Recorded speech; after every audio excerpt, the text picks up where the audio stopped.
This is a pair of ram horns.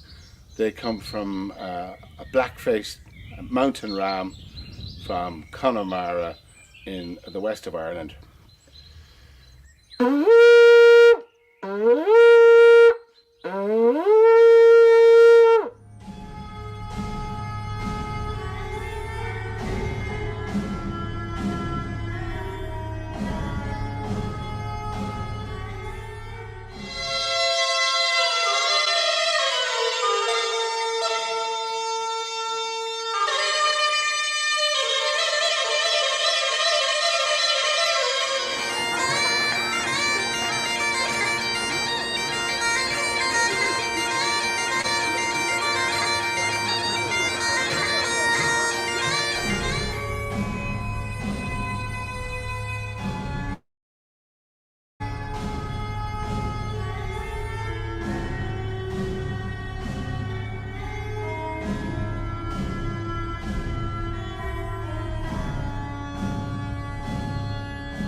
I was muted, right?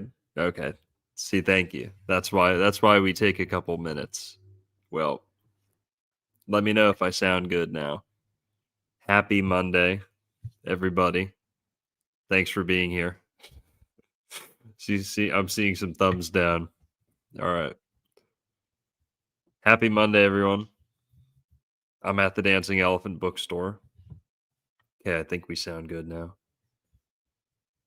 Here, let me go a little bigger. That's pretty good. That's pretty cool. I like that one. So, how's everyone doing? We've got a really fun show tonight. It's outside of my kind of wheelhouse, I guess. It's not Florida per se, but I am Irish, Irish American, a little bit of Welsh in there too, but I'm about 50% Irish. So I love this stuff. I've been into people like Connor McDarry for a couple of years. I actually share a first name with Connor McDarry, same spelling too. So there you go. There's a nice little Easter egg for tonight. But I'm into stuff like Connor McDarry, Ross Broadstock, RIP to him. I've always been watching that stuff, on the side as I do my Florida content. And I'm very into the British Israel theories. I'm very into the lost tribe theories. But I kind of noticed something, and I'm going to try and fix it tonight, maybe, or help contribute to it, to the solution. There's a lot of theories out there about Celtic Israelites, British Israelites, and a lot of them maybe like find conflict on certain small topics. So they don't really mesh super well with each other. At least the people who promote each of the main, larger communities, they don't really kind of tie it all in together. So I'll give you an example. Okay. And just an overview tonight, we're talking about the theory, the likelihood that the Hebrews, Israelites, and tribe of Judah in the Bible are related to what we know today as the Celtic people. Now, I didn't come up with that theory. That has been around for a long time, that theory. It's been around for as long as Christianity has been around, believe it or not.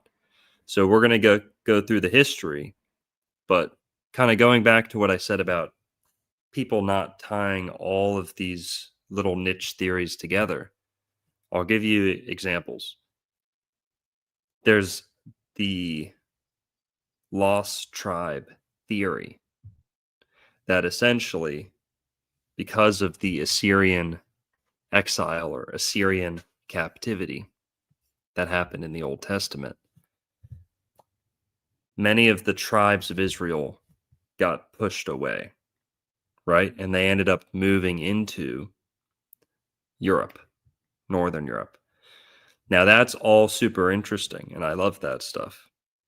But a lot of the people who promote that theory don't get into the other big chunk of it, which is the Joseph of Arimathea theory and the Atlantic seafarer kind of theory. So there's kind of like a naval part of this story and like a cavalry part of this story. And if you look out there, a lot of people don't tie them together too much. Maybe, like I said, maybe because they kind of undermine each other in some areas, but that's okay because I'm not going to die on any of these hills or anything. We're going to look into this with an open mind. I've got some really good documentaries, like short documentaries saved here that we're going to watch, kind of older documentaries, one newer video. And there's so much that people have put out before. I would not be contributing much. Okay. A lot of the things I felt I contributed on my own, I put up in the front of the video. I made that short intro video. I'm going to clip that intro so it's a little bit shorter too. So if you're here with the live stream, thanks for sitting through that. But I wanted to focus on the visual element up front, okay? Just to kind of do some maybe broad strokes, because it's easy to get lost in the weeds, especially with the lost tribes stuff. It's really easy to get lost down rabbit holes and overcommit to some of the names or some of the evidences. So we're going to try and keep a big picture here, not get stuck in the weeds. And like I said, there's two main theories. There's the lost tribes exile theory that pushes the lost tribes up into Europe. Now that's way before give me one sec. That's way before the time of Jesus. So that is a different wave, a different like a whole different timeline pretty much. Then there's the Joseph of Arimathea stuff, which is actually like more British Christianity, early British Christianity.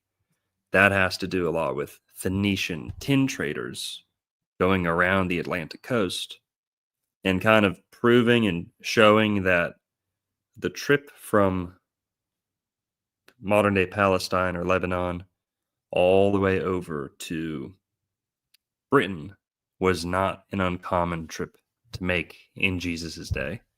It's far more likely that Jesus may have gone to Britain or his family went to Britain than it is that they went to India, for example.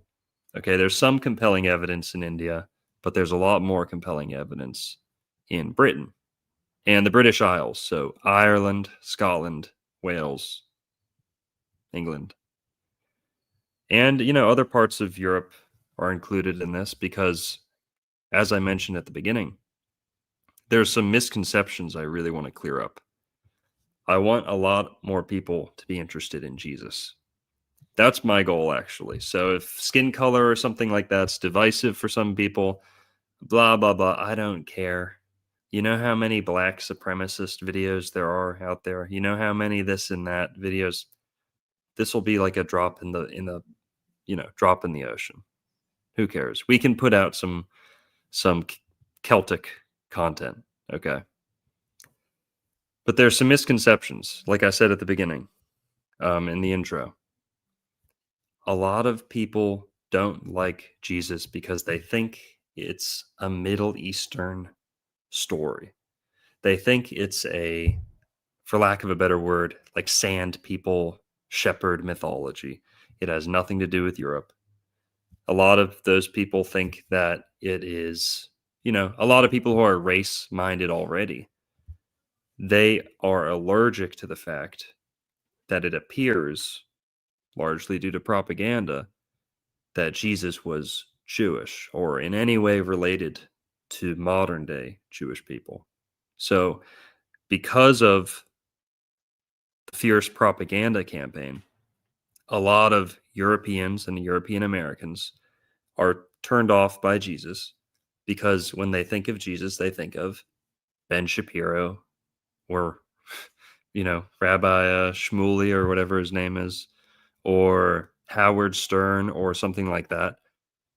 With all due respect to those people, but that's just simply not true. It's simply not true. Jesus was not Jewish as we think of today. And if we really want to get down to the nitty gritty about skin color and race and all that in the Bible, we have to get started. We have to go back to the beginning. We have to go to the Old Testament, to the very, very beginning, actually. So,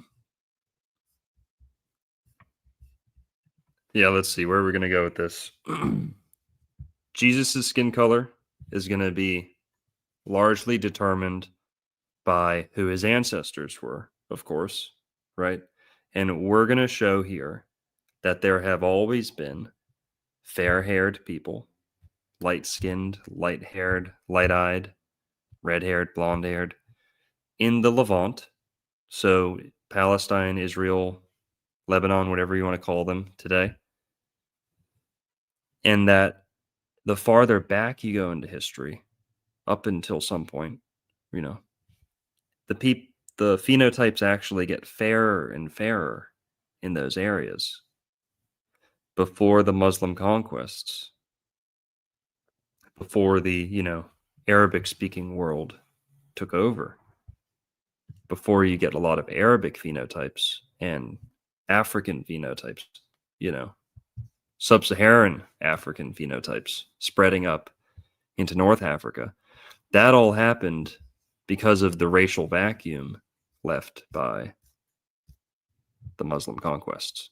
Before then, it was largely fair-haired people. Go look it up for yourself. Even through all the propaganda, you can still see it. It's apparent. It's obvious. Now, I didn't even put any Roman or Greek stuff in that intro. Go look at all the Greek and Roman busts and the people who lived in North Africa. Yeah, there was lots of, black and dark people in Egypt. But Rome, Greece, the farther back you go into history, the fairer and fairer they were. So those are some of the general premises that we're going to kind of build on tonight.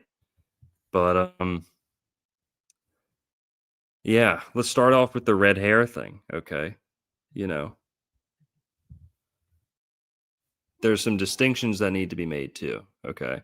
We're going to need to make distinction between Jewish, Israelite, and Hebrew. So when we say Jewish today, that's referring to the modern day Jewish people who believe themselves to be the direct spiritual descendants of the Pharisees that Jesus was, disagreeing with all the time. That's who the Jewish people are today. Whether you think they're converts or Khazarians or this or that, it doesn't matter. What they practice and believe is a continuation of the Pharisaic tradition that Jesus opposed when he was alive. Now, all of them either belong to the tribe of Judah or existed in the kingdom of Judah. Okay? It can get confusing, but the tribe of Judah was only one of the tribes. There was 12 sons of Jacob, and that's Israel. Okay? So Judah is just one of the tribes of Israel. Before Israel, you had Hebrew. Okay? So Abraham was the first Hebrew, but he wasn't a Jew, no more than he was a Christian. Okay? So let's get that straight. Abraham was Hebrew. Jacob's sons are what constitutes Israel. And then it's only from one of those tribes of Israel that we get Judah, that is the tribe of Judah. And out of the tribe of Judah, who, remember, the tribe of Judah was selected as the rulers. They're going to be the ruler class, kind of like the royalty will be pulled out of the tribe of Judah to rule over the land of Israel. Okay? Doesn't matter what you think about the land of Israel. That's another topic too. But that's the distinction. So who are the other tribes of Israel? That's where you get the whole lost tribe discussion. Where'd they go? Well, ask the Assyrians. But we've got some good documentaries. I've got some good stuff written down. But let's just kind of get into it before I get too off track.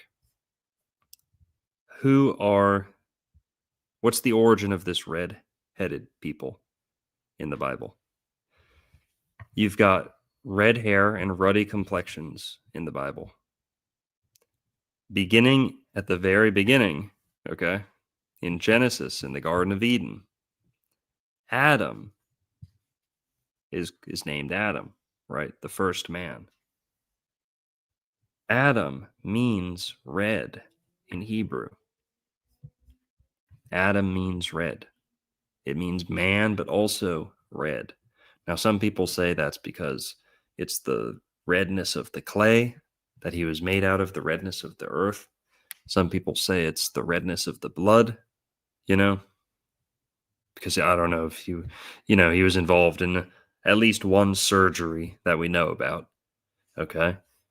Right, where God takes the rib out of Adam's side, depending on your interpretation. I like the King James Version. Adam means red. In fact, the phonetic root of Adam or Adma or Edom, Edom, all of those mean red. Admoni means to make red. Edom, which would show up later as a nickname for Esau, that's also means red. So all that phonetic root means red. Ruddy, red, rosy, to make red, to blush, to be embarrassed. Okay. Admoni, you see that root? Here's one link that's going to take us deep right off the bat. In English, we have the word admonish, admire, admonish, admire. Do these words have something to do with becoming red in the face? If so, that is a pretty firm link to Hebrew. Admonish, admire. That Adam root means redness, flush. And also, going pretty deep, who knows what ire means? Okay, we're going to be talking about the Irish a lot tonight. Ire, right, means anger. Ire, also connected to the word iron, red, rust, blood, iron in the blood. Are you seeing a link there with the Irish, who are often red in the face, red-haired, ire, full of ire, right? Good fighters, short temper. That's the Irish. A lot of Celtic people. But even in English, we still have words like admonish, right? To be embarrassed, right? You get red in the face, you're being admonished. And to admire someone, right? You blush. Now, hang on. We're just getting started, folks. Who's the first person explicitly mentioned as having red hair? It's Esau or Esau, also known as Edom, or at least his descendants or the land of his descendants, then known as Edom. So Esau is kind of nicknamed red, reddish. And it's said in Genesis chapter 25, and the first came out red, talking about Esau, all over like an hairy garment. And they called his name Esau. Let's go to that so we can all see.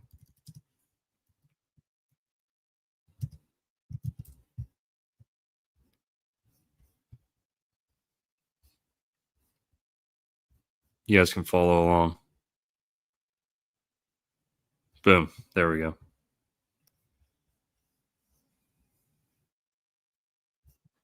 Let's get a little context on there. Okay. And yeah, Esau is the son of Isaac and Rebekah. So this is talking about his birth.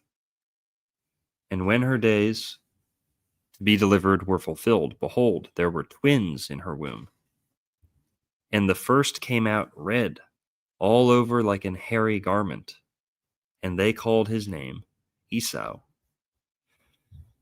Now, some people who are really, I guess, anti-European Bible interpretations, they'll say this is blood or this is like a freak of nature. Some of the black Hebrew Israelites will say, man, this is a Yeti. This is a goddamn Neanderthal, man. This is the progenitor Oh, the white man, the wild man, the Bigfoot. They'll say stuff like that. No, I don't know. Maybe, I'll, and here's another thing, guys. This is not going to be a pro white or pro anything, okay? Show. Hear me out on this. I'm going to be tossing some olive branches. I'm going to be extending some olive branches to the Black Hebrew Israelites, my, Black Aboriginal American viewers. I got a lot of those people. Lots of respect for you guys. But also we need to rein in, we need to reel in the wee wuzzery, right? Can't let it get too out of control.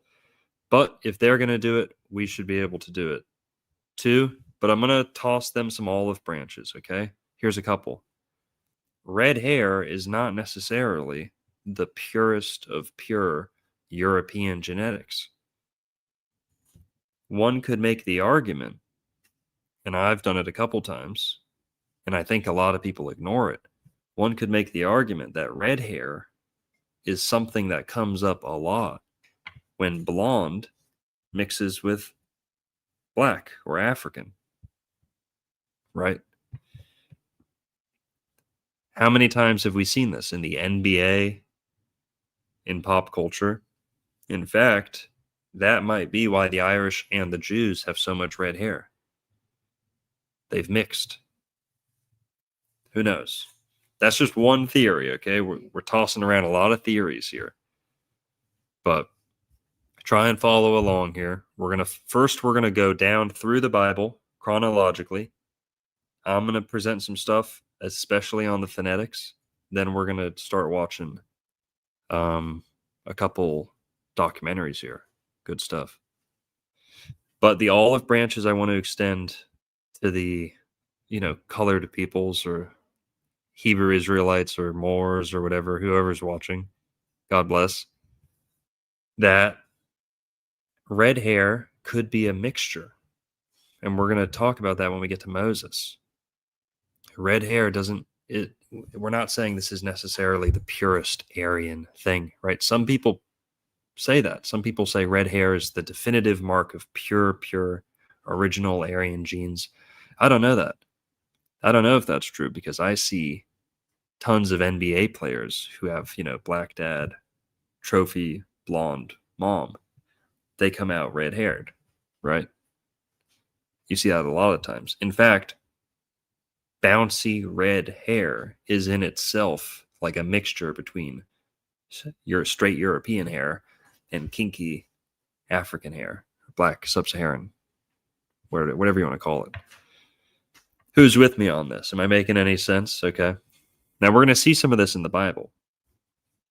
Esau is the first to be named as red, covered in red hair.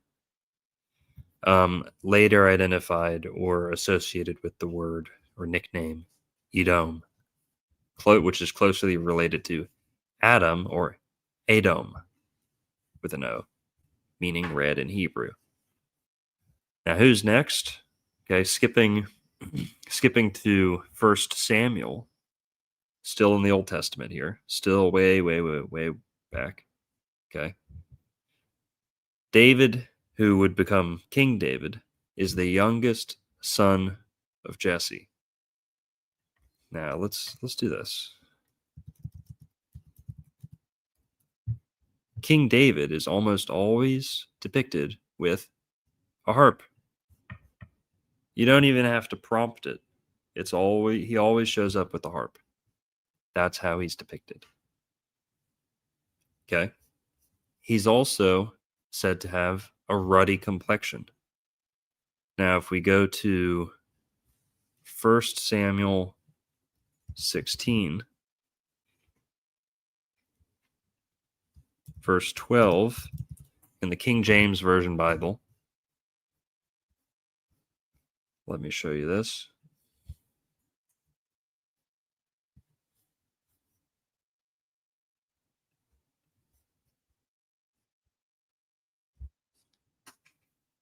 Okay.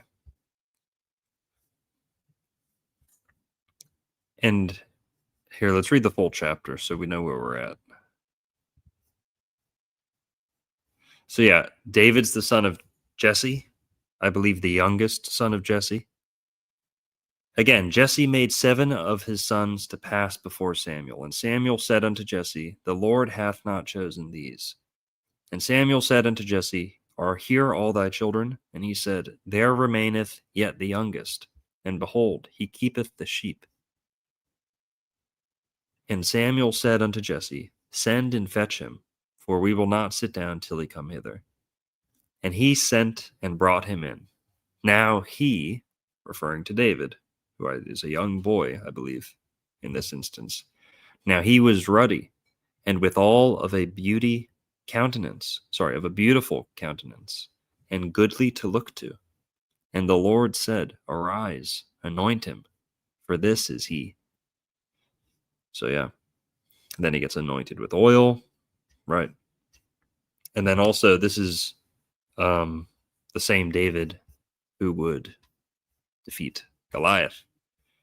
So he's got a fiery red-haired warrior spirit, right? Redheads are said to be fearless, some would say. Okay, they don't process danger the same way, or aggression as others, right? They have a more fiery nature, some would say, and more ice-cold nature. So here, we've got some super chats before we get too deep into this. Let's throw on some music, too. Fucking vibes are stale as hell in here. Fucking you guys are fucking... Hang on. Nice. All right, there we go. Rod Piper became a YouTube member. That's awesome. Thank you. Zalero Morales with another $10 says Old World Florida plus NDS. What's NDS? Let's make it so. Amen. Please tell me what NDS is.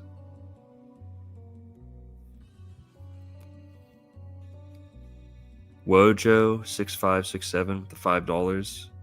My local baker has red hair, which would make him a gingerbread man. I'll do you one better. Okay. Gonna take a little detour right here. You ever heard of Ginger Baker? I think Ginger's a nickname. But I love Ginger Baker. Turn the chat off for a sec. Peter Edward Ginger Baker. It's like 6'4", redheaded. That's him when he's old.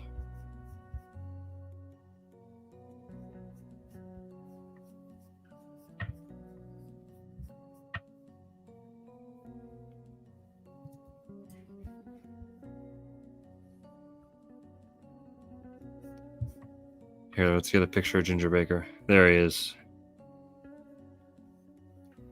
Ginger Baker. Total Cro-Magnon specimen. It's like 6'4". Strong bone structure. Wizard on the drums. Hell yeah. Alright, where were we? 1 Samuel.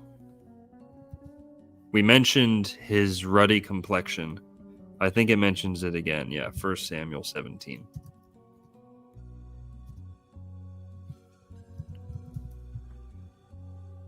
So we're going to 1 Samuel chapter 17, verse 42.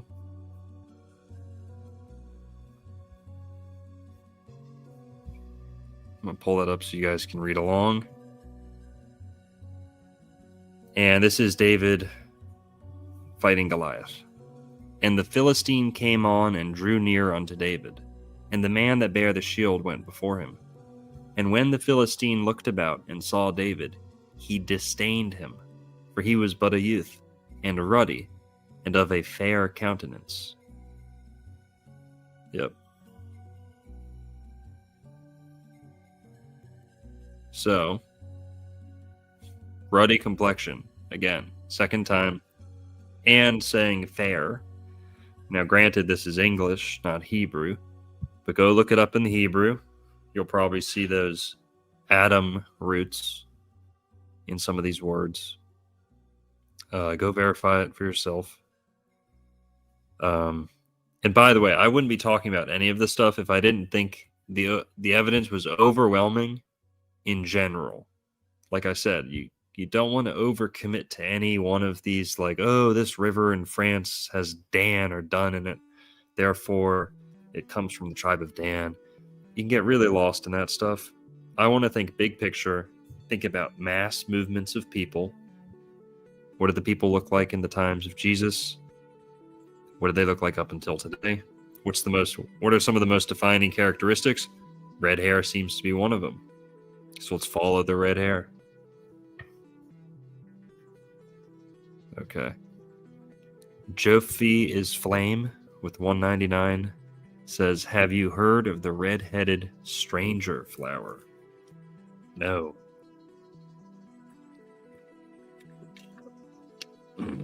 What's that?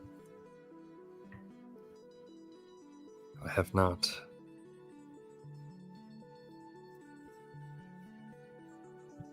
So,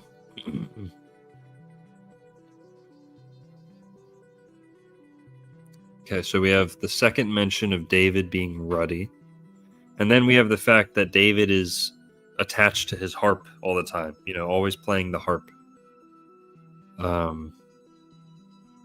Now, we should take a pit stop there on the red hair stuff to mention that the harp is an emblem of Ireland.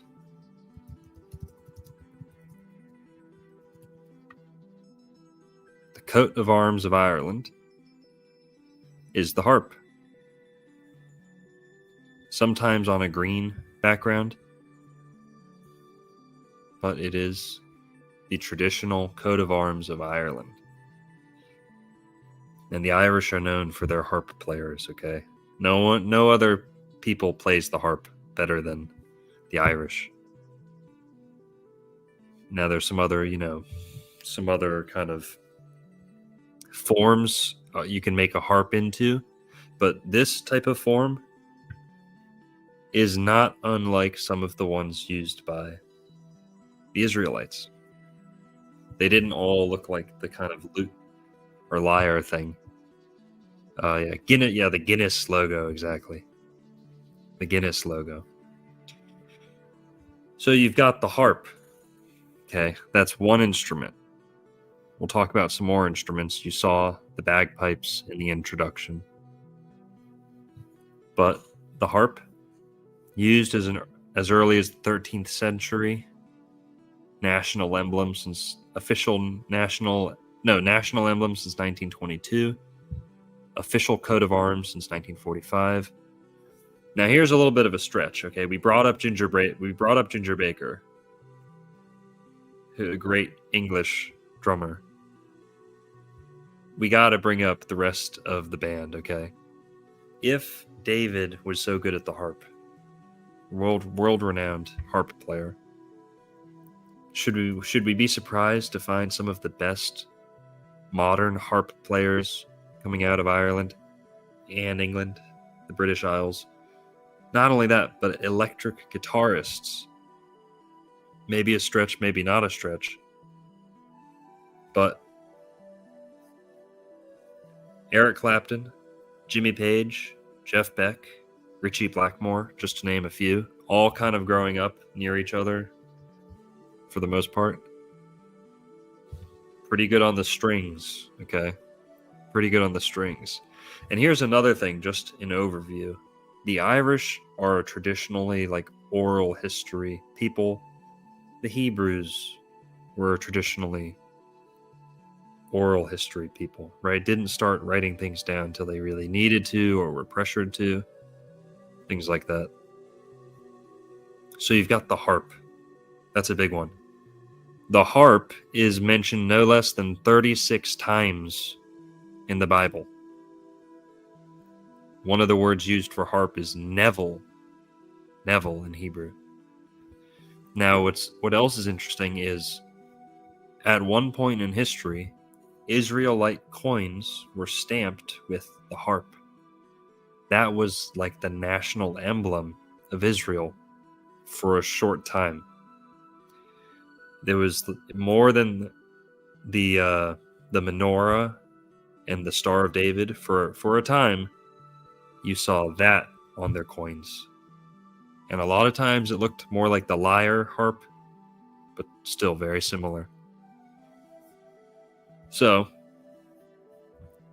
not the harp. Let's not harp on about the harp, okay? What else is next?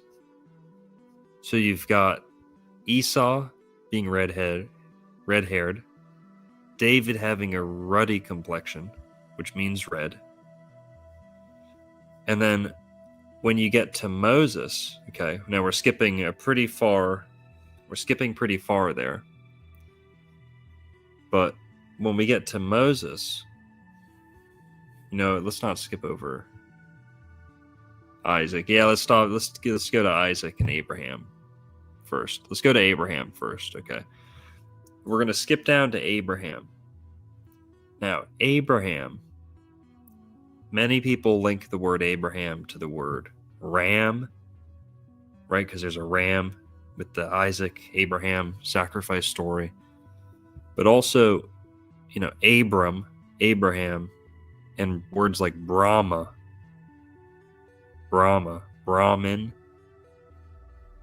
and then also the ram and the cerebrum, right? Because the ram's horns are the front of the head, head butting. The cerebrum's in the front. So shout out to Santos Bonacci for that one. But if you want to take it that deep, Abraham can kind of be connected with Aries, the sign of the zodiac. Abraham, Aries. Why is that? Aries is the ram of the zodiac, and it rules the head. It rules the cerebrum, the forehead especially, like Peyton Manning. Aries. Boom. Okay. Aries is not only the sign that rules the head, it's also the first sign, the beginning of the zodiac. Okay. And then it's also the red sign of the zodiac, ruled by Mars, the red planet. Now, all of that, when we look at Abraham, you could make the argument that his name has a connection to the color red. It's a big stretch, though. It's not a big stretch, but it's a stretch, It's a rabbit hole, essentially. It's not explicit in the Bible, but one could make the case. Now, what's interesting, though, is that Abraham's son, who is Isaac, this is where we get our first huge kind of dump of phonetic ties between Celtic people and the Hebrew people, Israelite people. But just real quick, while we're on Abraham is the first Hebrew. Now, he does have a relative named Eber, okay? Eber was an ancestor of Abraham and a key figure in the lineage from Noah's son, Shem. And remember, we can talk about Noah and Ham and Shem and Japheth and the races. That's a whole nother story. Eber was an ancestor of Abraham. Let's go look at Eber real quick.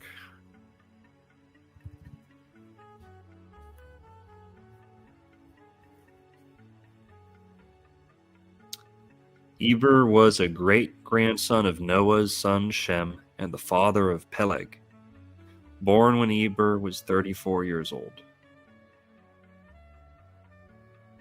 Okay, so in the relationship with Abraham,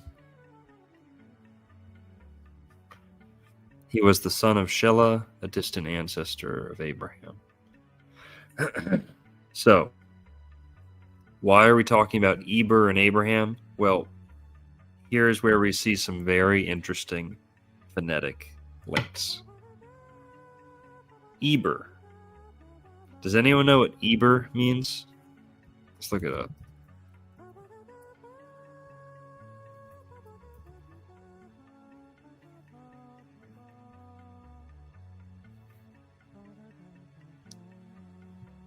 Eber. Okay. So we looked at Eber. This is who Eber is. Now let's make a leap here. Iberia. Iberia. What's the root for Iberia? Okay. Who's ever heard of the word hiberno? Heber with an H. You see that? Heber. Hibernia, that's how some people say it. Hibernia is the classical Latin name for Ireland. Now, what was the Greek name for Ireland? Oh, that's not. Okay, so not the Greek. I guess it's more Roman Latin.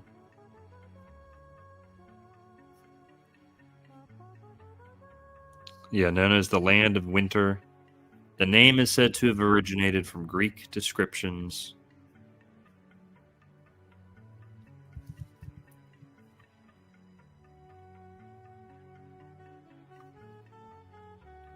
Okay, yeah. Related to hibernate. Right, okay, that makes sense. So potentially Greek, but the Latin name for Ireland. Okay, now we get the word Hebrew allegedly from Abraham, who was known as Abram. Okay. From Abra, okay, abracadabra here. Pay attention. We're going to get Ebera. So Abera, Iberu.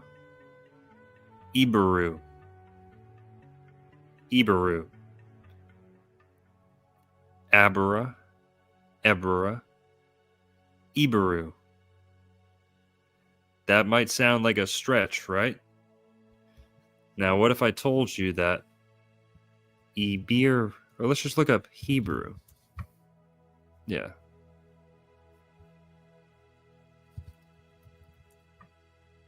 Hebrews. Here we go. We're going to keyword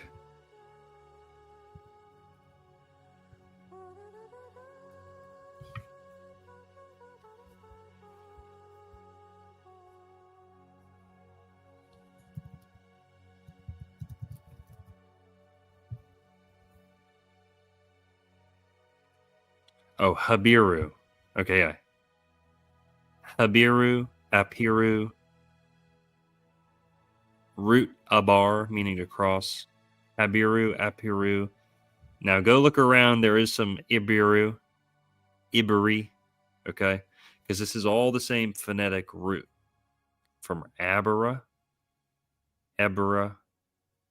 to Eberu. That's how you get the word Hebrew. That's not me coming up with that. That's not a stretch. That is how we get the word Hebrew. Let's look this up.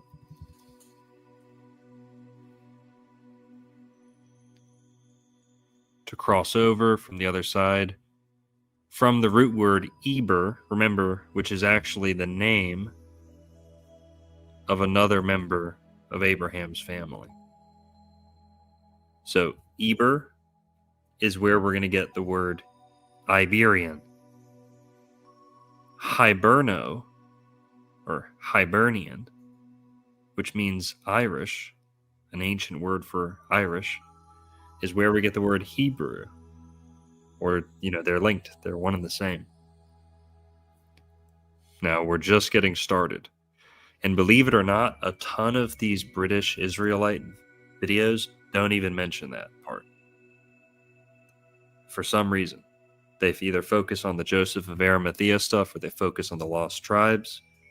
And the Lost Tribes, they'll talk a lot about the Scythians, the Saka, the Saxons, right? And that's about where we are in the story too, so just hang on. But we're talking about Abraham and the connection to the word Eberah. Iberu, and then Iberian. So Iberian and Hibernian can be firmly linked. And now let's ask the question,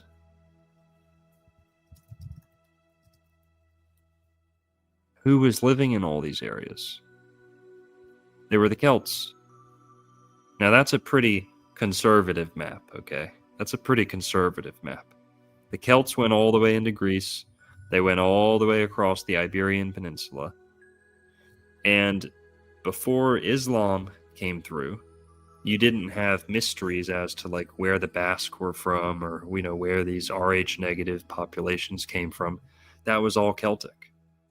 It was all Celtic or Gaelic or Gaulish, right?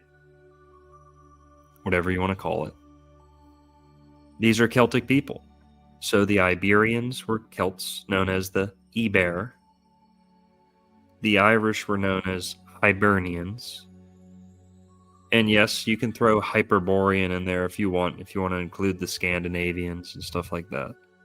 Okay? Now, we're only talking about Abraham so far, and his name, and the word Eber. Now let's get to his sons, or his son, Isaac. Let's go to Isaac.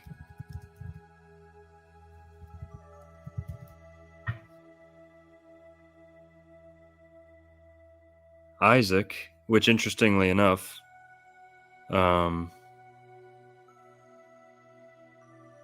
Isaac is one of the three patriarchs of the Israelites and an important figure in the Abrahamic religions, including Judaism, Samaritanism, Christianity, blah, blah, blah, blah, blah. Isaac first appears in the Torah, in which he is the son of Abraham and Sarah. Okay, so this is Isaac, who we don't get a clear physical description on or being red-haired or anything like that. But, okay, Isaac's name means he will laugh. The Irish are pretty damn funny. The Celts are pretty funny. The Jews are pretty funny too. I'll hand it to them, okay? We gotta give it to them. The Irish are pretty funny. Will Ferrell, John C. What's his name? Riley. That's a pretty weak. If you like comedy, that's a pretty weak example. There's a lot better examples. Monty Python, this, that, whatever you want to call him. Conan O'Brien kind of sucks, but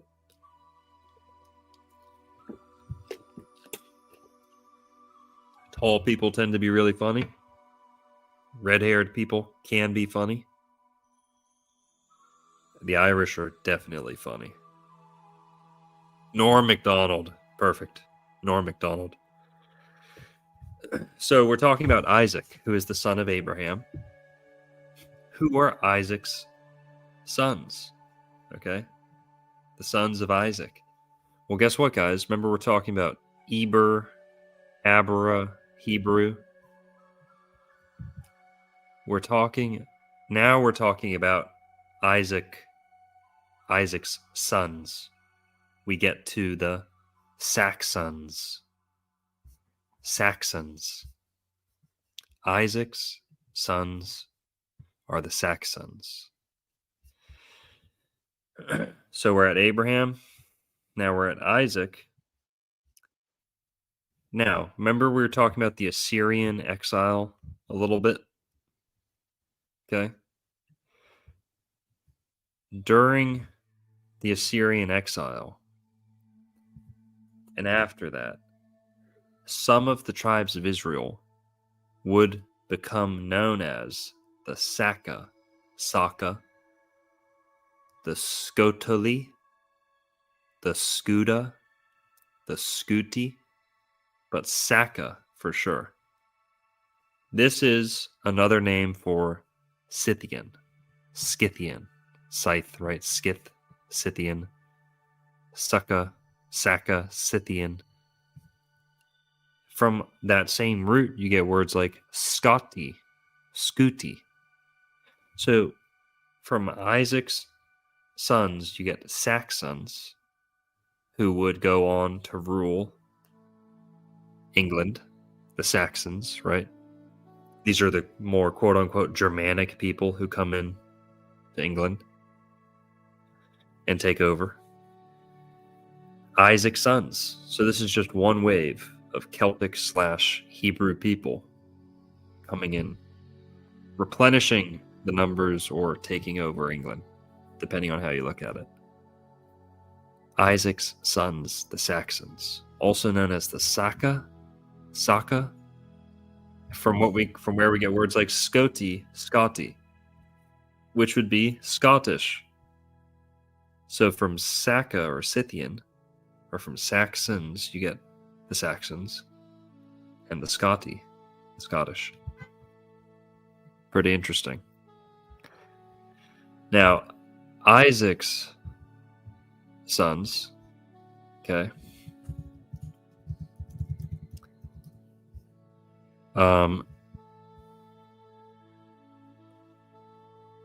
Just give me one sec here.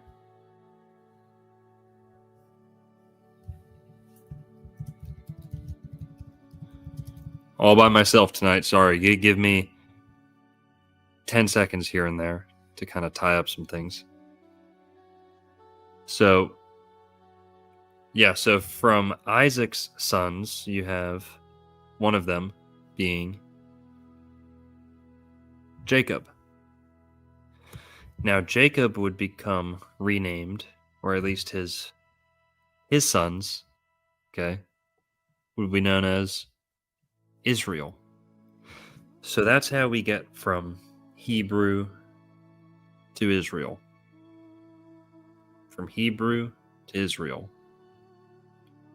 Is that making sense, guys? Here we got some super chats. Gotta catch up with that. Ryan Leonard, the $4.99. Thank you to you.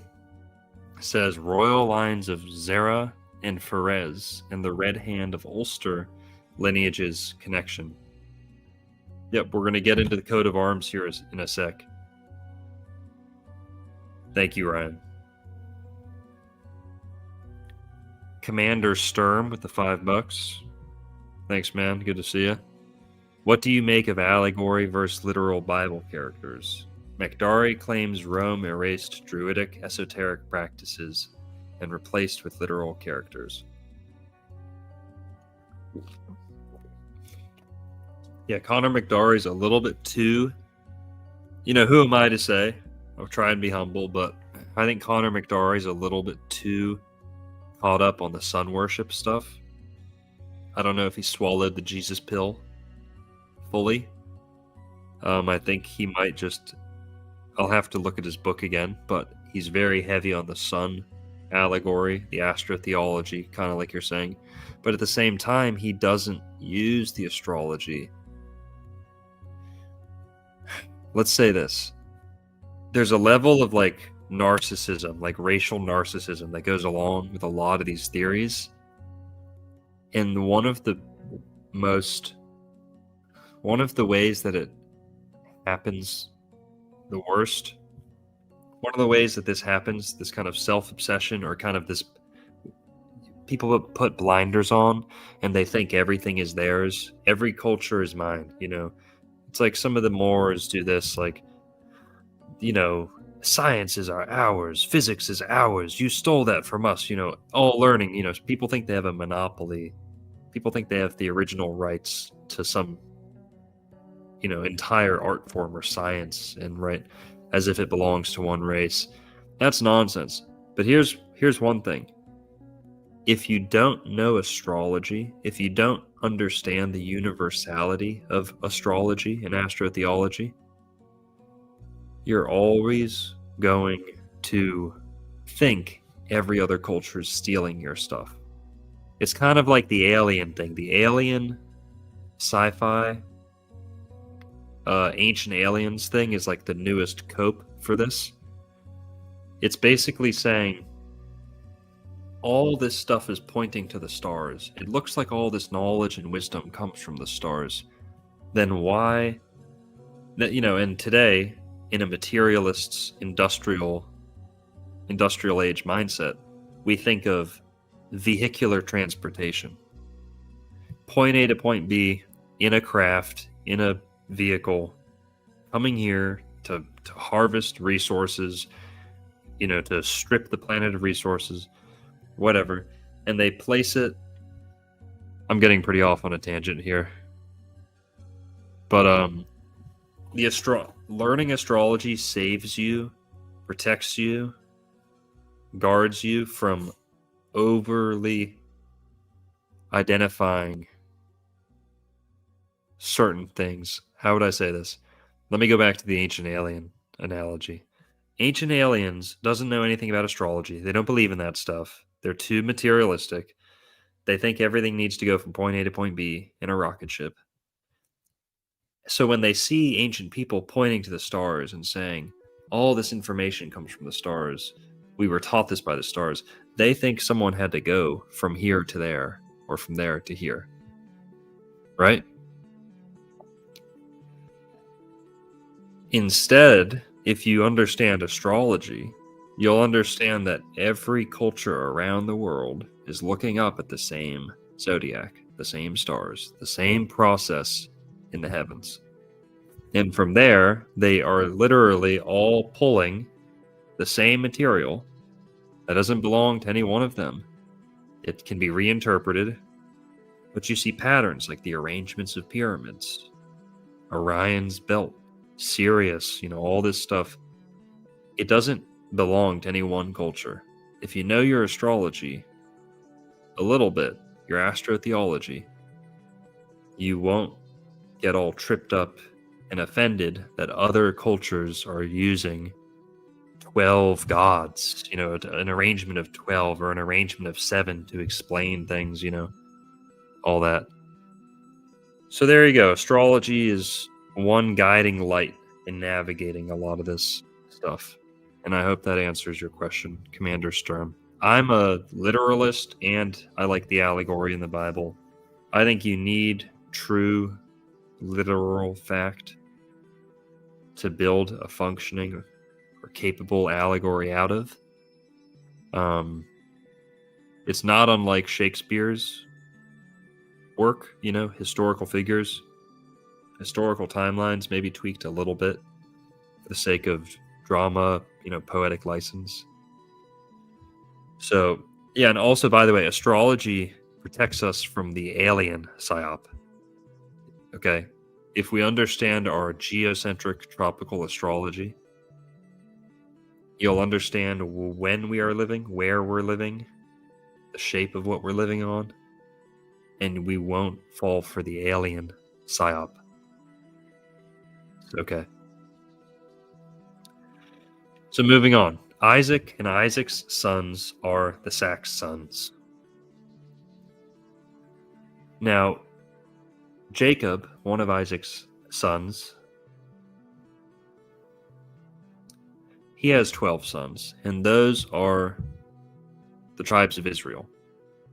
The 12 sons of Jacob, and there's 2 tribes that are added, two tribes are kind of promoted up, and I think one's taken out. Some people say there's 10 lost tribes, there's 13, there's this, that. Again, we don't want to get lost in the weeds. We don't want to overcommit to any one of these small little, evidences. Let's keep it big picture here. Saxon, Isaac's sons. Now, Jacob, what can we say for Jacob? Who's ever heard of the Stone of Scone? Show of oranges in the chat. Who's heard of the Stone of Scone?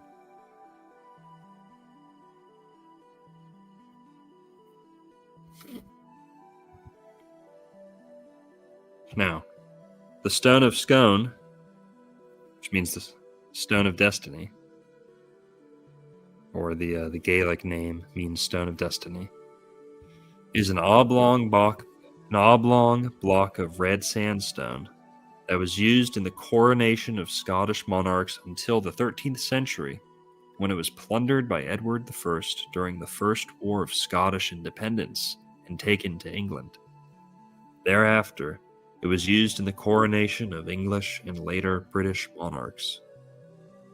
It is considered an ancient symbol of the Scottish monarchy and the Kingdom of Scotland, with its first recorded use being in 1249 for the coronation of Alexander III of Scotland. Measures 26 by 16 by 10 inches, weighs approximately 336 pounds. A cross is roughly incised on one surface, and an iron ring at each end aids with transportation. Monarchs sat on the Stone of Scone itself until a wooden platform was added to the coronation chair in the 17th century.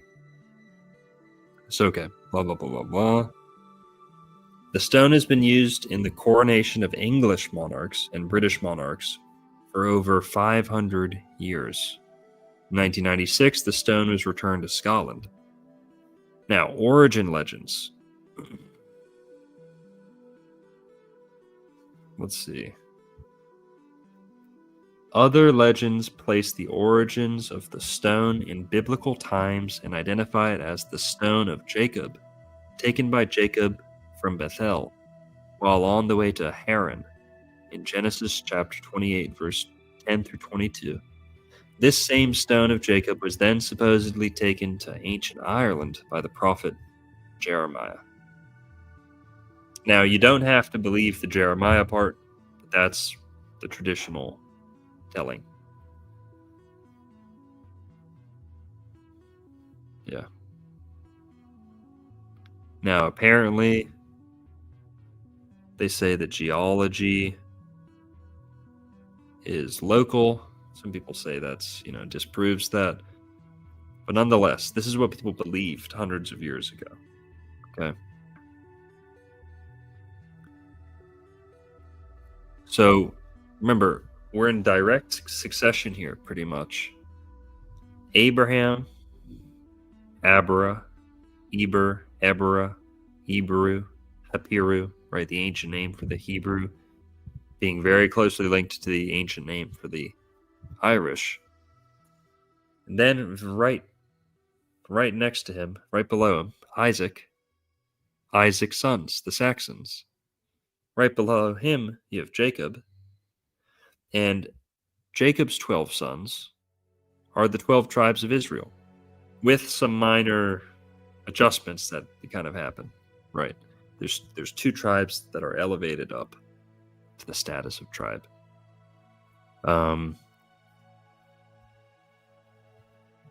So that's pretty interesting. That's all there very, very early on in the Bible.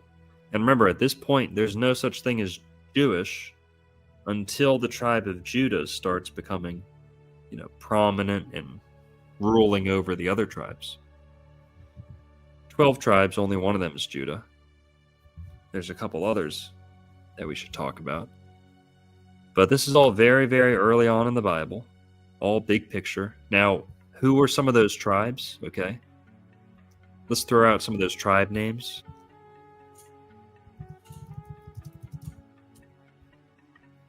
You have Asher, okay? Dan.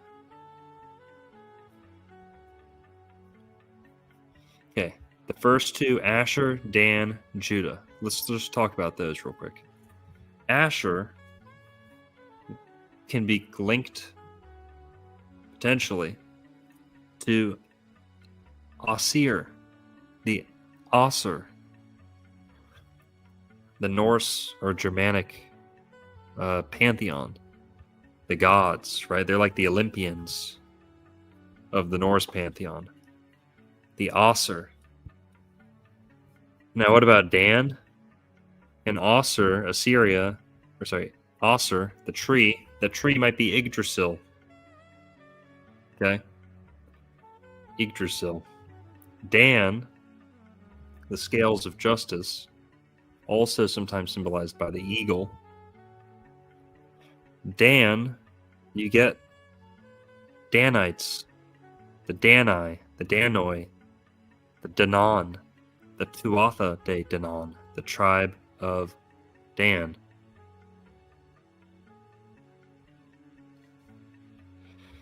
So Dan, you get places like Denmark, Danish. Remember, this is like lost tribe stuff. These people end up in Europe. Judah, who's not one of the lost tribes. The coat of arms of Judah. Okay, now originally, you see the instrument, but also the crown. Eventually, they'd come to be symbolized as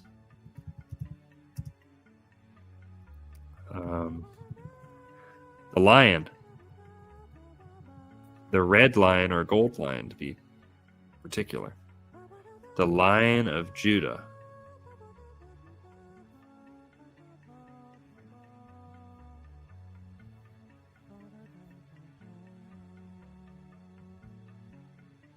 You guys can see that. Lion of Judah is a Jewish national and cultural symbol, traditionally regarded as the symbol of the tribe of Judah. The red lion, sometimes golden. Now, what's interesting is British coat of arms to this day is the lion.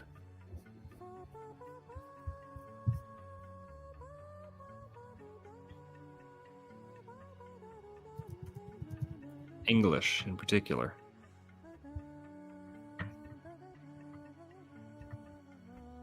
You guys see that? Red lion, red shield, yellow lion, golden lion. Now, what's interesting is, guys, I just did an episode with Jake Shields. Shout out to Jake Shields. Who knows Jake Shields? He's got some good content. Okay, so that's going to be coming out soon. Keep an eye out on that, guys. Do you know Jake Shields is also Northern European, British, Scottish, Irish, Scottish, Welsh? Shields. The Shields family coat of arms. The red hand and the red lion. Who gave me the comment saying to talk about the red hand?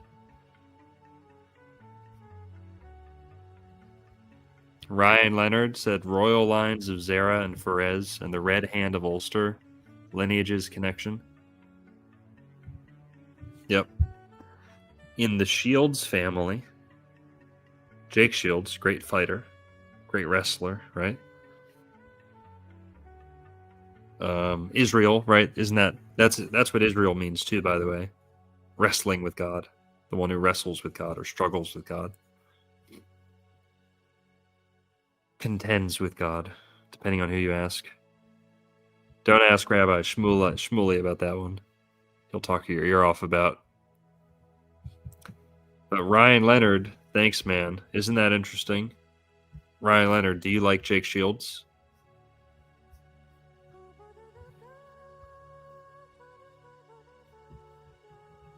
Yep. So let's not get too deep down the lost tribes or the tribes or the insignia, coat of arms and all that stuff. Again, trying to keep it big picture here. We just got to Judah. We're talking about some of the tribes. Now let's go to Moses, okay? Moses, according to some traditions, had 2 wives. Now, the Bible only explicitly names one wife, who is Zipporah, who was probably white-skinned, very, very light-skinned. Okay? Now, according to, the Mishnah or some other shit?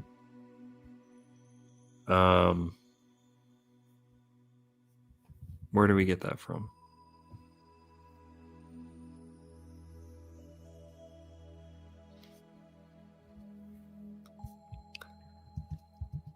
One sec. Let me check the source on that. I just don't know where offhand.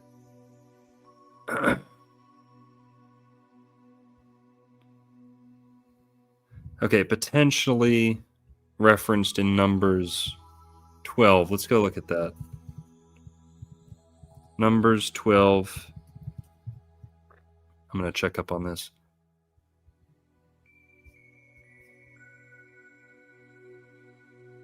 And Miriam and Aaron spake against Moses because of the Ethiopian woman who he had married, for he had married an Ethiopian woman. Okay, so that's pretty explicit. I'm not super familiar with the second wife theory. I just know a lot of people talk about it, and it seems to be explicit. I'll pull that up so you guys can see it too.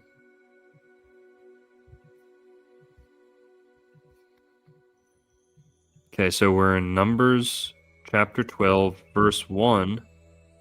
And Miriam and Aaron spake against Moses because of the Ethiopian woman whom he had married, for he had married an Ethiopian woman.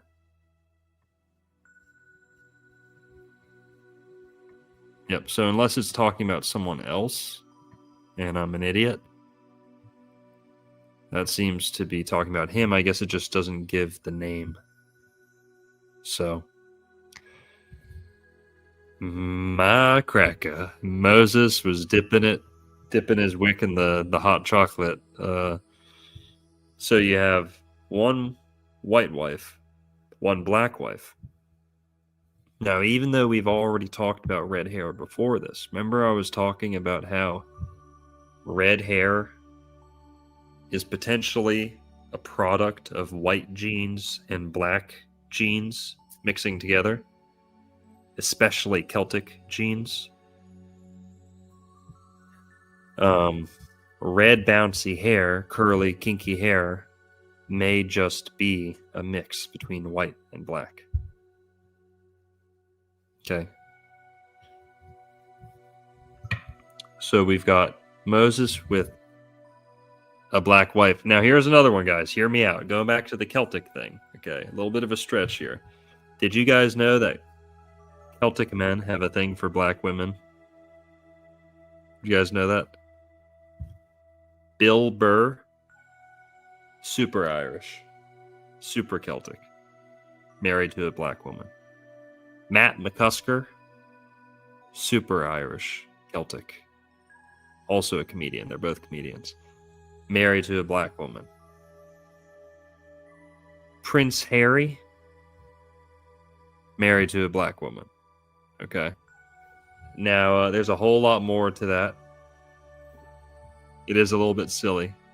But also, the guys from South Park, both the guys from South Park were with black chicks, were married to black chicks. Does Billy Corgan have a black wife?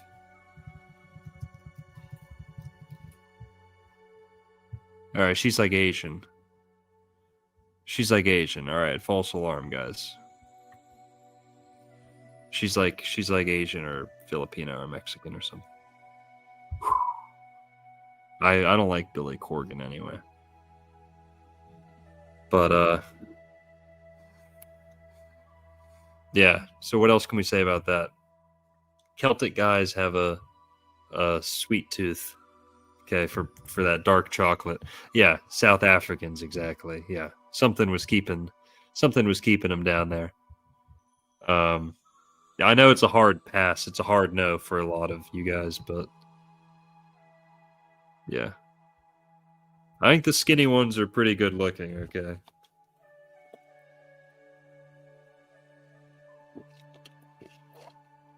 We'll just leave it there.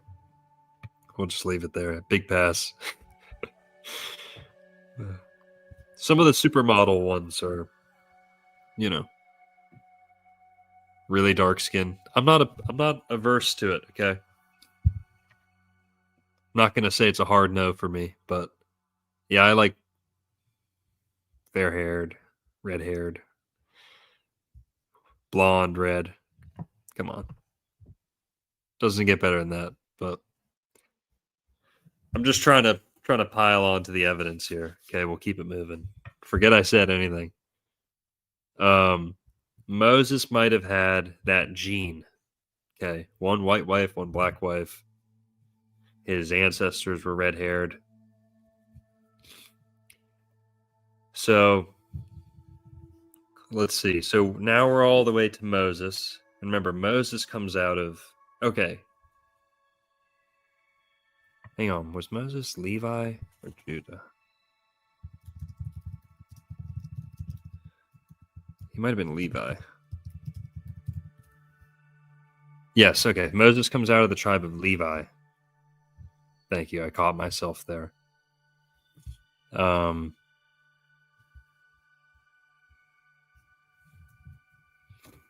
Now, Levi, remember I showed that book earlier about Levite priesthood and Rh negative blood types. Now, the Rh negative blood type is pretty interesting and important when it comes to white and black people mixing. The rhesus factor is something that can complicate that. Okay?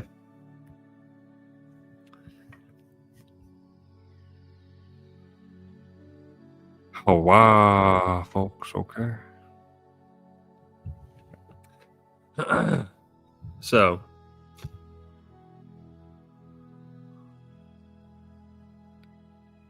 we talked about Moses, trying to keep it moving here. This is all early Old Testament stuff before you really get what we know of as Jews or the Jesus story. Let's just talk about some names too. Throw some names out there before we get into the weeds. Britain. What does Britain mean? Okay. Who's ever heard of Berith?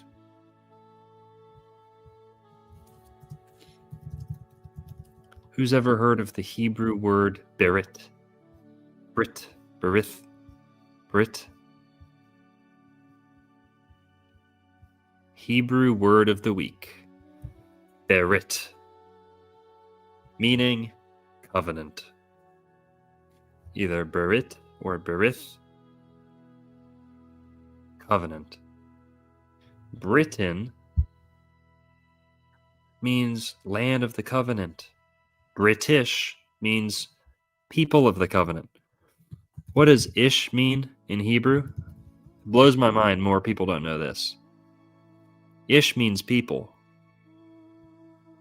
So you're Jew-ish, English, Spanish, Irish, Scottish. All the ishes. That's one theory, is that all the ishes have secret Israelite heritage. So British is the people of the covenant. And we kind of glossed over that when we're talking about Abraham. One of the theories here, and again, I don't like to say this theory isn't necessarily like a racial supremacy thing or anything, but it could be viewed as a national supremacy thing, right? Depending on how you define nation. Abraham is the father of many nations. And remember when we say goy, right? Goyim, Gentile, that means nation. That's one of the definitions of goy or goyim. Means nations. Meaning like bloodlines, birth, people, groups of people. Okay.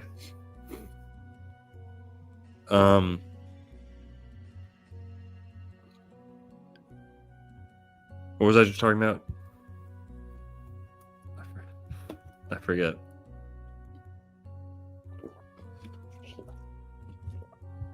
If I get too lost, we're just going to watch one of these documentaries. But, okay, so Abraham was told that his descendants would be blessed and his nation's generations would multiply and fill up the whole world. What nation, what group of people has that been more true before.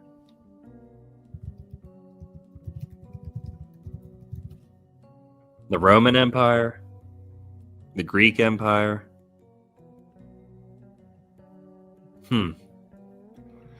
Well, what about the British Empire? English Empire, British Empire. And remember, if you kind of move the timelines around a little bit here, throw all of America onto that. You know, all of Arabia's been essentially been British almost at different times. Now, so if you're reading this literally about Abraham's nations being blessed, this red-headed, headstrong, combative people, what group has truly subdued all the other nations? Is it the little Israel that we know today? The Ashkenazi, the Sephardic? No, it's not. You could make a case for the Romans, the Greeks, the Persians, whatever, but all these people are more or less identified in the Bible already. So that's why they're not contenders or candidates for that. The English, Irish, okay, if you're looking at the English empire, you're seeing all that land highlighted there, all those nations. If you're looking at the descendants of the Irish and the Celtic in general, that's going to include all of America, much of Europe, right? They've got South Africa marked there, but all the Irish and English and Celts who live in Australia and places like that. Che Guevara was Irish. Okay, look it up. The Irish have reproduced like rabbits across the earth. The English have done a lot of conquering. That's one thing that distinguishes them. The Irish do not have that colonial spirit, maybe. They have the capacity for taking things over and dominating and rising to the top, but they don't have that oppressive nature, quite like the English. Is that correct? You guys with me on that? Fuck the English. Just kidding. I like British. I like identifying with all of the British. But, it's okay. Was Jesus white? Red hair? British Israelites? I guess we're at the British Israelites part. We've talked a little bit about the RH negative Bloodlines part, but we're just getting started, guys. We are just getting started. Brit means people of the covenant or man of the covenant. Ish means man or people. Now, what are some other names? We talked about Asher and Asir, Assyrian, Osir, right? The name for the Norse pantheon. Well, there's some other groups.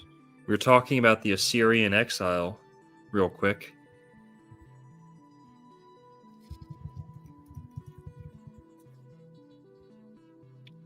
Let's see if they've got...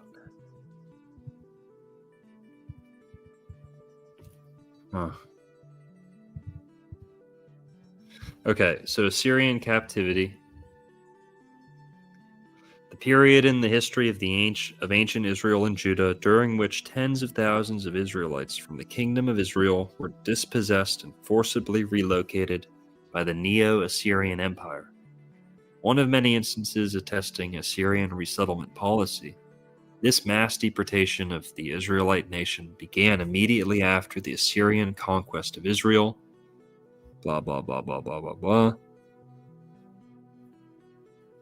So all these people were taken out of Israel and moved north, pushed up, right? Now, we were talking about the Saka and the Scythians before, right? We were talking about the Saka, the Scythians. Fuck it, let's go look at that.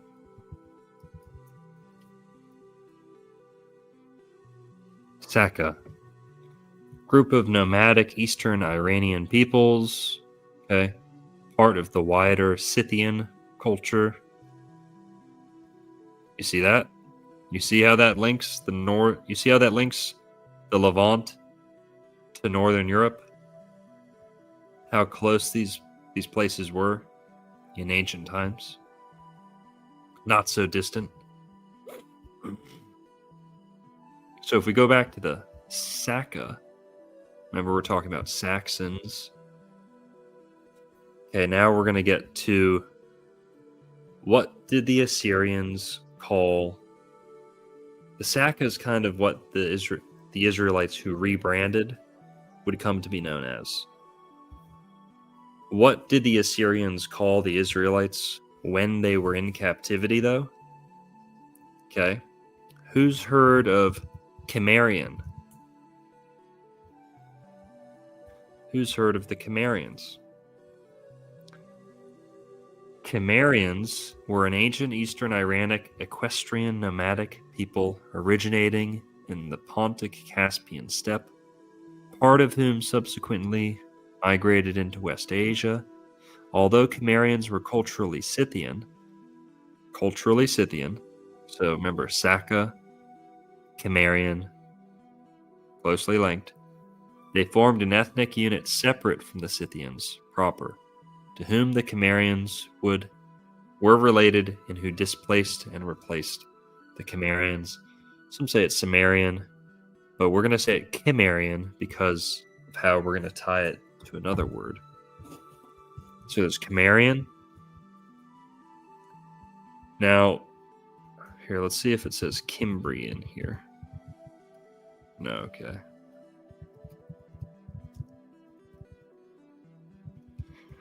Cymry. Cymry. Okay, Cymry, even better.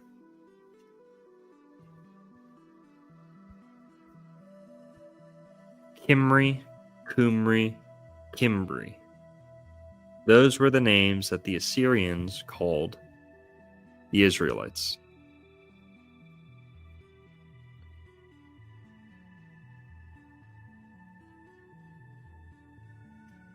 Let's see if we can get that. Yeah, the Assyrian name for Israel was Cymri, or Kimri, or Gemira. Now, why does that matter? Well, guess what, guys? We're just looking at Cimmerian. That's a Middle Eastern thing, or a Asia Minor thing. That's the same word as Cymro, which is Welsh. The Welsh call themselves Cymri, or Cymro. Cymro or Cymri. Guys, it's like, it's the same. Now, remember I was talking about Ross Broadstock earlier? Man, let's shout out Ross Broadstock real quick.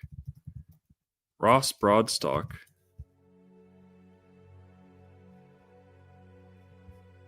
who continued and contributed to the work of Alan Wilson, was big into the Welsh language and how it related to Hebrew and Egyptian hieroglyphics. Yes, that's true. Here's his website. Yeah, he died on a live stream. Mid-live stream, he died. Now, thoughts and prayers to his family. Some say he might have been killed. It's hard to kind of say that because he died on air, on video, live stream. I actually saw it. Not live, but I saw it. It's pretty crazy. RIP for that guy. The stuff he's talking about could bother some in very high places. So there's a case to be made. Yeah, heart attack gun could be. But he died on a live stream while talking about this stuff. Here's his YouTube channel. Let's go to that. Guys, go subscribe. I'm already subscribed. See that? I ain't no poser. Go subscribe to him. Support him and his family. They're still active, pumping stuff out. We got a super chat here from Moises Brando. It says, Asha Logos makes good Scythian series on Odyssey. Nice, thank you. So Ross Broadstock talks about Welsh,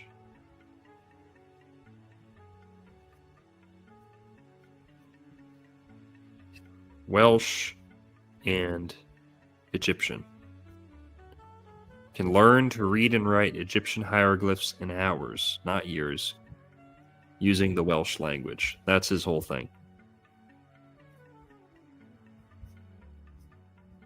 Pretty crazy, right? So, we've got Assyrian, Asir. We've got Cimmerian, or Kimri, with the Cymro, or Kimri, which means Welsh. Extraordinary parallels there. Also, in Greek mythology, the Cimmerians were a mythical people living in perpetual mist and darkness near the land of the dead. Who's ever been to the British Isles?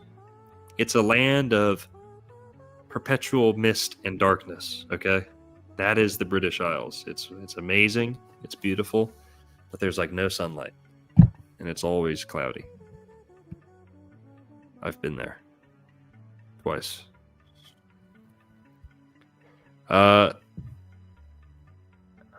Now, there's a whole nother route you could take with this. Going back to the Nephilim.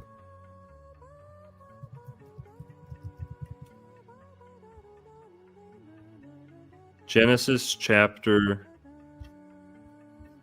6, verse 4. We're going back to the King James Version Bible. And we're going to read about the Nephilim.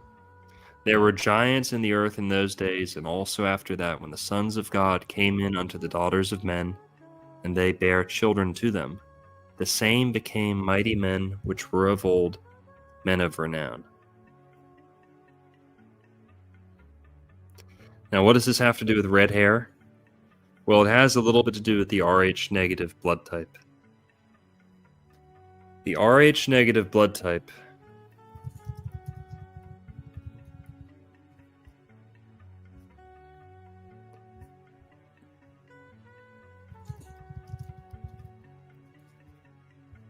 Where's the Wikipedia? Rh blood group system. Okay, the Rh blood group system is a human blood group system. It contains proteins on the surface of red blood cells. After the ABO blood group system, it is most likely to be involved in transfusion reactions. Blah, blah, blah, blah, blah. There is no D antigen. Rh status of an individual is normally described with a positive or negative suffix after the ABO type. So you guys know your blood type if you're positive or negative. Doesn't matter what the letter is. The negative means you're rhesus negative, Rh negative. The positive means you're rhesus positive, Rh positive. The name rhesus comes from the rhesus monkey. And we're not saying that it's the same gene. We're not saying that it's necessarily DNA from that monkey, but it's a gene or an antigen in certain primate populations. And humans with Rh negative do not have it. Humans with Rh positive do have the monkey blood gene.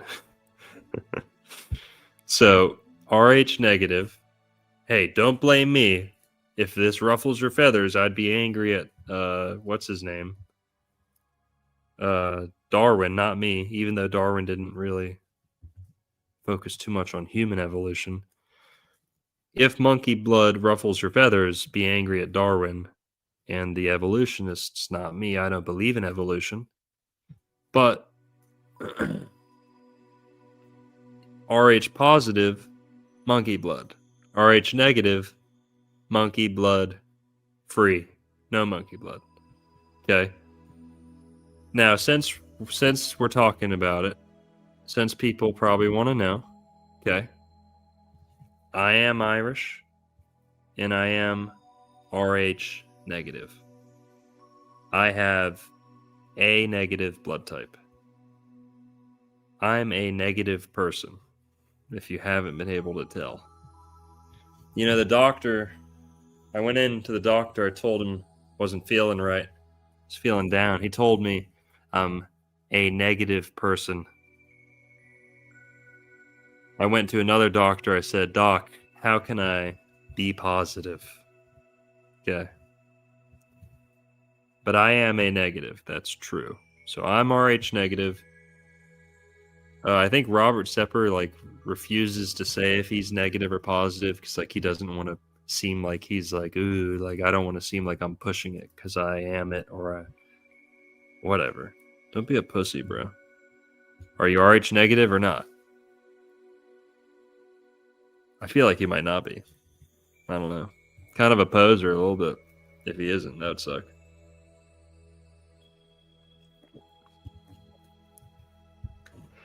But I'm A negative.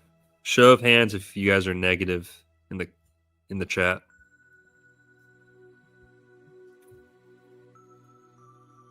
Good to see you guys. Yeah, the witch's blood.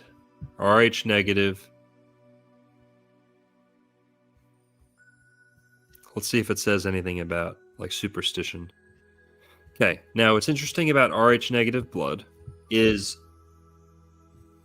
mothers that are Rh negative can sometimes, or a lot of the times, reject a child from a Rh positive father. So if you're European or Northern European, British, if you're Rh negative,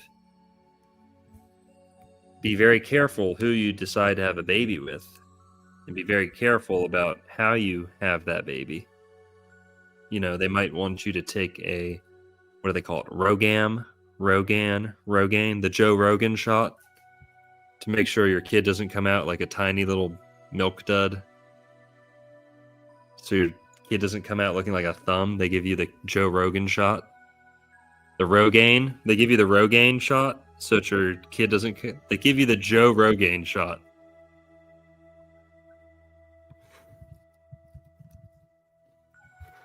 They give you the Joe Rogan shot so that you don't come out short or bald. If you Rh positive or negative, if they mix, you can get Joe Rogan disease when it comes out. So they give you the Joe Rogan shot, guys. Yeah. Pretty crazy, I know, right? Yeah. He's got monkey blood for sure. Joe Rogan, big monkey blood. But here, let's look that up. Rogan shot. They spell it like this.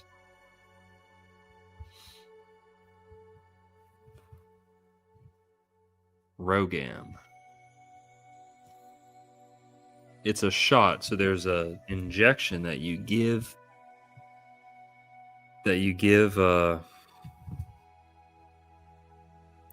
women who are pregnant with children from a positive father, or if the child has positive blood, you need a certain injection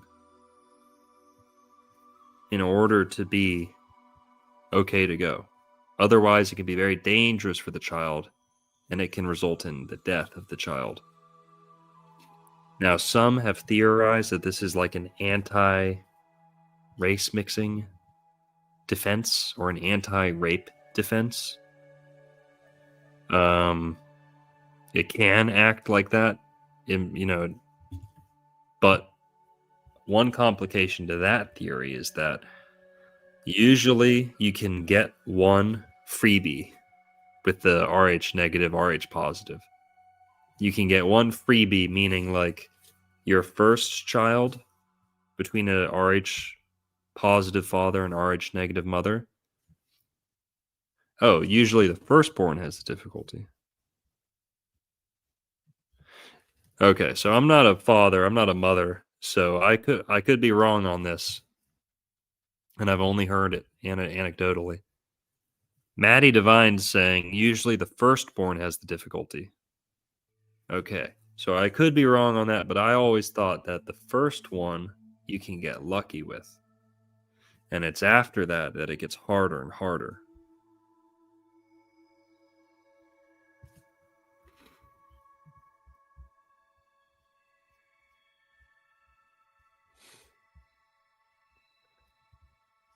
Okay.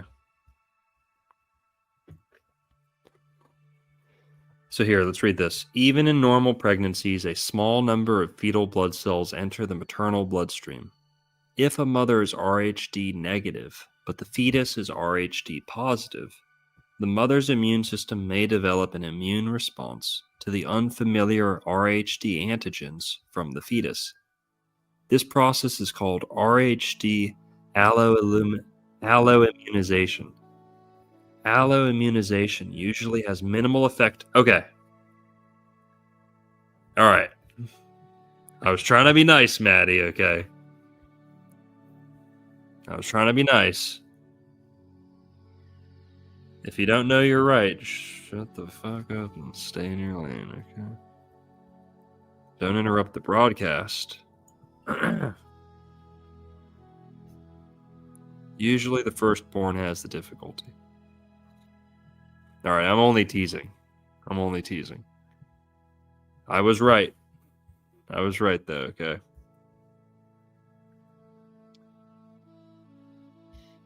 Alloimmunization usually has minimal effect on the first such pregnancy, but in a second such pregnancy, pre-existing maternal RhD antibodies can cross the placenta in enough amounts to damage fetal red blood cells.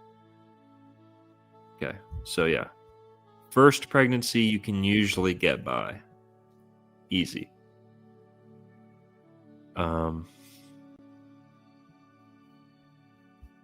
Ryan Leonard with another $9.99 says, I'll have to watch Longo and Jake Shields episode. Appreciate all the good work you do. All the good work you and your brother do. Thank you, man. We appreciate the support.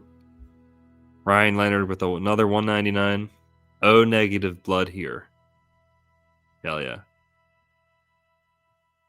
O negative blood. Apparently the Irish, I think, have the most O negative. I could be wrong. A negative is pretty rare for Ireland. It's usually the northeastern Irish who have more A negative, I think. I could be wrong.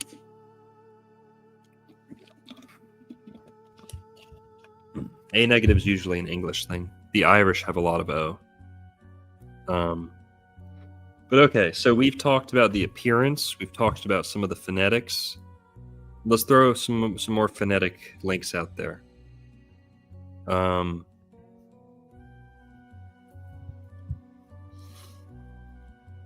Phoenician. Phoenician is very closely related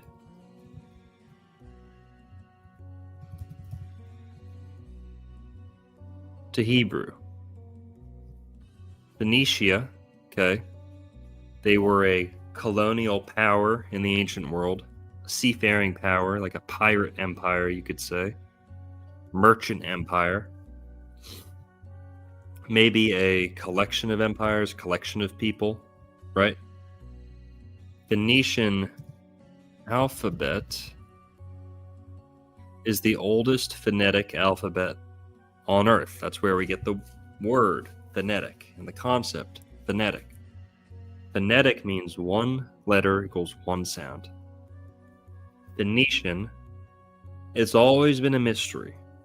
Where did the Phoenicians come from? And before them, where did the Sea Peoples come from? Right? The Egyptians being attacked by the Sea Peoples. Where did the Sea People come from?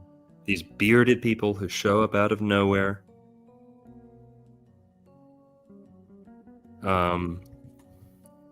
These people who show up out of nowhere in the Mediterranean with boats that don't look like anyone else's. They don't look like anyone else. And they're using a phonetic alphabet. Not pictographic, not cuneiform. It's not the hieroglyphics. The phonetic means one letter, one sound. So to spell a word, you put all the letters together and you get a word. Phoenician, they don't know where the Phoenicians come from either. They say, oh, it was on the coast of Lebanon and the Levant, and then they became so strong that they took over almost all the Mediterranean. I don't know about that.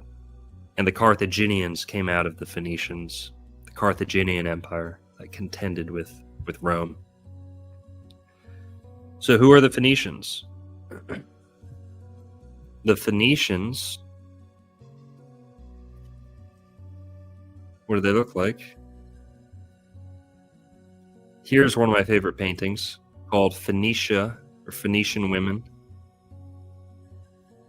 Red-haired, and the Phoenicians were known for the red hats too.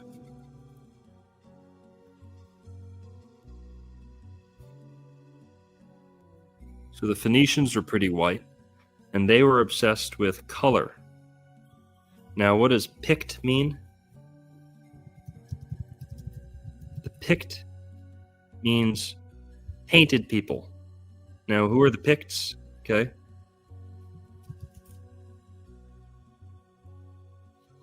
The Picts were a group of peoples in what is now Scotland. Picts. Okay. Well, now, Pict means painted, and Phoenician means colorful or red or purple. The Phoenicians were the people of the dye. Okay. Now, in meaning, you see the same meaning with the Picts, but in terms of phonetics, if you've been watching my channel, you know I've been talking about this for a long, long time. The Phoenicians are the Finnish. What is the most phonetic language?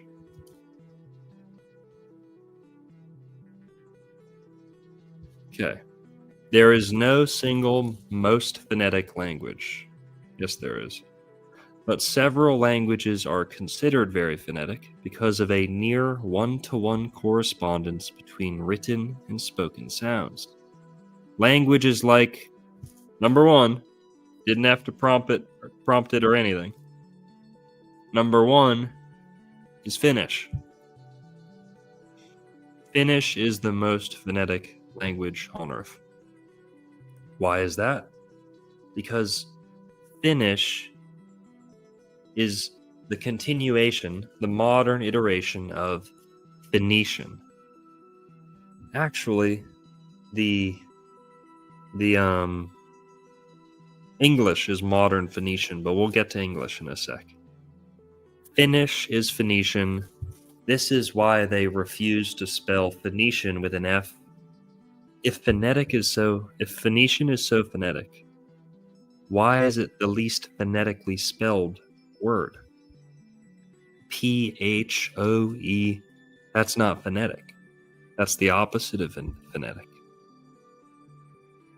The Finnish are the Phoenicians. Finland is the blondest place on Earth. Scotland and Ireland is the reddest hair place on Earth. Why is that? Because the Finnish have mixed ever so slightly with Asian people, which neutralizes the red hair gene. And it neutralizes the curly hair gene. When you go to Ireland, they've never mixed with Asian people. ever. But the Celtic, the Irish, the Scottish, the Irish, they have mixed a little bit, tiny bit, with Native Americans and a little bit of black people. Like I said, they got that dark chocolate gene, right? And there's all these theories about the Black Irish, right? That's a real thing, the Black Irish.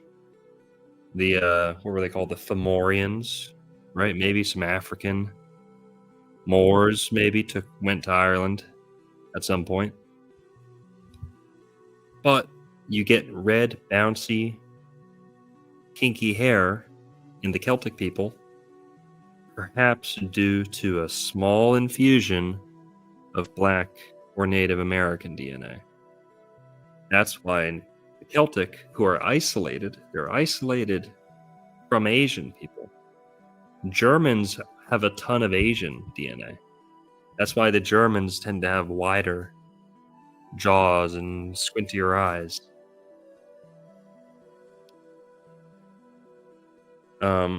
In the farther east you go, of course, the squintier the eyes get. You go to Russia, they're like half English. Sorry, they're like half European, half Asian. The Irish are who they are because they've been buffered. They've been insulated from all Asian admixture. Mongol admixture. Thank you.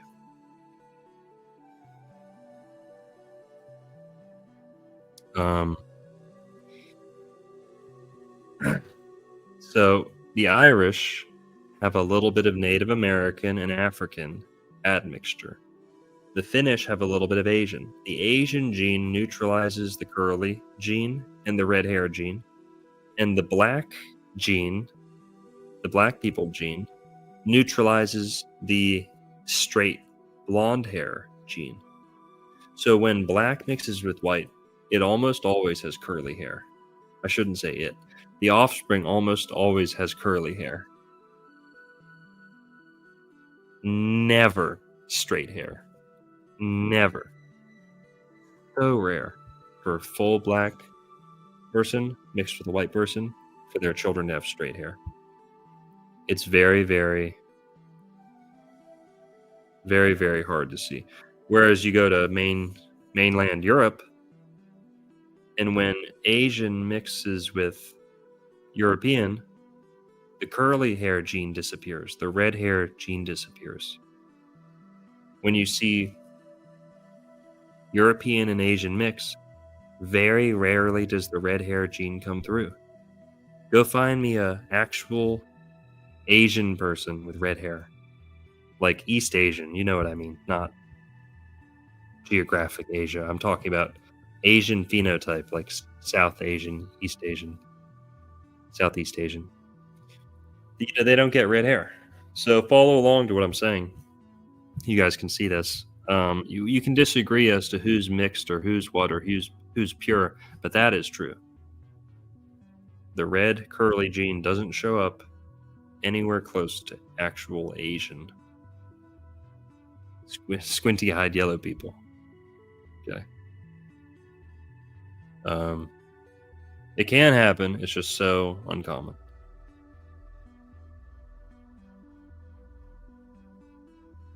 Mary tribe. Let's see. If you're whining, it better be good. Let's see.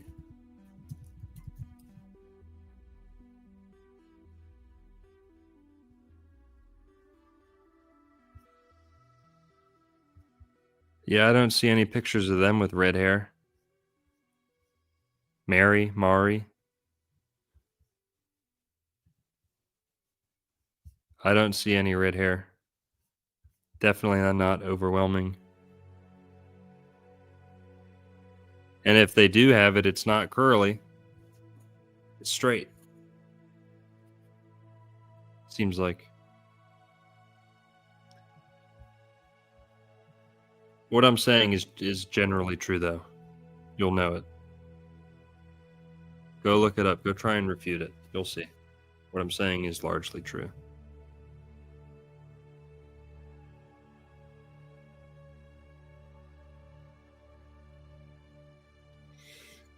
Okay. So where were we? Finnish, Phoenician. Also, since we're talking about the Celts and all this, who's ever heard of Celt-Iberian?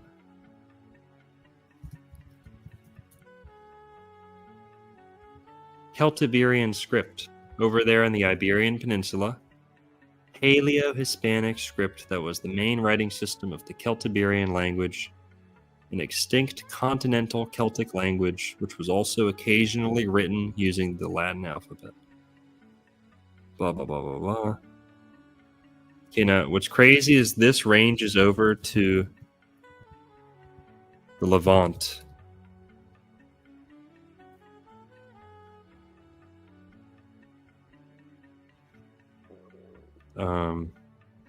But here, who knows what the runes are? Okay, the Vikings used runes. The ancient Britons used runes.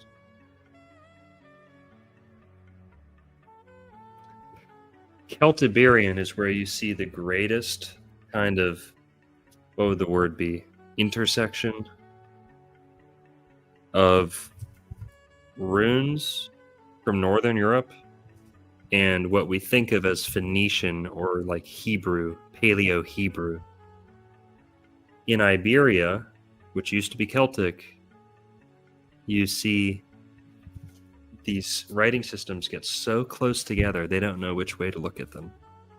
They don't know which way to approach this mystery. Because Celtiberian is like a smoking gun that the northern runic alphabets, runic Viking systems,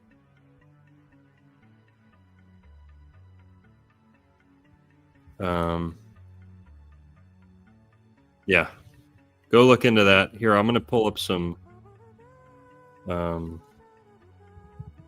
Finnish Phoenician stuff that I have in a folder.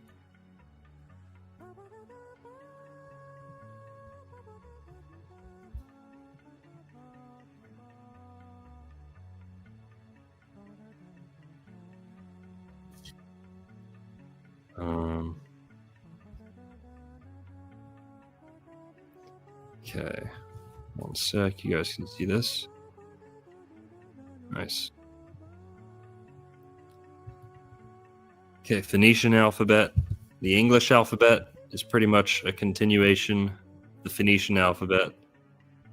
From Phoenician, you get Hebrew and Greek. From Greek, you get Latin. From Latin, you get our modern alphabet. So English is like the modern Phoenician. The Phoenicians took this writing system and spread it with boats. That's what the English did. Okay, the English built an empire off language. I love talking about the Enochian origins of the English language. King James Version Bible. But let's focus on some of this other stuff. Okay. On the top there is Punic. Phoenician would come to be known as Punic. Punic. That's how Phoenician was called in northern Africa, especially. Punic. Punic, right? Phoenician. Phonemes. A phenome or a phoneme is a pun. That's what a pun is. Something that sounds like something else. It tickles the subconscious. Puns.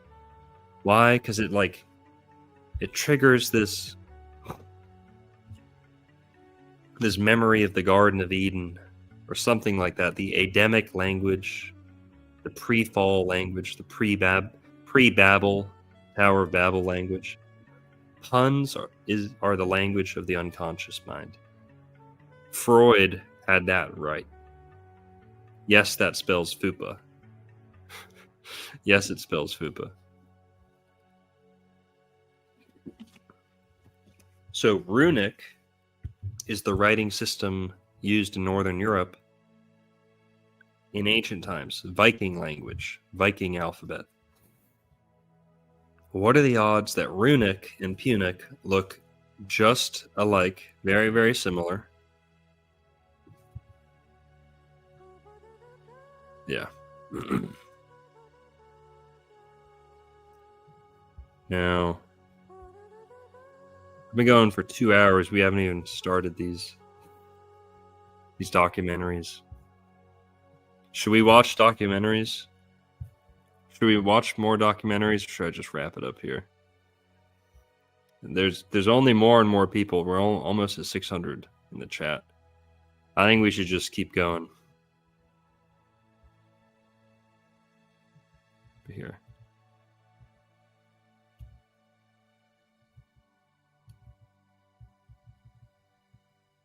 One sec. That's all linguistic stuff.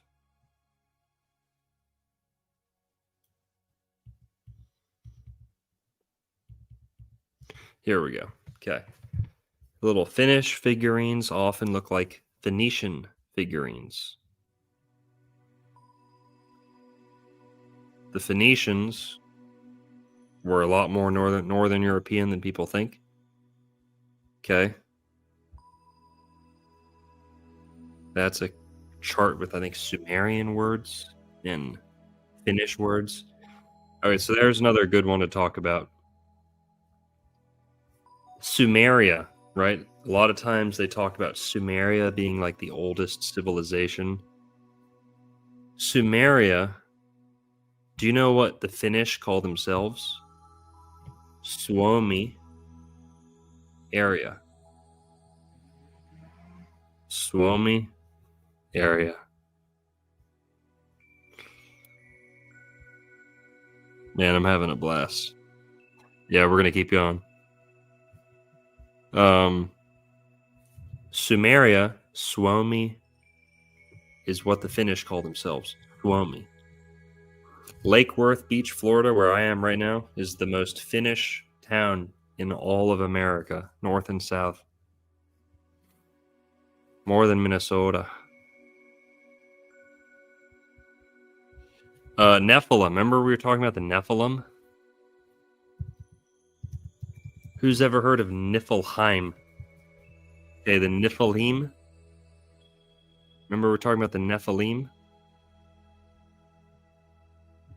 Well, now we have the Niflheim. Niflheim is a part of Yggdrasil, I think.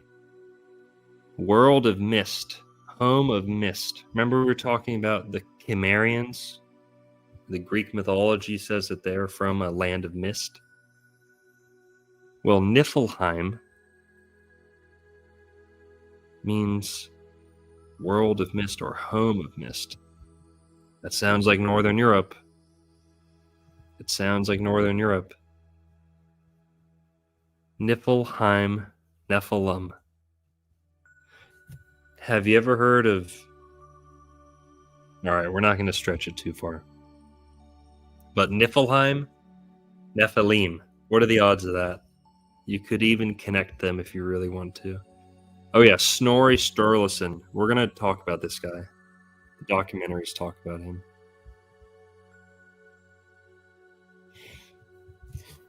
Well, all right. I think I'm all tapped out. Asgard, Midgard, the same root there as...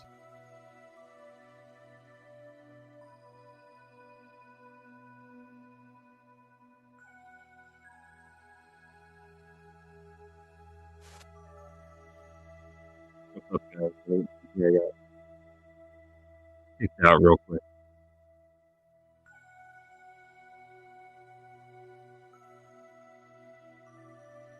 Yeah, I got kicked out.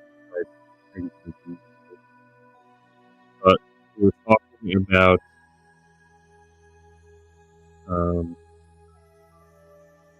Asgard, Midgard. Those are also Norse places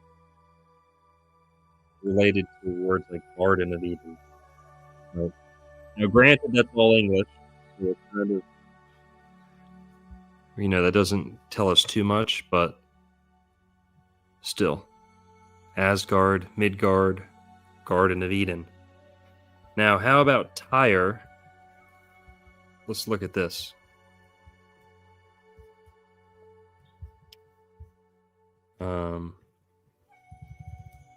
Tyre. The city of Tyre was a Phoenician stronghold, one of the oldest continually inhabited cities in the world, Phoenician metropolis, legendary birthplace of Europa, where we get the name for Europe. Now that's Tyre in Lebanon. Apparently Phoenician. Mediterranean has nothing to do with Northern Europe, right? Well, what about the god Tyr, or Tyre, or Tur, where we get Tuesday? Tyre. Also words like Tyrrhenian Sea. You see that? Potentially from Tyre, the Norse name or Germanic name for Mars. Tyre, tyrant, tirade. That's Mars. And that's the T rune, by the way. The letter T. It's Tyre, the Tyre rune. Okay, now how many more we got? All right, that's pretty much all the stuff I had written down. In the King James Version Bible, I think we're going to kind of get to that, but the King James Version Bible, why do people hate the King James Version Bible? My favorite Bible. In English, it's the only Bible we should... In the English language, there's the King James Version Bible, and then everything else is an annoying,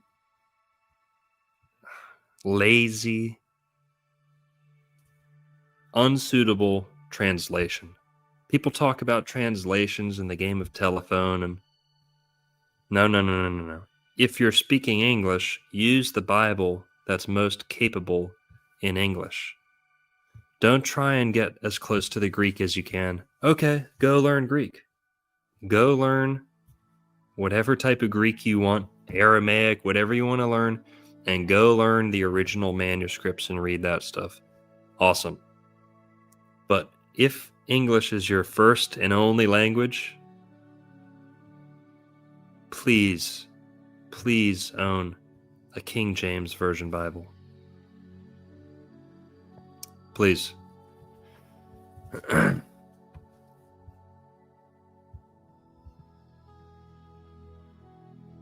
All right, hey buddy.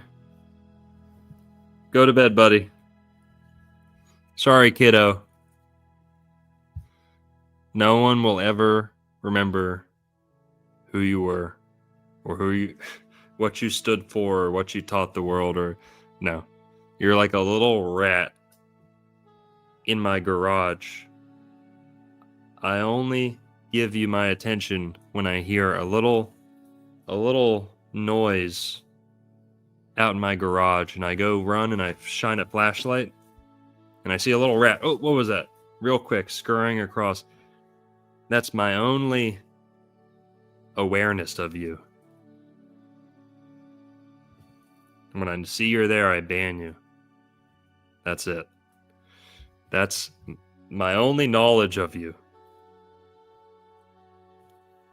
That's gratifying. It's the best feeling in the world.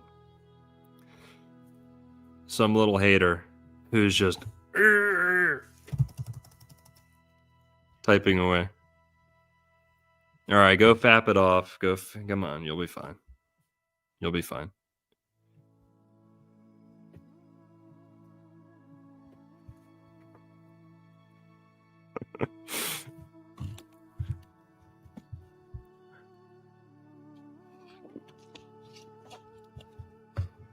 Wrecked. Yeah. King James Version Bible, or get the fuck out of here. KJV. Okay. If you're speaking English, read the KJV.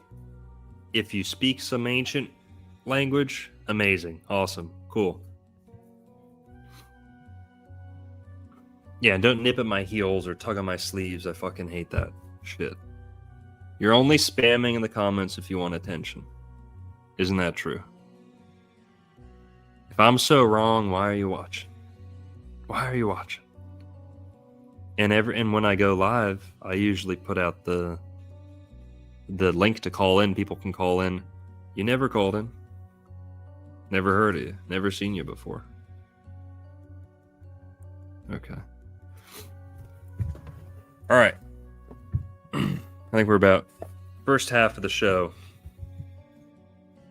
done right there. Okay. Hawa, folks. Hawa. Let's get into it. Let's get kind of closer to the Jesus angle. First, we got to talk about the lost tribes, because that's kind of what happens in order. Tribes were deported. Okay, I'm going to turn the music off. Okay, you guys ready? We're watching... Oh shit, I got to put the comments back on. Fuck. We're watching Europeans Are the Lost Tribes of Israel, a rare documentary on the Simon Christopher in Christ YouTube channel. Let's see if we can get this guy some more subscribers. Hopefully get him on our good side. We're all trying to promote the same message here. I swear to God, if you copyright me, I'll be pissed. And you can't, by the way. You don't own the rights to this, and I shouted you out. But still, gonna try and get you on my nice side. Get on your nice side. Europeans Are the Lost Tribes of Israel, a rare documentary from the Simon Christopher in Christ YouTube channel. Some old documentary. I watched it. It was pretty damn good. Now, boom. Let's hit it. Can you guys hear this?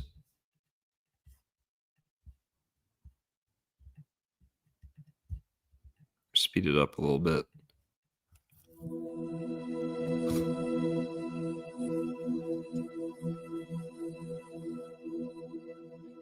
It's an uncomfortable fact that the history of our world is all too often defined by conflict. Over the centuries, there have been many examples of invasions, conquests, and captivities. Perhaps nowhere has this been more apparent than here in northern Israel. In the 8th century BC, it was the setting for one of the largest forced deportations ever recorded in human history.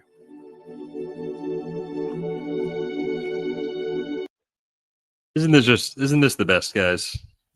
We got the haters out tonight. We got all the supporters out tonight. Why don't we all spark up a little bit?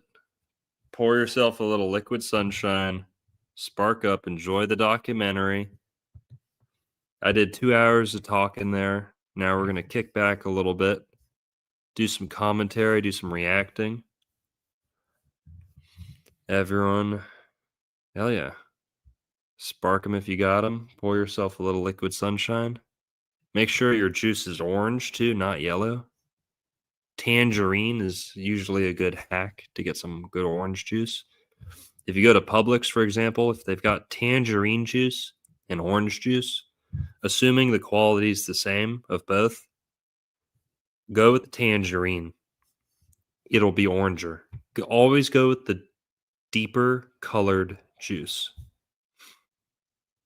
if you're looking for quality and the superpowers. Lemonade's good, so I'm not saying it needs to be dark, but if you're going for orange juice, you don't want the yellow ones.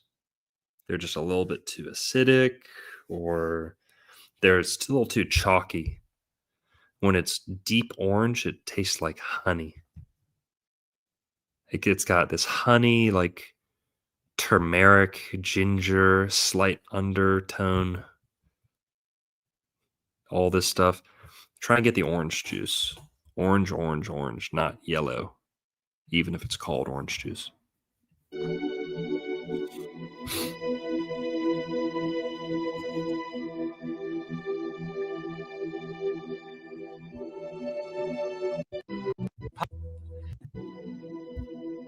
Almost 800 years before the birth of Christ, Palestine, then known as Canaan, was invaded by the armies of the Assyrian Empire. This led to the subjugation and deportation of virtually the entire Israelite population into Assyria. What happened next is the subject of our story. Following their deportation, this huge number of Israelites, taken captive by the Assyrians in the 8th century BC, became known to history as the lost tribes of Israel, not just because they lost their homeland, but also because they lost their Israelite identity. The subsequent decline of the Assyrian Empire enabled these lost tribes to begin their migrations, journeys that would take many of them out of Assyria westward into Asia Minor and Europe.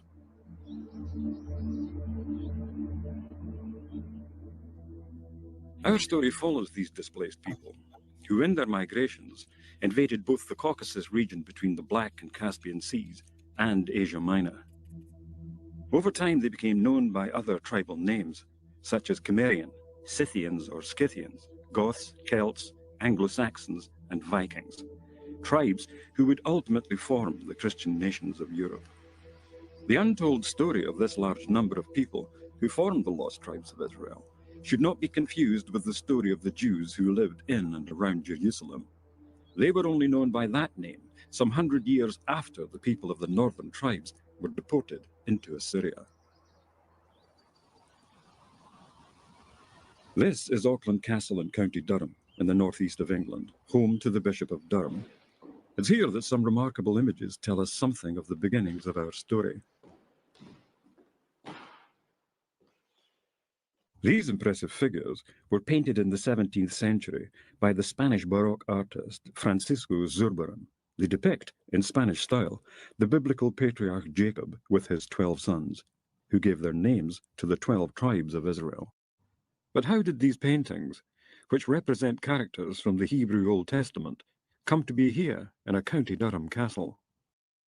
Zurbarán, or Thurbarán, as some people call him, painted the pictures, the 12 tribes of Israel, and they were on their way to South America, and they were stolen by, as we believe it, British pirates on the high seas, and they then found their way to back to Portugal, and at that point, a British dealer bought them, and the Bishop of Durham at the time, Bishop Richard Trevor, had a particular reason to buy them.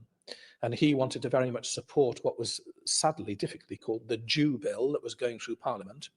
And as an act of faith and an act of witness about this, he bought these Zurbarán paintings depicting the 12 tribes of Israel, and he hung them in this room, the long dining room. They tell us that the tribes of Israel, that the sons were important. They were part of our whole heritage. Christian people have a Bible which includes the Old Testament and the New Testament. The New Covenant that Jesus came to tell us about, God's New Covenant, was from the Old Covenant given to the people of Israel, the chosen people, and that they would be in God's favor. They were God's chosen ones to do his will and his work. And Jesus, we believe, came to tell God's chosen people of God's will and purpose in the New Covenant. And he did that eventually by giving up his life and dying for us. So what does the Bible tell us about Jacob and his 12 sons? Well, the Bible tells us that Jacob's name was changed to Israel. Quite a grandiose title. It means one that rules with God. Consequently, his 12 sons became the ancestors of the 12 tribes of Israel. Now, they also inherited an unconditional promise from Almighty God that their descendants would grow into a great nation and company of nations that would spread abroad to the west and to the east, to the north and the south, that in them all the families of the earth would be blessed. And they were also given possession, title deeds, if you like, of the land of Palestine, which at that time was known as the land of Canaan.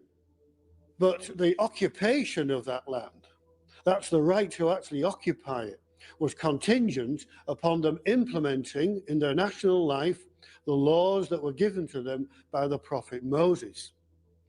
Now, each of the tribes inhabiting the land were given a portion of territory.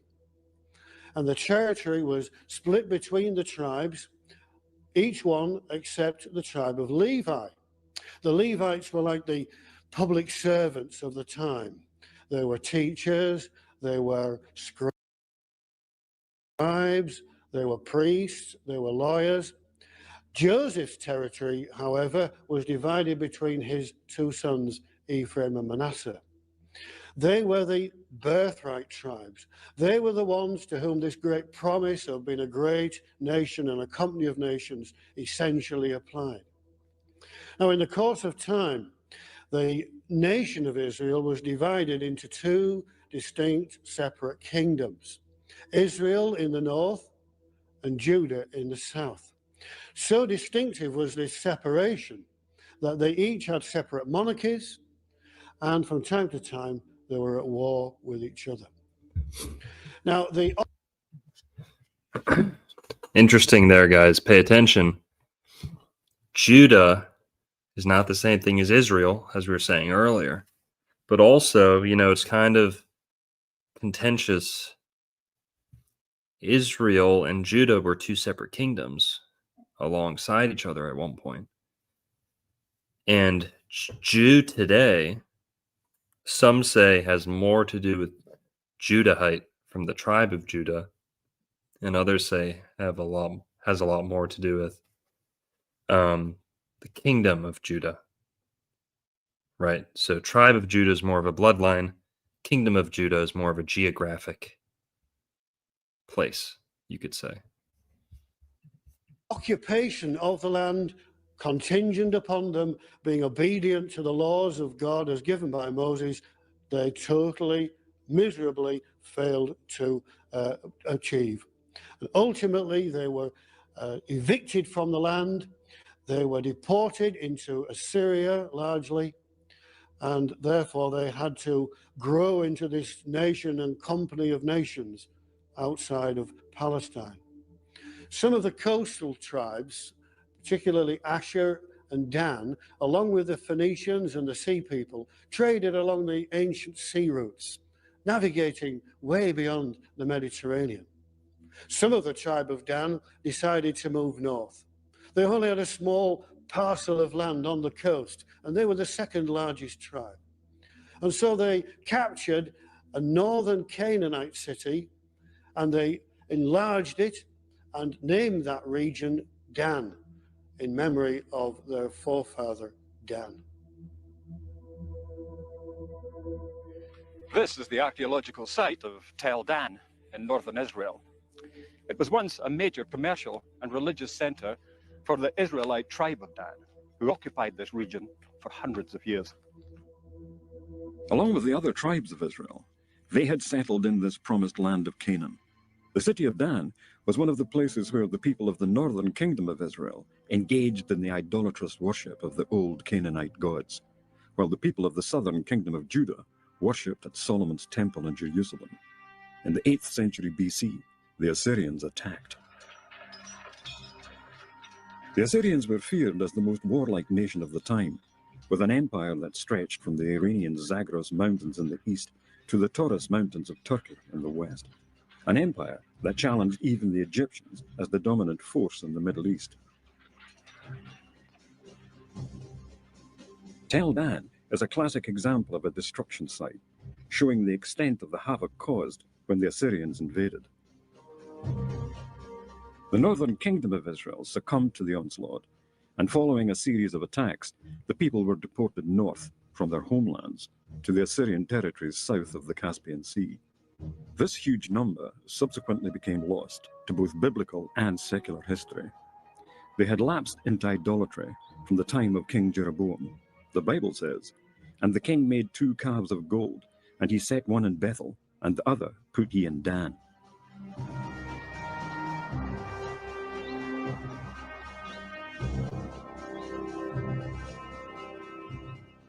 Following the division of the kingdom of Solomon, King Jeroboam established a cult at Dan as an alternative to the one at the temple in Jerusalem.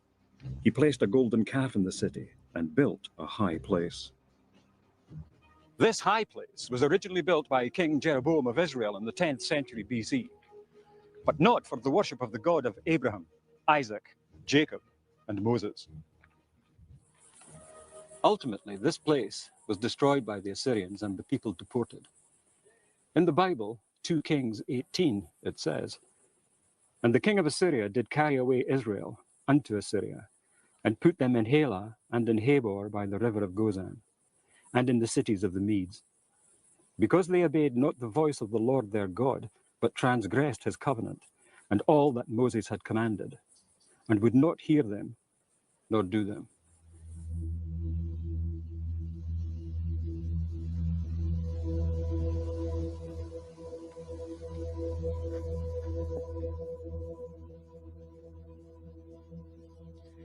Tel Dan was only the beginning of a campaign that would leave Palestine devastated. To the south, the important commercial center of Hazor was also destroyed by the Assyrians in the 8th century BC. Tel Hazor is located in the Hula Valley at the foot of the Galilee Mountains. It was destroyed during the Assyrian military campaign of 732 BC, and its inhabitants exiled, along with those of the entire Galilee region.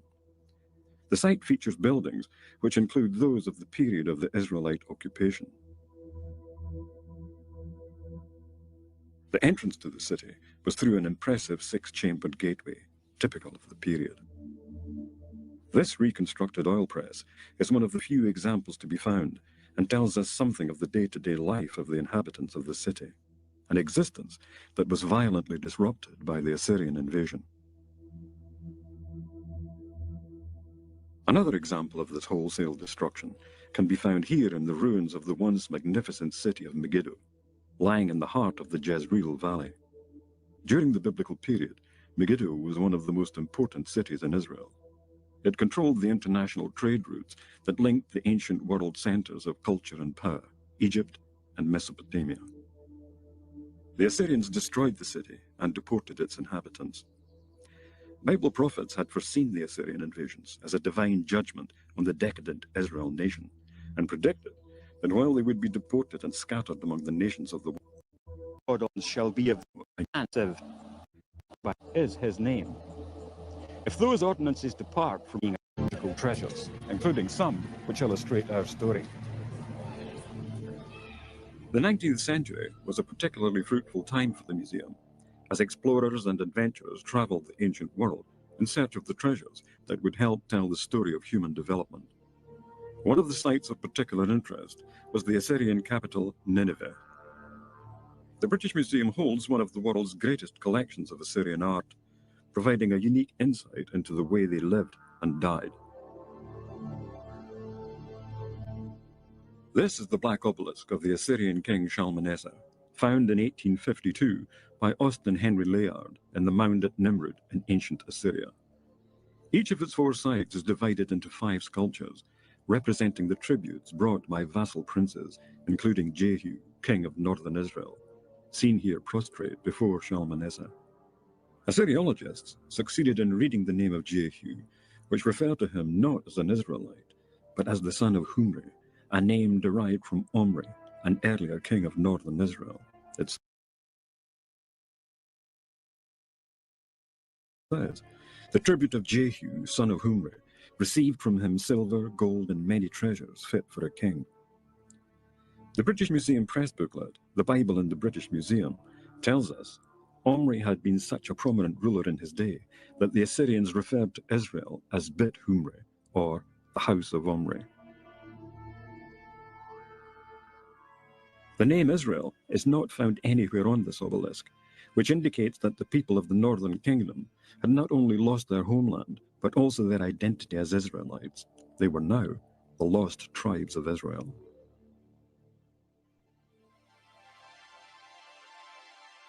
These images help tell the story of how, in the course of time, successive waves of Assyrian invaders systematically deported the people of the northern kingdom of Israel northeast across the Euphrates into Assyria.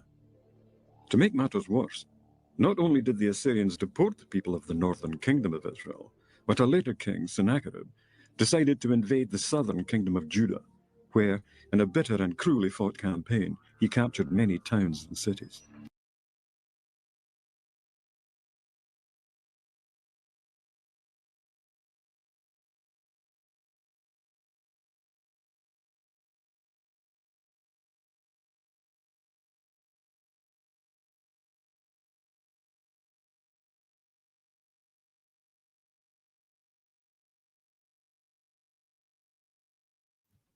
Shit, I was muted. Sorry. Maddie Divine tipped. I was going to read some super chats here. Maddie Divine tipped Maddie Divine tipped $5 Canadian. Thanks for the Canadian money. Ugh. But he said, even O negative can act like a rhesus monkey sometimes.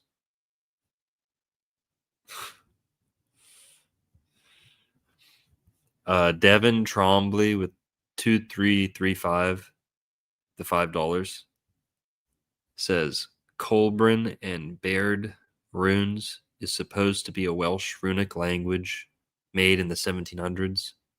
I think maybe I heard somewhere it could be older. I don't know. Oh, also, to add to the list of biblical or,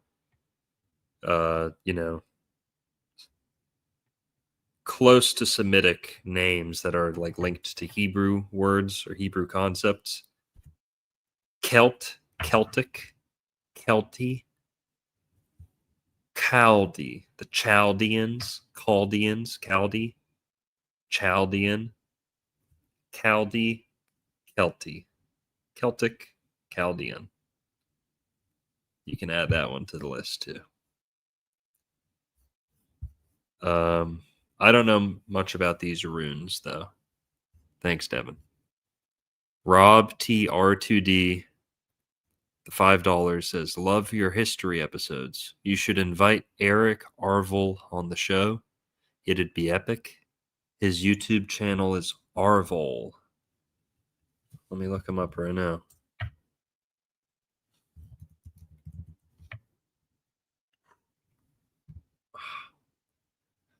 With 2 A's? Yeah, I think that's him. Okay, yeah, this is him for sure. Interesting.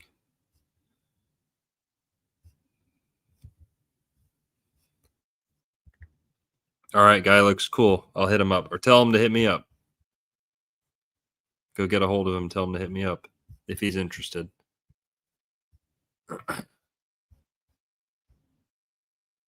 Jofi is Flame. The 199 said, let's spark. Shell, yeah.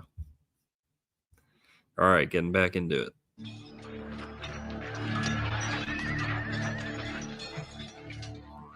These images record the siege and destruction of the city of Lachish, one of the bloodiest and best documented examples of Assyrian siege warfare.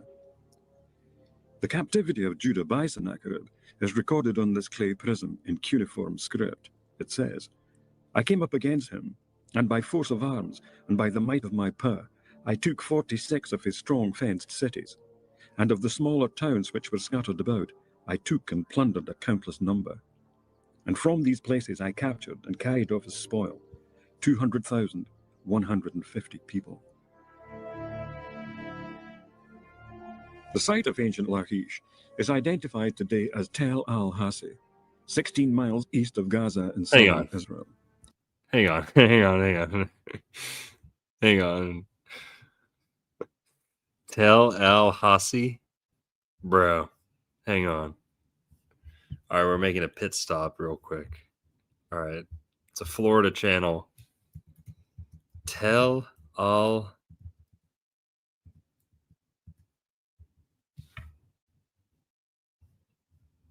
Here we can see what remains.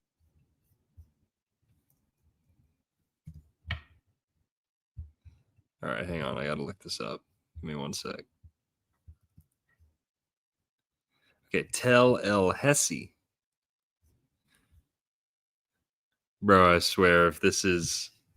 All right, chat. If this is... Let's take some bets. If this is on the 30th... If this is on the same latitude...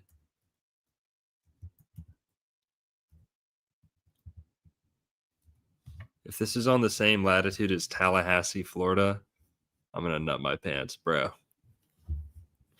It's not far. It's pretty close. Okay, hang on.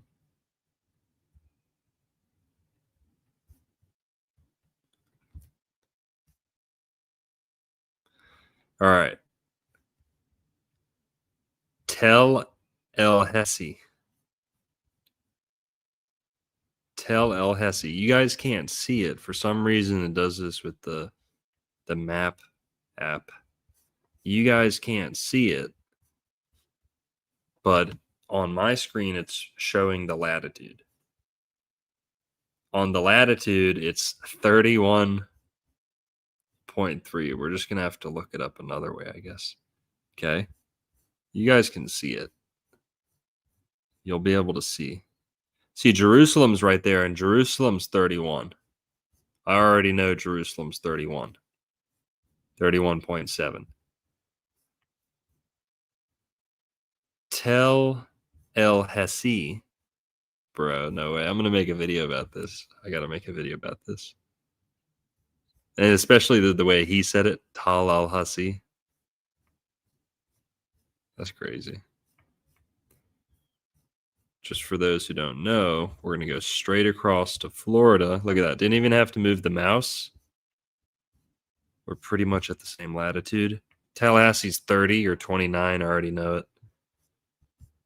But we're real close. Real close. Here, I'm going to show you guys on.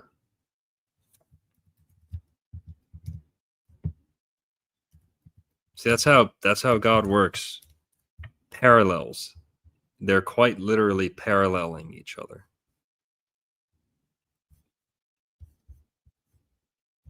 Okay, so we're looking at Tel El Hesi. Latitude.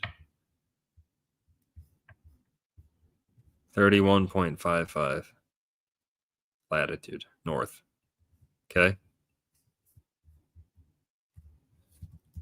Tallahassee, Florida, 30.4. Pretty good for Bronze Age stone, Bronze Age astronomy. Could be a parallel.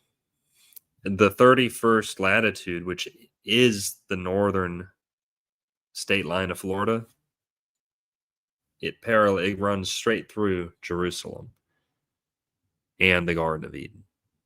But all right, that's a whole nother episode. Too much sauce. That's pretty cool, though. I didn't know about that place. Just found out about that. You think I would have already. Great city. What happened here was typical of Sennacherib's campaign. The place reduced to rubble and the people rounded up and deported. Lachish was considered to be of great importance by Sennacherib as a strategic location vital to his plans in conquering Judah. This importance is highlighted by these carved reliefs, made to show the siege and battle that followed, and given pride of place in the central room of his new palace at Nineveh. They show the siege in great detail and how well developed the Assyrian war machine was. Here we see the ramp that was built to gain entry to the city, and the Orlando, right in the middle of the Florida Wildlife Corridor. Whoops. Excuse me. So I'm going to skip a little bit. They're just talking about the ranks of Assyrians. soldiers. These acts of destruction we take before is Joseph's Israelites, most of them, and became known inhabitants of Jerusalem who remained. There we go.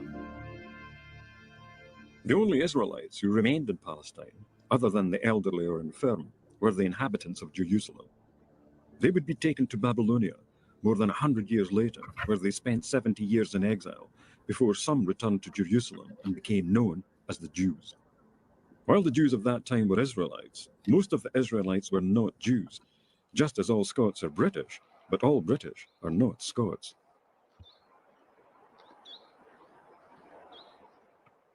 Centuries later, the Jewish historian Flavius Josephus, in his book, The Antiquities of the Jews, tells us something of the fate of the lost tribes, saying that they were beyond the Euphrates and were an immense multitude, not to be estimated by numbers.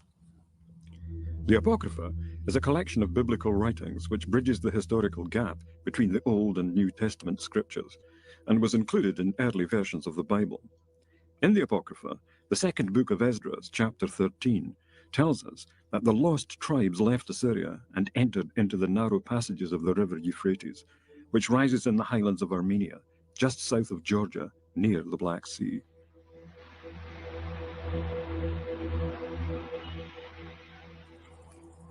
This is Tbilisi, capital of Georgia, on the banks of the river Kura. The Silk Road ran through here, giving the city great importance as a trading center. It's also of vital strategic importance, situated south of the Caucasus Mountains, guarding the pass, which is the main route to the north.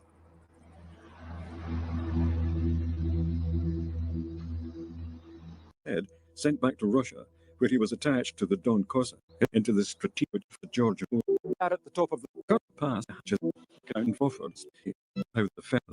Although numerous Scythia, a region which acquired a name that became synonymous with wandering tribes, Scythia. Although numerous Scythian burials have been found in southern Russia, the earliest were found at Kalermes in the Caucasus and Sakis in what is now northwest Iran. This corresponds with evidence found in contemporary Syrian texts and is the same region to which the lost tribes of Israel were deported.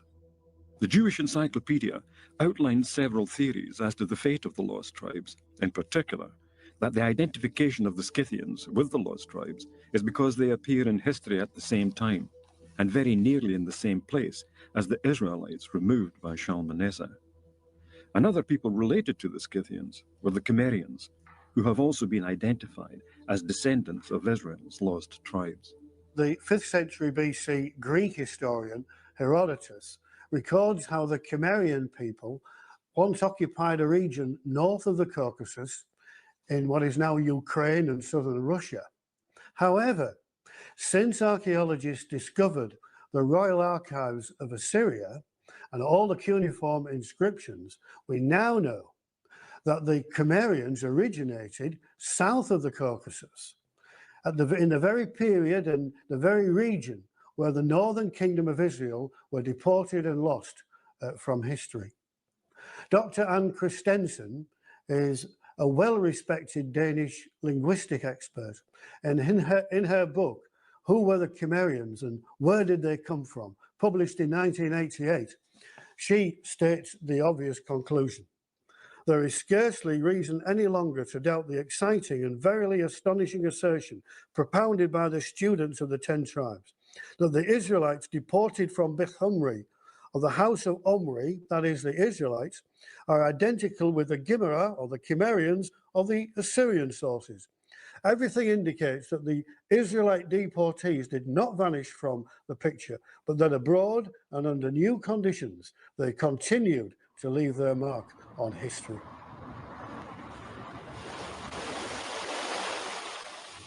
The Encyclopedia Britannica tells us that the Cimmerians invaded what is now western Turkey. So, while some of the tribes migrated through the Caucasus and across southern Russia into Europe, others traveled west through what was then Asia Minor to cross here at Constantinople, modern-day Istanbul. This is where east meets west. This ancient city occupies a unique location, straddling the Bosphorus, the narrow strip of water that separates Asia from Europe. This strategically important location commanded the vital trade and military routes that bridged the continents. Many armies have passed through here, including those of the Persian king Darius in the 6th century BC, who, according to the Greek historian Herodotus, made a failed attempt to conquer the Scythians. He built a bridge of boats across the Bosphorus before leading his army north to the Danube. In the resulting battle, the Scythian cavalry and archers forced Darius to withdraw back to the Bosphorus, where he retreated into Asia, never again to attempt an invasion of Europe. This event underlined just how important this place was in crossing from one continent to another. The Cimmerians, in continuing their westward trek, would ultimately become known as Gauls and Celts. The 19th century scholar and antiquary, the Reverend Samuel Lysons, in his 1865 book, Our British Ancestors, Who and What Were They?, states that the Cimmerians, seeming to be Gauls or Celts under a different name, it is observable that the Welsh, a Celtic people, still call themselves Cymri. Not only did Old Testament prophets affirm that the lost tribes of Israel would be preserved in their migrations, The New Testament writers also recognized their continued existence and development. The Apostle James addresses his entire epistle to all 12 tribes scattered abroad. James, a servant of God and of the Lord Jesus Christ, to the 12 tribes which are scattered abroad, greeting. The Apostle Peter continues to recognize them as a chosen generation, a royal priesthood, and holy nation, and reminds them of the words of the prophet Hosea, that for a while in their Assyrian captivity they ceased to be a people, but are now once again the people of God. But ye are a chosen generation, a royal priesthood, and holy nation, a peculiar people, that ye should show forth the praises of him who hath called you out of darkness into his marvelous light, which in time past were not a people, but are now the people of God, which had not obtained mercy, but now have obtained mercy. Nowhere in its long journey to the Black Sea does the river Danube look more impressive than here at Budapest, the capital city of Hungary. The Danube is the second longest river in Europe, stretching from its estuary in the Black Sea to its source in Germany's Black Forest. Widely regarded as one of the most beautiful cities in Europe, Budapest can trace its roots back to prehistoric times. It's an intriguing thought, as some scholars have suggested, that the Israelite tribe of Dan incorporated their name into some of the geographical features they encountered on their travels. Starting with Tel Dan in Israel, and in the course of their migrations, the great rivers, the Dnieper, the Don, or even the Danube. Running through the heart of the continent, the Danube has provided a readily available route for armies and all manner of travelers over many centuries, including the lost tribes as they moved westward across the continent. Heroes Square bears testimony to Hungary's turbulent past, with the 7 mounted horsemen representing the chieftains of the Magyar tribes who founded the Hungarian people in the 9th century. If it is the case that the lost tribes of our story are represented by the Scythians, their presence in the region of the Danube is recorded by an impressive collection of artifacts held here in the Hungarian National Museum.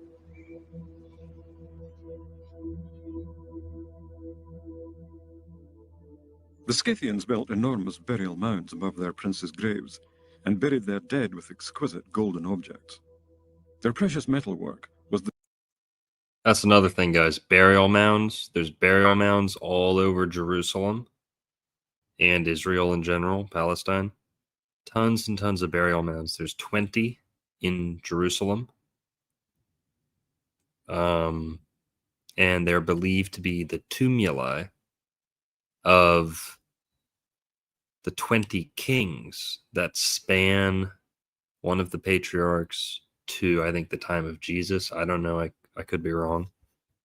But 20 kings of Jerusalem, or 20 kings of Israel, or 20 prominent men from the Bible or biblical lineages. There's 20 mounds in Jerusalem. Go look them up. There's articles about them and stuff.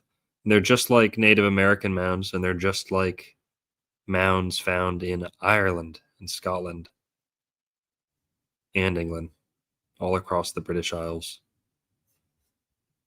the zenith of nomadic art. This exhibition displays some of the most significant relics of Scythian art and culture, and tells us something of the daily life of these people. The Scythians were renowned not only for their military prowess, but for their advanced culture and craftsmanship skills. They also developed organized communities and a sophisticated network of trading relationships, particularly with the aspiring Greek city-states. The Danube was to provide the artery that would take the Scythian tribes into the heart of Europe.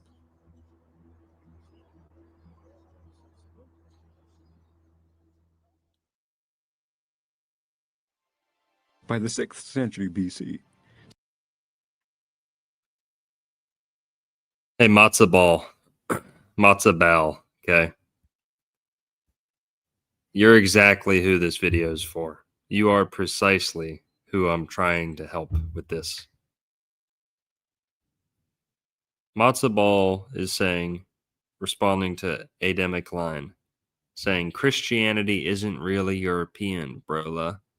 It's from Palestine. If you are Celtic like me, you should embrace your Druidic roots, maybe. Okay. Now, I'm going to go out on a limb here and say I'm more Celtic than you, probably. And the whole point of this show is to demonstrate, as far back as you go in the Bible, there's a red-haired, ruddy phenotype. We don't know what country that equates to today, but we're saying what we know as European today. The old Hebrews in the Bible fit that description. They match the same description. And you shouldn't be so... Here's... Buddy, I don't want to spank you too hard, but if you really want to be Celtic, don't be so geographic. Don't be so geography-based. With all due respect, you're kind of showing your cards here, and you're kind of showing your operating level, because you're ignoring the whole premise here. Don't get fixated on the geography. People move. Celtic people have moved. Now, we can agree on the fact that the Celtic people today have retrenched themselves. They've retrenched themselves in Ireland, in the British Isles. That's like the last bastion, like the last place they've retreated to, retrenched. Don't fixate on the geography. What we've shown here today, and lots of people do a better job than me, is that what we know as Celtic before Islam spread all the way to the Mediterranean, down past Greece. Okay, and if you go a little bit outside of the mainstream and look at the Bible, you can see a Celtic thread, a red-haired, hot-blooded, mischievous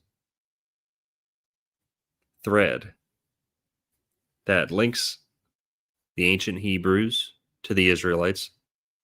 All this stuff. If you're ignoring all this, if you can't see it, if you haven't been here, I'm sorry, but if you're ignoring this or you can't see it, you're just dumb. And this should be a opportunity for camaraderie and brotherhood. And if you're so conquering, if you're such a conquering spirit, then see that there's a Celtic claim over Christianity and take it. And like I was saying about the race thing, if you're so race-based, bro, then claim the racial, show interest in the racial claims over the people in the Bible.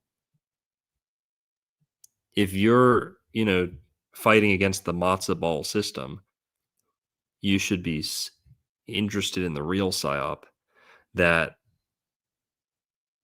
the people today are the only Israelites or Judahites, and that's just not true. The people in Europe are also descended from them. If you are Celtic like me, you should embrace your Druidic roots. Well, guess what? I got just the documentary for you too. Stay patient, okay? Be patient. I've got just the documentary for you. Seriously.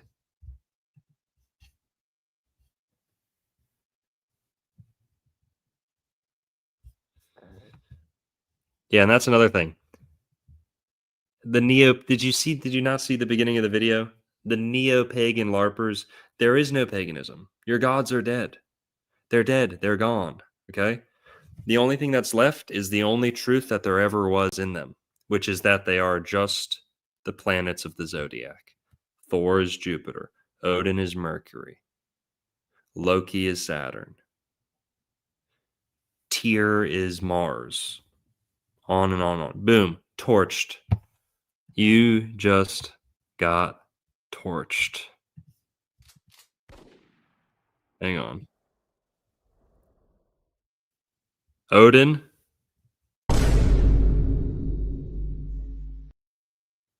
No. Never heard of them. Okay. They're toast. They're gone. You want to know what the Number one, how do we say this? The number one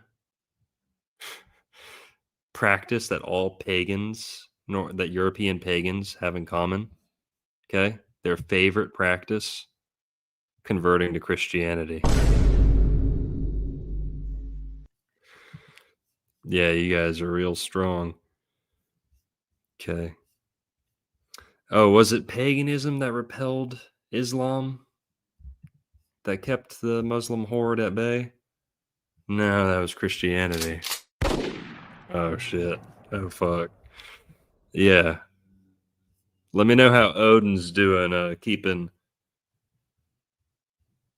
See, when they took Odin out of school, nothing happened. When they took Christianity out of school and took Christianity out of the home, then you get the zombie horde at your gates.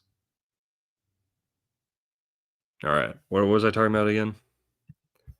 I've got a really good documentary that you're going to like. And by the way, your gods hate you. Your pagan gods hate you. They're fake, but if they're real, they hate you and they want blood from you.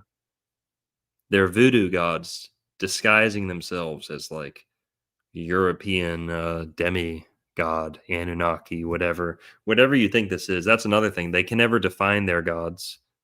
They'll make fun of the idea of a man in the sky, but then they won't. They'll refuse. They'll do anything but call their gods the planets of the zodiac, or the planets of astrology, or a spirit or an energy.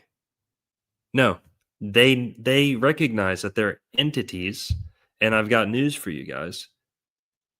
There's the only entities that want things from you are bad entities, meaning blood sacrifice. Okay, don't even get me started on sacrifice in the Bible. I'll spank you on that too. But your gods hate you. You have no redeemer. You're still stuck in the synagogue of Satan, rabbi blood sacrifice system. You're in the temple cult. You're the ones who are stuck. You're the ones who are so closely linked to the Pharisaic tradition. Because your gods demand blood, the blood of the innocent. The pagan gods are evil and false and fake. And if you want the real gods, the true ones who work for the one good God in heaven, lowercase g gods, go look at the planets of astrology. There it is. And by the way, they're not automatically good. Just understand them. Venus is Lucifer, and Freya, Frigg, and Isis. Yeah. But yeah, just get over this paganism. You guys, if there's any one entity you want on your side, it's the one good God in heaven. It's the God of Jesus. Jesus is the Son of God. I'm going to go with him, what he says. And yeah, let me know how that paganism works out for you guys. Okay.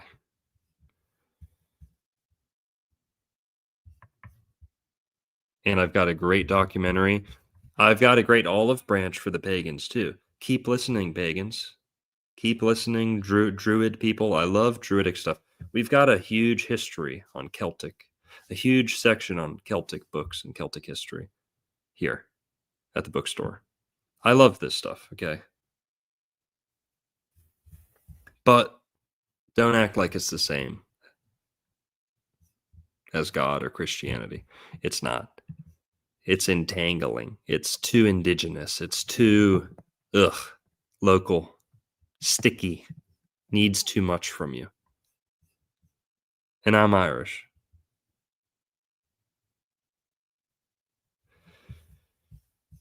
But okay, hope I made sense in some of that. It's good, though. It's good. I'm getting excited and staying awake. Successive waves of Scythian attacks overtook much of pre-Roman Iron Age Poland and Germany. In the years since the end of the Cold War, what was East Berlin has undergone an extensive restoration program. The Brandenburg Gate is the architectural icon, not just for the city itself, but for the German people.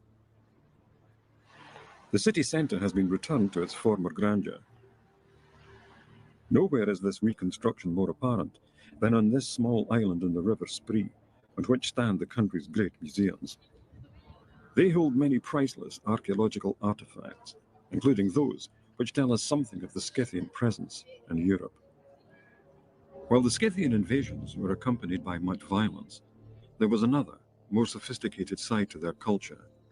In 1882, a hoard of Scythian treasure was found at the Iron Age archaeological site of Wetterveld on the German-Polish border. Some of the wonderful gold objects found there are on display here at the Altes Museum. Taking pride of place in the collection is this golden fish and sword found at Wittyskowo. The exquisite craftsmanship of these items bear testimony to the advanced metalworking skills employed at that time.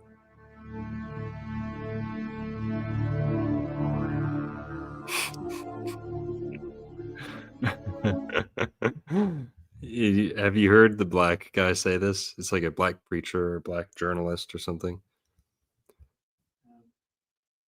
If Jesus were black, then heaven's a ghetto. That's funny.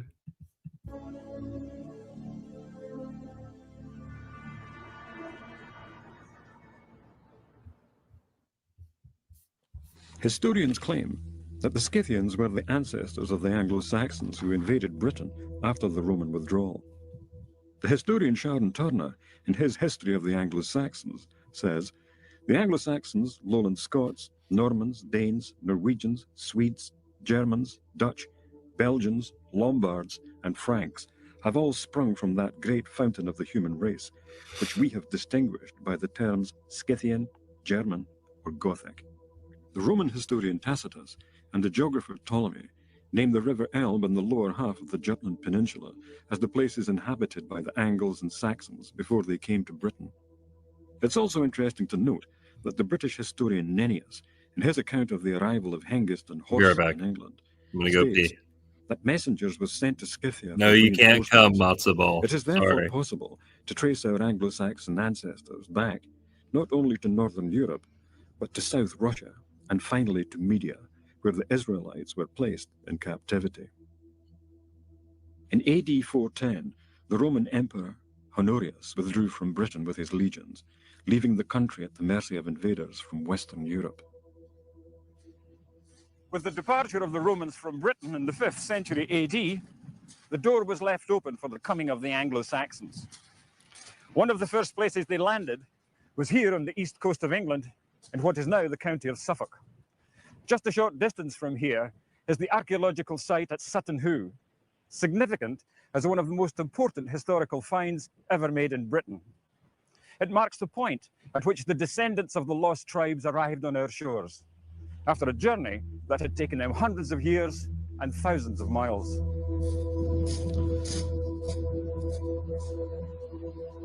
The site at Sutton Hoo was first excavated in 1938, when the owner of the land, Mrs. Edith May Pretty, determined to find out what, if anything, lay beneath the ancient burial mounds just a short distance from her home. She employed Basil Brown, a Suffolk archaeologist, to undertake a dig on her land. In 1939, he opened 3 of the ancient mounds, and in the largest, discovered the remains of a 90-foot-long Anglo-Saxon burial ship. The use of large iron bolts suggests an earlier British origin, whereas the Angles and Saxons tended to use wooden dowels in their ships. Whichever the case, Basil Brown realized that this was no ordinary burial, but that of a rich and powerful nobleman or king. While much of the rest of the site had been plundered by grave robbers, the greatest prize had eluded them: Anglo-Saxon gold, weapons and ornaments, Byzantine silver and other objects that suggested links with France and Scandinavia. The treasures found at Sutton Hoo are to be seen on display at the British Museum, where this impressive helmet takes pride of place.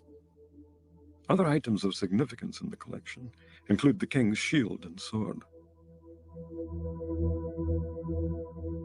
These magnificent silver bowls clearly show the Star of David, which suggest a Middle Eastern connection.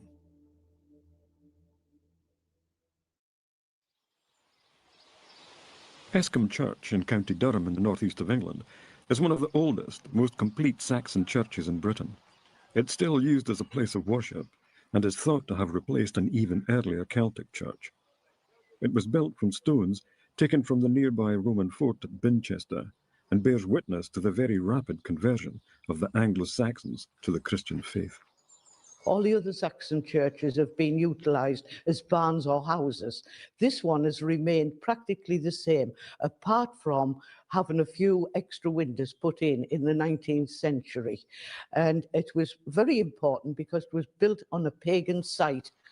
Churchyard is round. We've got a sundial on the outside wall, which is two pagan gods, the god of the world and the god of the sea, that were worshipped here before Christianity spread.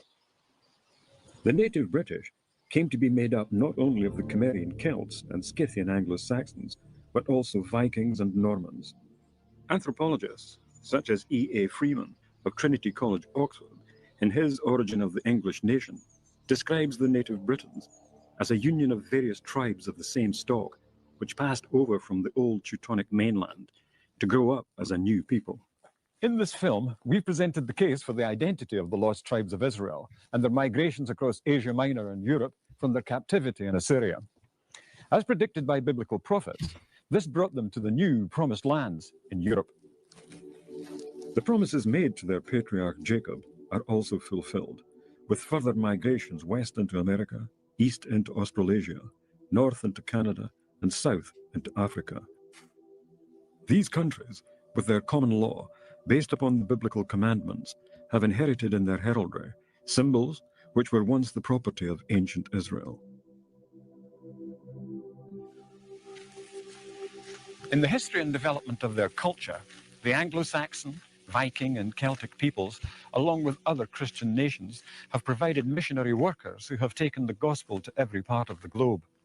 Their efforts in providing healthcare, education, and spiritual guidance have improved the lives of millions. Over 2 centuries, the work of the missionaries, however imperfect, remains a powerful witness for the Christian faith throughout the world.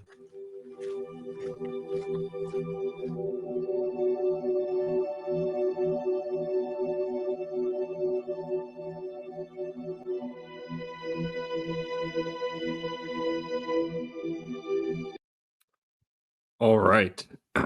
Now we've got another video. Now, in a second. We can't watch all of this one because it's long. This guy's active on YouTube. I want to shout him out too. He needs some more support on YouTube. Mickle S. Crack. Crack. Mickle S. Crack. I'm going to subscribe. Fuck it. I'm in. I'm subscribed, guys. Take the plunge. I want to support this guy's work. We're going to watch a little bit. Again, he gets into the whole Assyria thing. He also talks about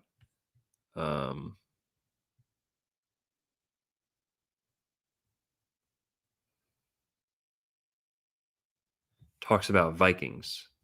We'll see that 2,000 years ago, version the Old You guys can see that. All right, let's see.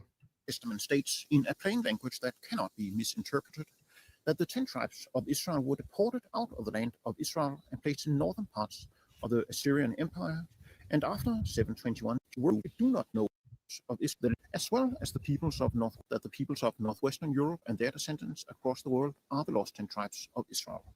And we can prove evidence of the Israelite ancestry of the Nordic and German peoples, and then we're going to present evidence of the Israelite ancestry of the peoples of the British Isles, the Netherlands, and France.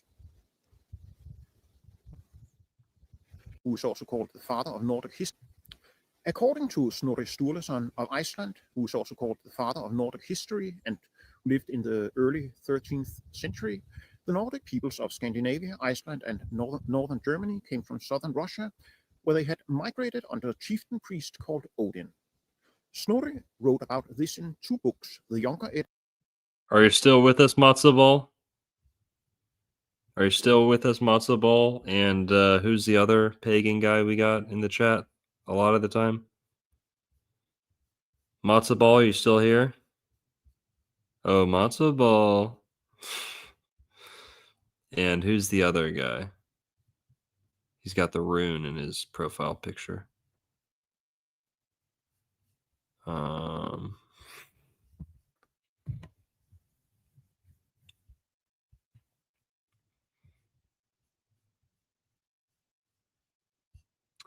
Windhammer. Windhammer, are you still here? Windhammer and Matzo Ball, you guys still here? All right. Let's see if you guys like this part about Odin. From 1220, and the Heimskringla, which is also sometime. I think this guy's Dutch or Danish. Dutch or Danish. So his accent's a little wonky, funny, but known as the Chronicles of the Kings of Norway from 1230. I think he's Dutch. The Dutch usually do that with their S's. The Chronicles. The Chronicles. Spain. Mississippi. That's a Dutch thing. Snorri wrote that the ancestors of the Nordic peoples were two tribes called Asa and Vegna. These names are very similar to the names of two of the lost 10 tribes of Israel, Asher and Dan. According to Snorri, they lived in a city called Asgard on the river Don, close to what today is the Russian city of Azov. Snorri also wrote that Odin had great estates south of the Caucasus Mountains, which happens to be right next to where the Assyrians had placed the 10 tribes of Israel, including Asher and Dan. The greatest Scandinavian historians wrote that Snorri's account that the Nordic peoples came from southern Russia was indeed true. This includes Olaf Rudbeck, the greatest Swedish historian of his age, who wrote his main work, Atlant eller Mannheim, in the 1690s and the first decade of the 1700s, and Peter Frederik Suhl, the greatest Danish historian of his age, who wrote his main works, such as History of Denmark in the 1770s and 1780s. To get back to Snorri Sturluson of Iceland of the 13th century, the Asa and Vegna tribes left Asgard when the Roman general Pompey the Great was fighting King Mithridates of Pontus. I think he said Acer and Danir tribes. I could be wrong. In the Third Mithridatic War in the 70s to 60s BC. It took place in Asia Minor and the Black Sea region, including the Crimea. Now, the Crimea borders the Sea of Azov on the east, and on the western side of the Sea of Azov is the city of Azov, and possibly the city of Asgard.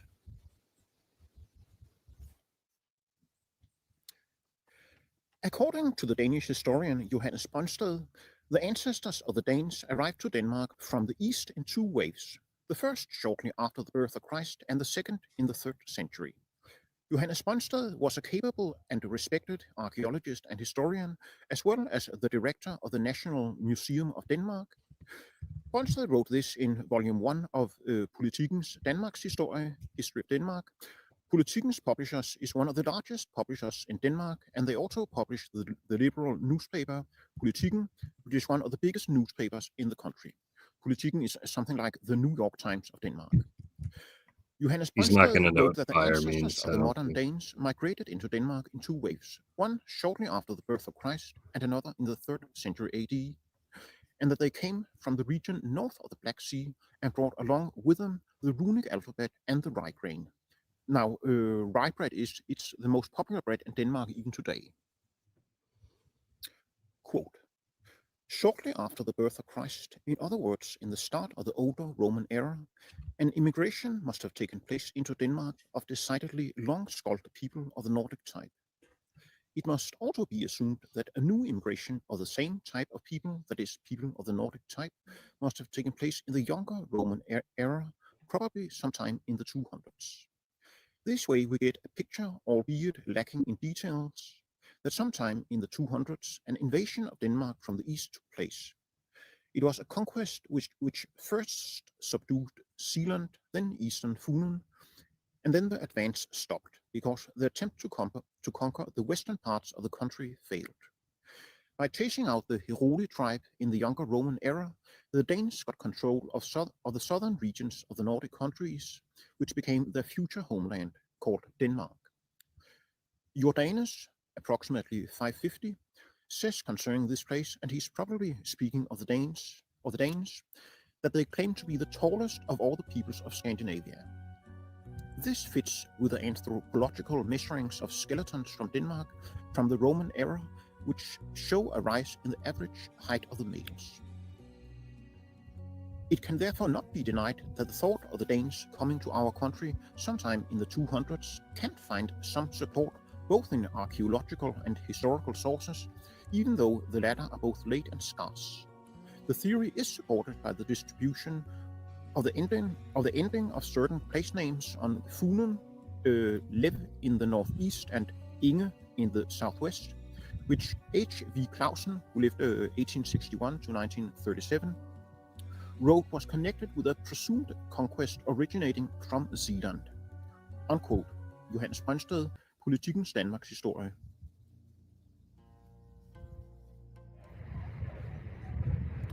A rather recent affirmation of the eastern origin of the Norsemen was made by the Norwegian adventurer and explorer Thor Heyerdahl.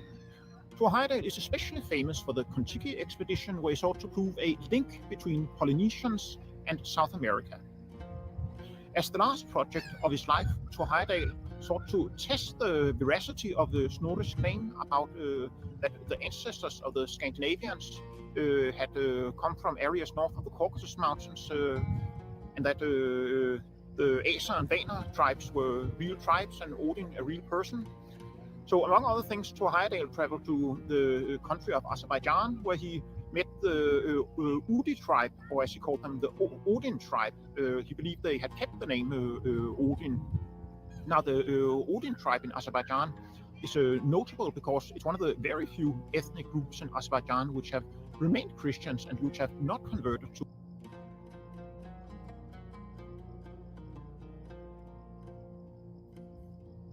Big Hair Tsunami gifted 10 Old World Florida memberships. Thank you very much for that. Very cool. I don't know how that works, but thank you. Islam.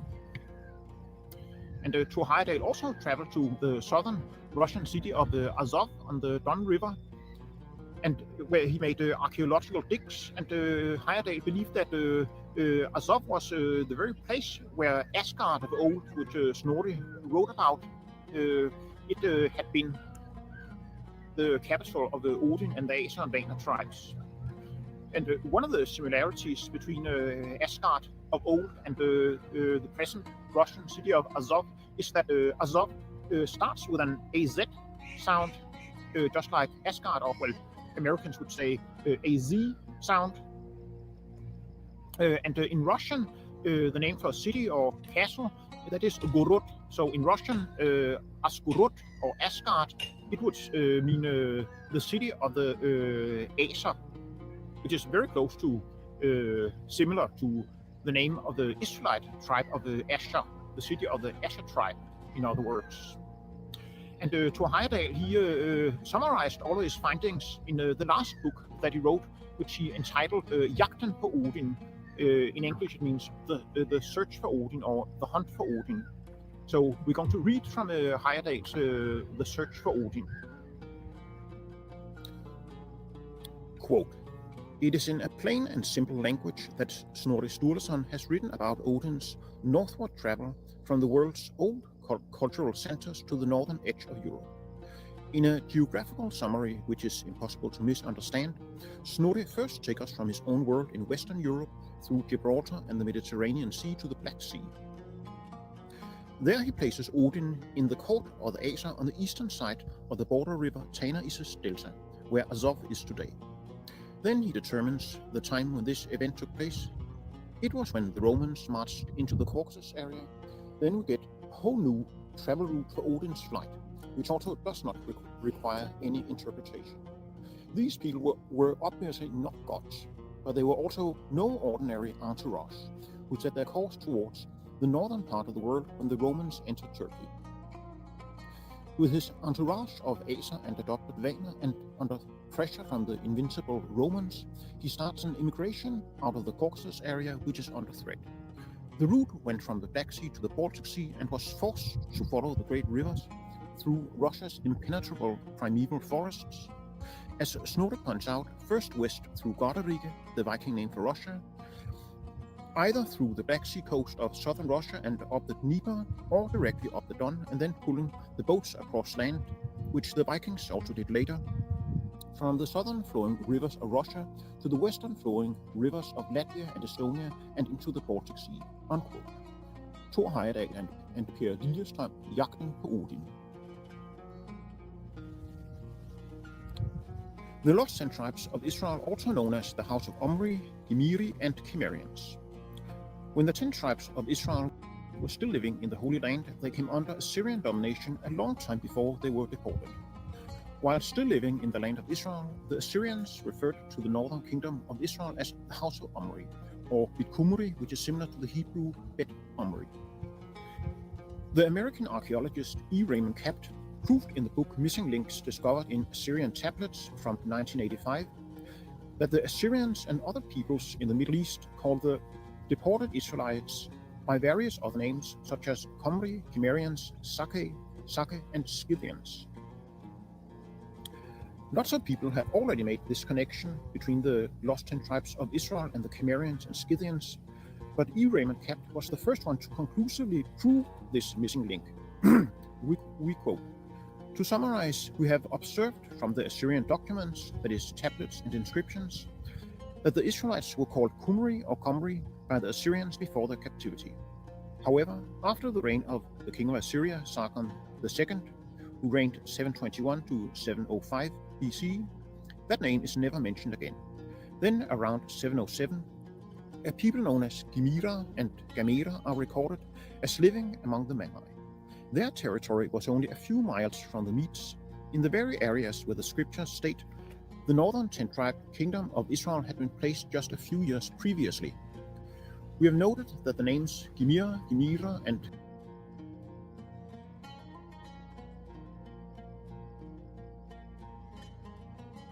in Ashurbanipals, the inscription on a rock wall in western Iran, written by King Darius the Great of Persia, may be around different, and Armenia and Chaldeans were one and the same people. In spite of persistent archaeological excavations, however, it er Peter Frederik Suhm forsøg til et udkast af en historie over folkenes oprindelse i almindelighed som en indledning til de nordiske folk. I've been excited to receive this for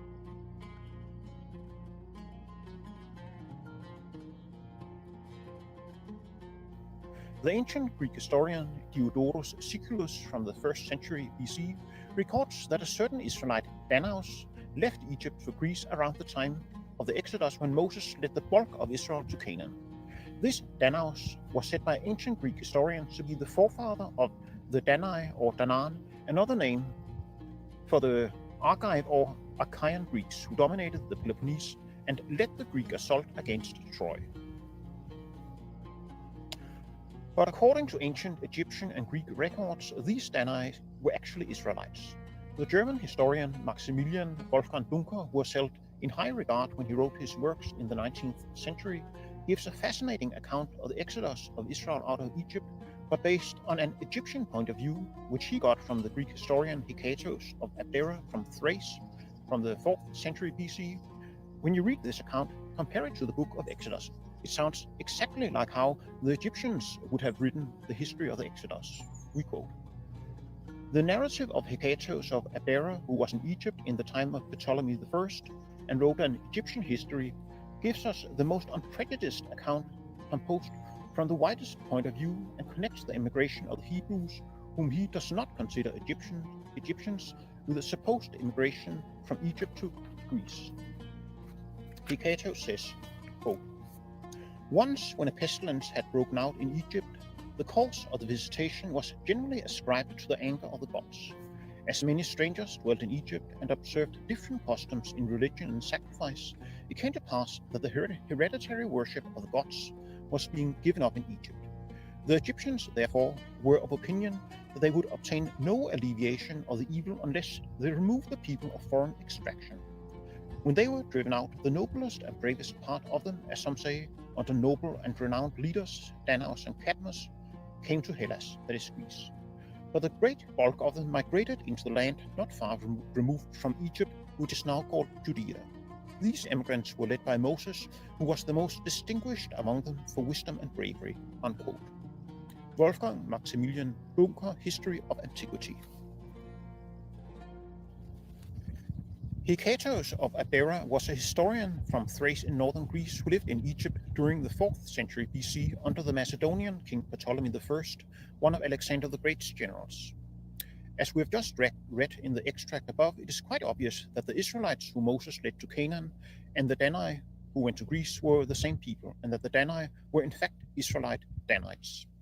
Another marvelous account, which is also seen through Egyptian eyes, and therefore gives greater credence to its veracity because it cannot be accused of being Christian or Jewish propaganda, is that of Lysimachus of Alexandria, 355 to 281 BC, whose history was preserved by Flavius Josephus in Contra Appionem, and we quote: At the time of King Bocchoris, which is possibly the Greek name for the pharaoh of the Exodus, so at the time of King Bocchoris, unclean and leprous men had come into the temples to beg for food. Hence there was a blight on the land, and Bocchoris received a response from Ammon, that would be an Egyptian god, that the temples must be purified. The lepers, as if the sun were angry at their existence, were to be plunged into the sea, and the unclean were to be driven out of the land. Hence the lepers were thrown into the sea, but the unclean were driven out helpless into the desert. These met together in council. In the night they lit fires and lights, and called, fasting, upon the gods to save them. Then a certain Moses advised them to go through the desert till they came to inhabited regions. They established a city, Jerusalem, in Judea. Unquote. The Greek historians we have just quoted provide evidence that the Exodus went not only to Canaan but also to Greece, and that the tribe of Dan led the latter. And we have this information from an article by Jory Stephen Brooks, The Forgotten History of the Danite Exodus from Egypt. The Greek Danai or Danaan. Danaus became the forefather of the Greek tribe called Danai or Danaan, which dominated most of the Peloponnese Peninsula. For example, in the Iliad, Homer simply refers to the Greeks who attacked Troy in the 12th century BC as Danai. The primary cities of these Greek Danai or Danoi were Mycene, Argos, and Tiryns in the northeastern Peloponnese, and later Sparta in the southern Peloponnese. The Greek Danai or Danaan or Danoi also settled in the Black Sea. The most famous of these was Jason and the Argonauts, who settled in Colchis, a kingdom in what today is now western Georgia in the Caucasus Mountains. Dan's connection with the Phoenicians. The tribe of Dan lived right next to the Phoenicians, a Canaanite merchant people who lived in and around modern Lebanon and who were excellent sailors. It is no big mystery that Dan also had close connection with the Phoenicians. When Solomon built the temple in Jerusalem, the king of Tyre, for example, sent a skilled master artisan to help him, who was the son of a man of Tyre and a woman of Dan.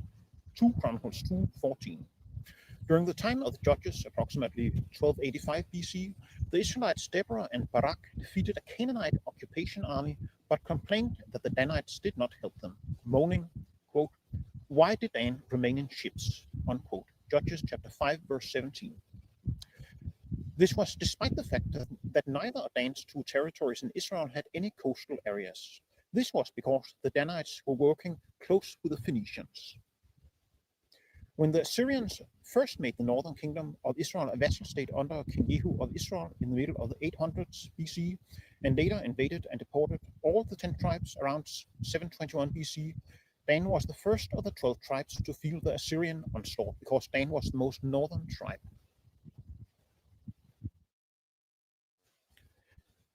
It is therefore easy to imagine that many Danites fled to escape the Assyrians. The easiest way to do so was to go to neighboring Phoenician states of Tyre and Sidon, whose ships traveled far and wide. It was thus easier for the Danites to escape from the Assyrians than it was for the other Israelite tribes. These Danites traveled by sea to Greece, where they joined their tribesmen, the Greek Danai, before they continued their migration to Ireland. Dan in Ireland. Ancient Irish history speaks of two tribes which conquered Ireland. Both the Annals of Ireland by the Four Masters from 1636, a work based on much older material, and Geoffrey Keating's History of Ireland from 1634 says that a people called the Tuatha de Danann, meaning the tribe of the Danann, conquered Ireland around 1200 BC. Around 1000 BC, another people, the Milesians, arrived and became the masters of Ireland. The Tuatha de Danann and the Milesians were of the same people because when the Milesians arrived, they were able to communicate with the Tuatha de Danann in their own language. According to the Annals of Ireland by the Four Masters, the Tuatha de Danann had lived a long time in Greece and had been working close with the Phoenicians. According to Geoffrey Keating, the Milesians were also called Scots because they had lived in Scythia, the area north of the Black Sea, for 150 years after they left their homeland. After the Milesians or Scots left Scythia, they continued to Greece and then to Spain and finally to Ireland. It was from these Milesians or Scots that Ireland got its ancient name Scotia. The Romans also called Ireland Scotia. It was only in the 9th century AD that the name Scotia was applied to the northern part of the island of Great Britain, which we today call Scotland. A Spanish priest, Joaquin Villanueva, even wrote a book entitled Phoenician Ireland from 1837, where he sought to prove that the Tuatha de Danann and the Irish in general were of Phoenician origin. In this book he wrote that the ancestors of the Irish were the people of the city of Dan, where they worshipped the graven image given to them by Micah, and where King Jeroboam of Israel set up a golden calf. These references are from the book of Judges and are about the tribe of Dan and not about Phoenicians. And we have this information from John Cox Scholar's book, Dan, the Pioneer of Israel. Dan in Scotland. In 1320, Scottish nobles tried to secede from English rule and signed a Declaration of Independence, which they sent to the Pope in Rome. This declaration is called the Declaration of Arbroath. In this, the Scottish nobleman, led by Robert the Bruce, wrote that the ancestors of the Scots had come from Scythia. We read, quote, "Most Holy Father and Lord, we know, and from the chronicles and books of the ancients, we find that among other famous nations, our own, the Scots, has been graced with widespread renown. They journeyed from Greater Scythia by the way of the Tyrrhenian Sea and the Pillars of Hercules, and dwelt for a long course of time in Spain among the most savage tribes. But nowhere could they be subdued by any race, however barbarous. Thence they came 1200 years after the people of Israel crossed the Red Sea to their home in the west, where they still live today," unquote. And we have this from E. Raymond Capt, the Scottish Declaration of Independence.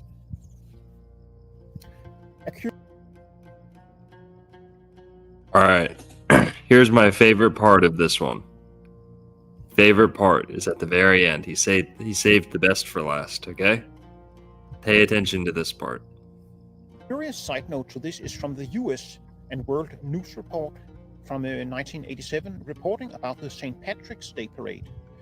When the then mayor of New York City, Jewish Ed Koch, was asked about why he participated, the newspaper noted that Mayor Koch, we quote, explained his presence at the head of the grand parade thusly, quote, "It's part of my roots. The 10 lost tribes of Israel, we believe, ended up in Ireland," unquote. So this is the end of part 1 of the Lost Article, asked about why he participated in 1987, Yeah, one more time. reporting about the St. Patrick's Day Parade. When the then mayor of New York City, Jewish Ed Koch, was asked about why he participated, the newspaper noted that Mayor Koch, we quote, explained his presence at the head of the grand parade thusly, quote, "It's part of my roots. The 10 lost tribes of Israel, we believe, ended up in Ireland," unquote. So this is the end of part 1 of the Lost 10 Tribes of Israel in Europe. The newspaper noted that Mayor Koch, we quote, explained his presence at the head of the grand parade thusly, quote, "It's part of my roots. The 10 lost tribes of Israel, we believe, ended up in Ireland," unquote. So this is the end of part 1 of the Lost 10 Tribes of Israel in Europe. And in part 2, we are going to look at the Bible prophecies concerning the lost 10 tribes of Israel, and the DNA and the physical appearance of the lost 10 tribes, and the linguistics, and a comparison between the... All right, guys. Mikkel S. Krag. Go subscribe to him if you're interested in this stuff. Shout out to him for doing all that hard work. He did it better than I could have. Very well researched guy. Go support his stuff. Maybe I'll interview him. I'd love to interview him. But let's see. I got another really good one. That's only half the story. The lost tribes. Remember I was talking about the Joseph of Arimathea stuff? Well, who's coming in the driveway? You guys ready? This is we're not going to watch all of it. We'll watch some of it.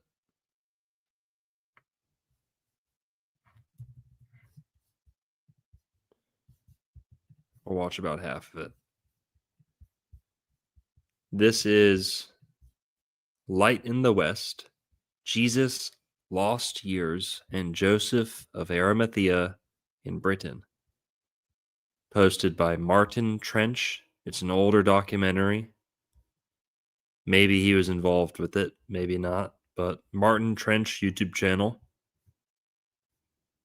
Go ahead and give it a like.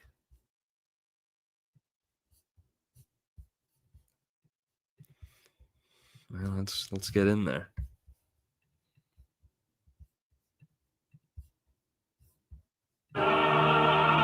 Last night, Blake's Jerusalem is so well known to us that it's almost like a second national anthem. It has terminated many a boisterous last night of the promenade concerts in London. Sung by innumerable choirs, it stirs the heartstrings. But how many of us pause to consider just what Blake was writing about in the familiar words? And did those feet, in ancient time, walk upon England's mountains green?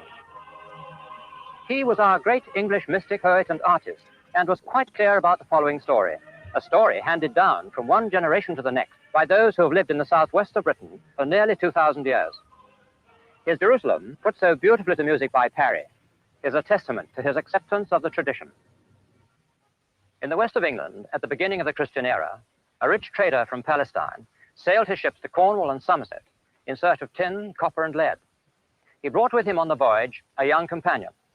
It is quite possible that they passed St. Anthony Head, where the lighthouse now stands, entered Falmouth Harbour at this point, and anchored in the sheltered waters near Place Manor, over there. The name of the trader was Joseph of Arimathea. His companion Joseph of Arimathea was Jesus of Nazareth.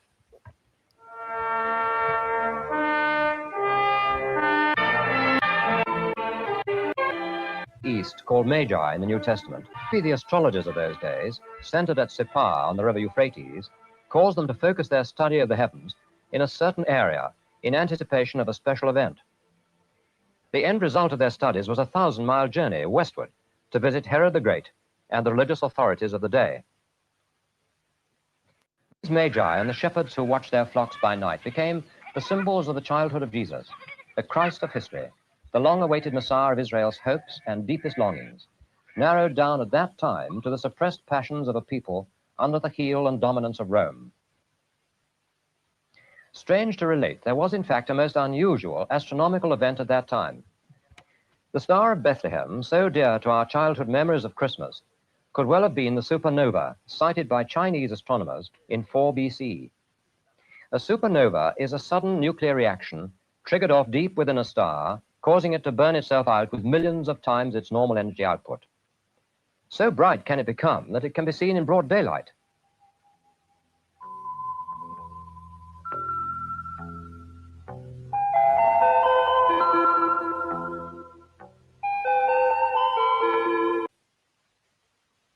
In 1603, in Prague, the astronomer Kepler sighted what is called a conjunction of planets, in this case, Jupiter and Saturn, in the constellation of Pisces. He remembered the statement of a medieval Jewish writer who said that these conjunctions would accompany the appearance of the Messiah. And so Kepler wondered if it were possible that this same conjunction could have been seen at the time of the Nativity. Calculating backwards, he found this to be true. We now know that in the year 7 BC, these planets are recorded as coming together 3 times. And not only this, they were joined in the following year, 6 BC, by Mars, making a striking sight in the night sky. And so the appearance of Mars might well have been the final sign of a new star in the east, heralding the birth of the Messiah.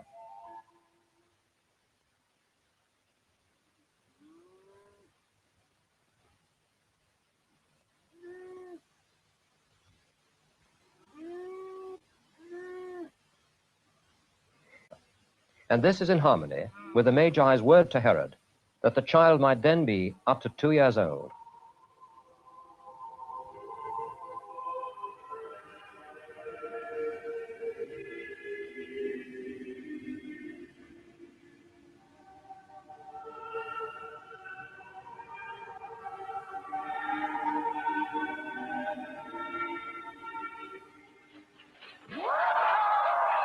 The massacre of the innocents, babes of up to 2 years of age, followed the Magi's visit to Herod, and is remembered for all time as a blot on world history, a crime which caused untold anguish throughout the Jewish world of Palestine.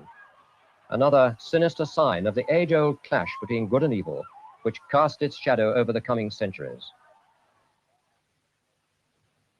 Jews had been in Iraq, known in those days as Babylonia, from the beginning of the 6th century BC. So it is possible that the Magi were of Jewish extraction, in which case the astronomical evidence would have been compelling. Their traditional symbols would have left no room for doubt in their minds. Jupiter, the royal star, Saturn, the guardian of Israel, and Pisces, the sign of Israel's Messiah. It was enough. They were soon on their way westwards, and the Nativity itself took place almost certainly in October, not December, in the year 4 BC.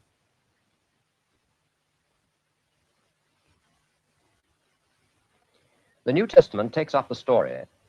Jesus and his mother, the Blessed Virgin Mary, were protected by her husband Joseph, the carpenter, about whom little is known. They fled to Egypt, as we know, and returned in the spring of 3 BC, shortly after the death of Herod. But there is another Joseph of Arimathea who is the central character of this story. According to the Talmud, and also by tradition, he was the Virgin Mary's uncle. He became the protector and leader of Christianity in the West, initiating the Great Commission of the Christ to his disciples in the early years and centuries of the Christian era. This Joseph we know much more about. Could it be that he brought the Christ child to Britain in his early years, not once, but perhaps several times, as tradition affirms, during the 18 unrecorded years in the life of Jesus before his 2.5 years of public ministry? There is New Testament evidence that Jesus was regarded almost as a stranger, even in his own hometown of Capernaum, which suggests that he might have been away from Palestine for some time. If these traditions are true, then the west of England would not have been a foreign land to either Jesus or his great uncle, but a place of hospitality, and for Joseph, later, a place of refuge. Britain, even in those far-off days, was known throughout the Roman world as a place with centuries of commerce, learning, and culture, as well as artistic achievement far in advance of that produced by Rome. One has only to see the delicate intricacies of Celtic art to give the lie to the generally held belief that the ancient British were painted savages. Joseph of Arimathea plays a vital role in the dramatic events following the crucifixion of Christ. He was the one who went boldly to Pilate, the governor, and received authority to lay the body of Jesus in his own tomb. He is described in the New Testament as a rich man and a secret follower of Christ, although he was a member of the Sanhedrin, the policy-making council of the Jewish world in Palestine and overseas. The tradition held strongly in the west of England that Joseph of Arimathea was engaged in the export of Cornish tin to the eastern Mediterranean may well account for his title, Nobilis de Curio, given him by Jerome in the 4th century. This title was bestowed upon a number of senior people who held office in the Roman Empire. In Joseph's case, this would be because of his responsibility for supplying metals. He was a kind of minister for mines. Some believe that he was uncle to the Virgin Mary, a concept which is supported by 2 old manuscripts, one in the British Museum and the other in Jesus College, Cambridge. His request for the body of Christ confirms this belief, as it was the Jewish custom for the closest relative of an executed person to remove the body. It was, in fact, a duty to do so.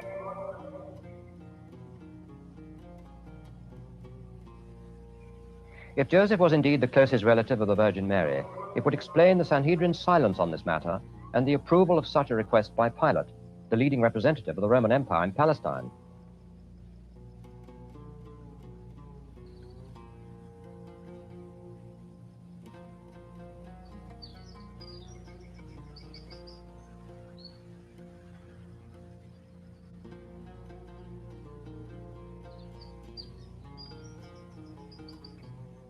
Cornwall has been famous for the finest quality tin since the days of the Phoenicians and Carthaginians, who came to these shores in the centuries before Christ, or even earlier, but this was surface mining. It was not until the 18th and 19th centuries that the familiar engine house and stack became a Cornish landmark. It was not long ago that during the process of pouring molten tin, the workers would chant, "Joseph was in the tin trade," or "Joseph was a tinner," as a sort of incantation, possibly to help them produce ingots without blemish.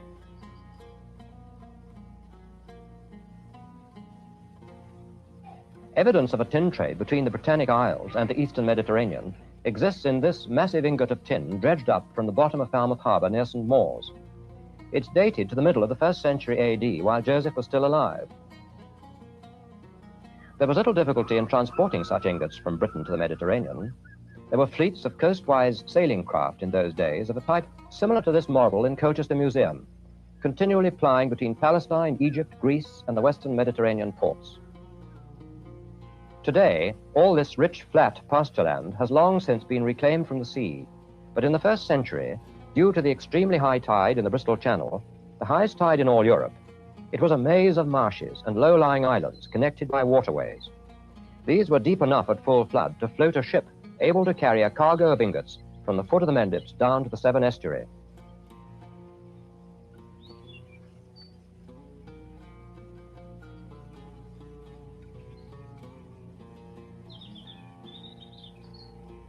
Diodorus Siculus, a 1st century BC Roman historian and traveler, describes how metal was beaten into squares and carried in mule-drawn wagons to an island, joined at low tide to the mainland. This could have been St. Michael's Mount off the Cornish coast at Marazion, or the high ground such as Gardney near Glastonbury, which at high tide was cut off from the mainland and became an island. From there, it was transshipped across the channel to the Loire, or port on the Brittany coast.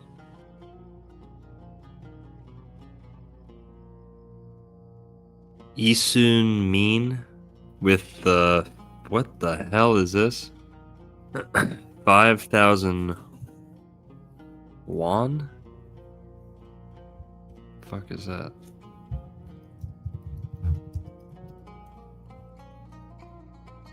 Hang on. Won. Did I just get 5,000 won? South Korean won? That's awesome. That's a first. 5,000 Korean won. I think.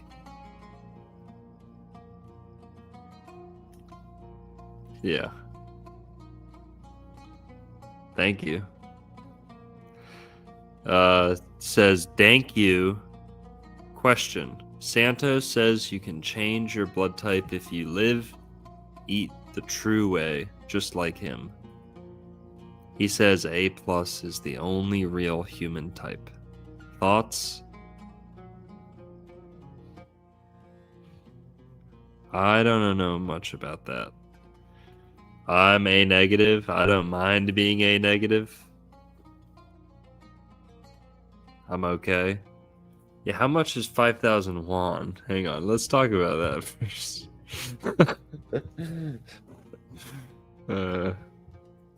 $3. You take that Monopoly money and thank you. Yeah. I owe money.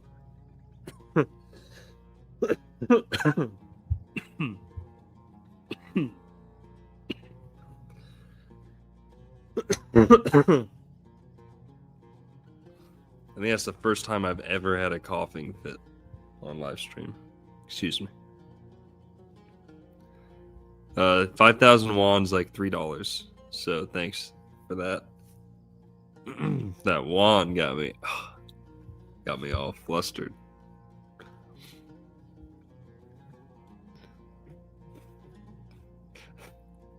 I got some bad jokes I could tell. Never mind. All right, let's keep watching this one. Then by mule train across to the River Rhone, down the river as far as Marseille. Well, to answer your question, Isun Min, I don't know about that being the only real human type. I would say that A is like the original Cro-Magnon type, I think. That rhesus factor, I would think the Rh negative would be better. But who knows? There's an argument to be made, just like with red hair, that Rh negative is like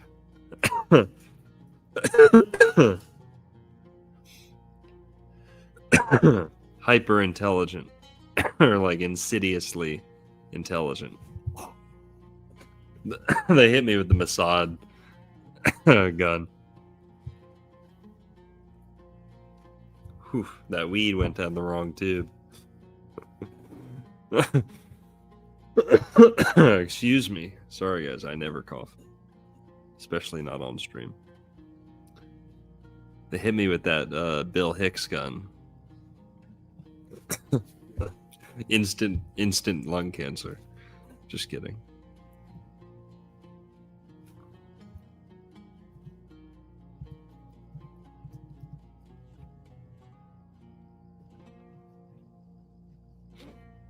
Okay.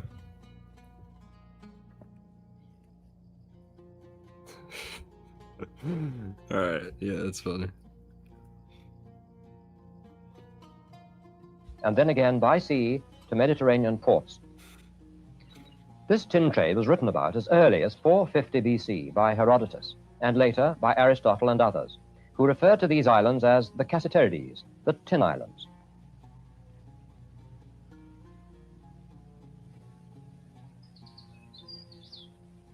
Sir Edward Creasy, in his History of England, writes, "The British mines mainly supplied the glorious adornment of Solomon's Temple, which takes us back at least to 1000 BC.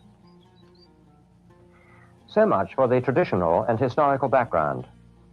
The incentive for communication between Palestine and Britain had been firmly established because of this trade and the prosperity it brought. The means of transporting precious metal was also firmly established along a route pioneered by the enterprising Phoenicians, which remained for several centuries under the watchful eye of Roman arms, as were many other such routes during the Pax Romana. The traditions which link Joseph to Cornwall and Somerset make it possible to reconstruct what might have happened. After many years spent in commerce, involving voyages on the high seas, visiting Mediterranean and Western ports, Joseph finds that he has to leave his home for good because of his connection with Christ and his followers, who appeared to be turning their world upside down, the Jewish and the Roman world of Palestine.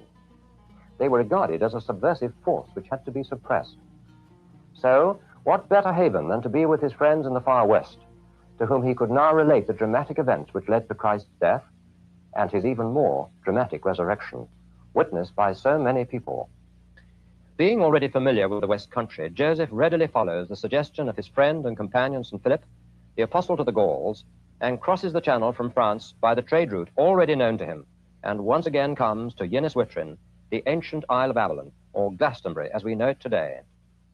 So he and his companions are given a grant of land by the local king, Arviragus, on which to set up their Christian community, perhaps because he was already well known and well disposed to Joseph in his role of tin trader. Arviragus is shown here in St. John's Church, Glastonbury. It is not recorded whether the court of Arviragus accepted this new faith, but there was obviously something different in Joseph's bearing, a new look in his eye, a nobility that deeply impressed the king. The gift of land was, in fact, 12 hides, one for each of the group. A hide of land is about 120 acres, or as much as a team of oxen could cultivate in a year.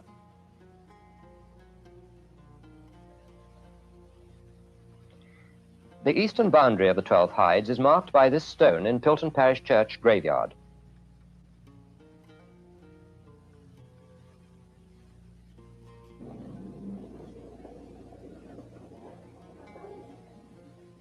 There is a link between this gift of land and a statement in the Domesday Book, for on folio 90 there is an account of the properties of the Abbey at Glastonbury.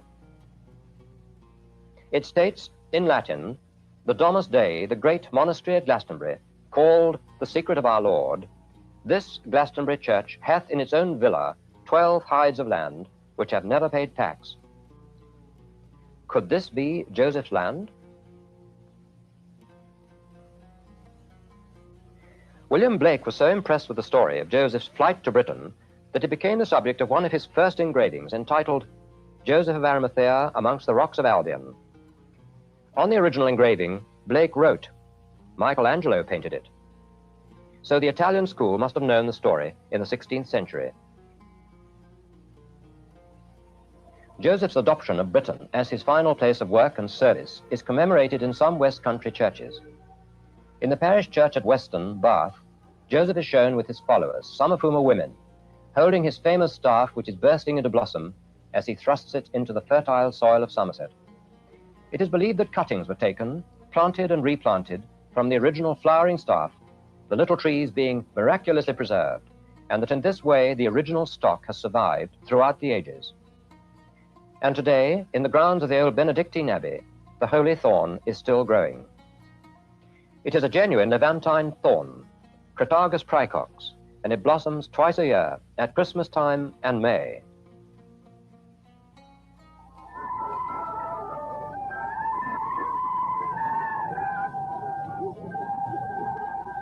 For many years, a picturesque little ceremony used to take place when a cutting is taken from the holy thorn and presented to the reigning sovereign.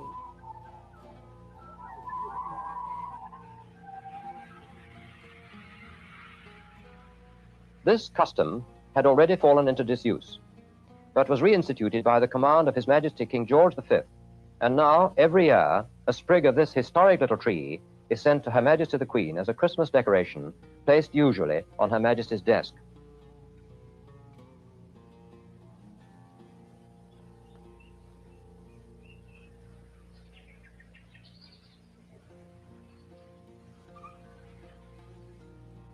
Where the main road winds round the base of Wirral Hill at Glastonbury was probably a muddy, marshy beach. Here, it is affirmed, Joseph and his companions, weary after their long voyage through France, landed from their craft. An incident remembered in the name of the hill, Wirral, or Weary All. Or the word might be derived from withy, sometime called wirral, used in making the earliest settlement huts. On the top of the hill, a little tree grows, a cutting from the holy thorn in the abbey grounds, marking the place where Christianity arrived in England in AD 36, long before the mission of St. Augustine in 597 AD. Our own historian Gildas, who lived in the 6th century, writes, "We certainly know that Christ, the true Son, afforded his light, the knowledge of his precepts, to our island in the last year of the reign of Tiberius Caesar." As Tiberius died in AD 37, the light must have come to these islands before that. Joseph is said to have ended his days in this green and pleasant land, and both he and his companions are believed to have been buried at Glastonbury. In 540 AD, Maelgwyn of Avalon wrote in his Historia de Rebus Britannicus, "The Isle of Avalon, greedy for burials, received thousands, amongst whom was Joseph de Marmary of Arimathea, who entered his perpetual sleep, and lies in a forked line next the southern angle of the oratory made of wattles." This oratory made of wattles was a simple rectangular wattle and daub structure built by Joseph and his companions. The first Christian church constructed in Britain for worship without fear of persecution and attack, and may well have been the first Christian church above ground in the world. Sir Robert Wingfield was the British ambassador to the Emperor Maximilian in 1517, during the reign of Henry VIII. He had the proceedings of the Council of Constance in 1417 carefully recorded in a book. The record includes the statement that Joseph of Arimathea brought the Christian faith to Great Britain immediately after the Passion of Christ. Statim post passionem Christi. How strongly this belief was held in the Church of England that this wattle and door building was founded by Joseph was made clear at the time of the Lambeth Conference in 1897. In recognition of this ancient ground, Her Majesty the Queen presented this simple wooden cross as a memorial. The cross, the symbol of our faith, the gift of Queen Elizabeth II, marks a Christian sanctuary so ancient that only legend can recall its origin. This is St. Mary's Chapel, erected by order of King Henry II over the spot where it is believed Joseph was buried. A 14th century Lincolnshire monk, Roger de Boston, claimed in one of his writings that he saw a metal plate attached to a great stone sarcophagus, such as this, and on which was engraved these lines in Latin. I came to the Britons after I buried the Christ. I taught, I rest. Quite obviously, an enormous amount of respect was paid to this sacred corner of Somerset by kings, clergy, and people alike. Indeed, King Canute signed a royal charter seated inside the old Wattle Church in 1032 AD, as did King Ina in 704, nearly 5 centuries before the famous abbey was burned down. When eventually St. Augustine reached the West Country, he found, somewhat to his surprise, an already flourishing Celtic Christian church and community. And so impressed was Paulinus, Augustine's companion, with the old Wattle Church they found there, that in the year 633, he had it boarded over with a lead roof for protection. There was lead in abundance only a few miles away in the Mendip Mines, just north of Wells. Of this ancient wood and wattle church, St. Augustine wrote to Pope Gregory, in the western confines of Britain, there is a certain royal island of large extent, surrounded by water and abounding in all the beauties of nature and necessaries of life. In it, the first neophytes of Catholic law found a church constructed by no human art, but by the hands of Christ himself. By the hands of Christ himself? What was it, one wonders, that inspired a medieval chronicler to write, truly, Glastonbury is the holiest earth of England. Read St. David's life, and there may ye see that our Lord it hallowed with his own hand. Some centuries later, the greatest of tragedies struck this historic building. All was destroyed in the Great Fire of 1184, including probably the greatest collection of manuscripts in these islands. Immediately, King Henry II issued a royal charter that the abbey at Glastonbury should be rebuilt, as it was, in his own words, the mother and burying place of the saints, founded by the very disciples of our Lord. This model in Glastonbury Museum is how it looked. On the site of the Wattle Church, where later St. Mary's Chapel was built, special services are held each year in the crypt on a commemorative day when the Church of England sends representative choirs to Glastonbury to take part in an annual ceremony of rededication, thus perpetuating a practice that has continued for nearly 2,000 years.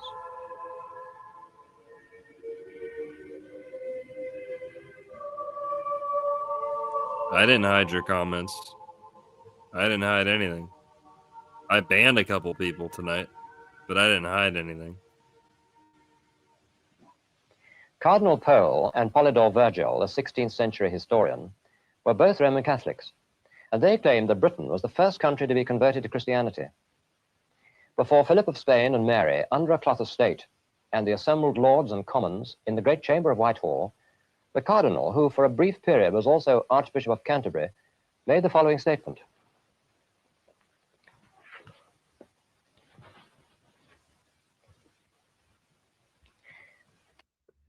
Yeah, stay white. You're just saying the most crazy stuff, probably. I bet your name's Stay White. You're probably sending,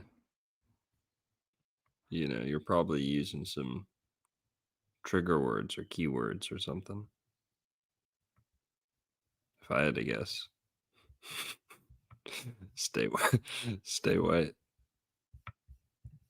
The See Apostolic, from whence I come, hath a special respect to this realm above all others, and not without cause, seeing that God himself, as it were, by providence, hath given to this realm prerogative of nobility above all others, which to make plain unto you, it is to be considered that this island, first of all islands, receive the light of Christ's religion.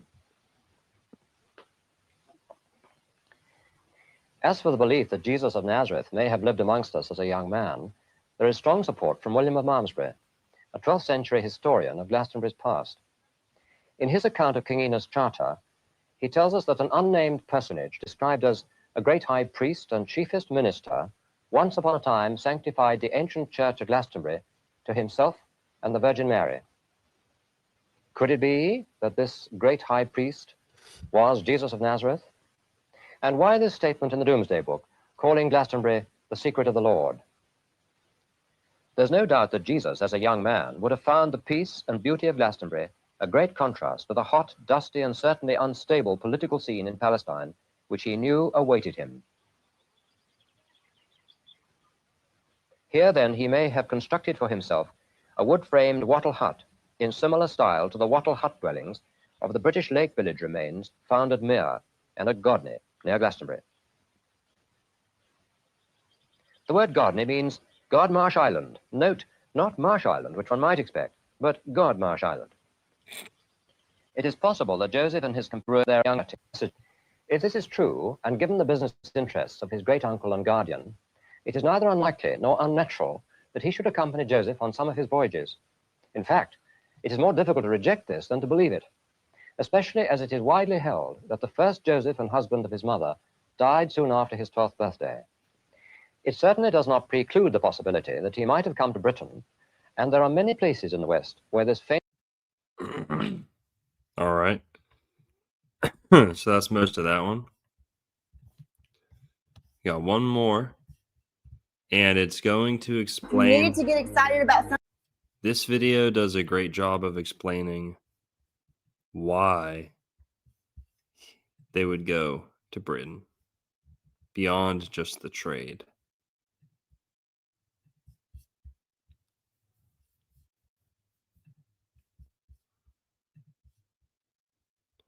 Oh, this is from Martin Trench YouTube channel. Shout out to them. I'm going to like the video. Martin Trench YouTube channel. The video is titled, "And Did Those Feet?" Part 1. Jesus' Lost Years, the Essenes, and Glastonbury.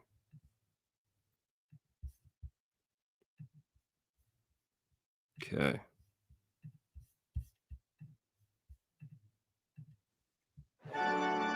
Over the centuries, much ancient wisdom has been lost, but this is a story of rediscovery. It starts with an old legend recalled with these familiar words.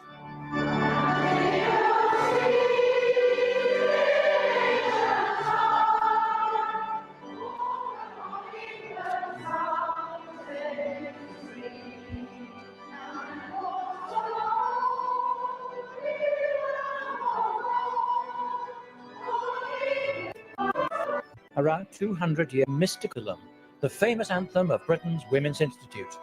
The words were written as a mystical poem by the English visionary and artist William Blake around 200 years ago, harking back to a strange story that 2,000 years ago Jesus himself had set foot in England. Could the story possibly be true? The answer to that question is full of surprises. It throws new light on the study of the ancient world and the early years of Christianity. The legend survives most strongly in Cornwall, where Jesus is said to have landed at St. Just in Roseland, and in Somerset, especially the region around Glastonbury, where it became interwoven with other curious myths to do with King Arthur and the Holy Grail.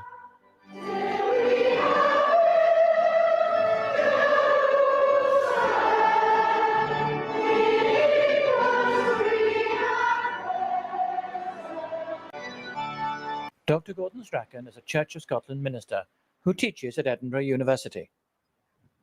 Through his study of the mathematics of the ancient world, with the help of the latest archaeology, he's traced a link from the great stone circles like Stonehenge to the classical architecture of the Romans and Greeks, right up to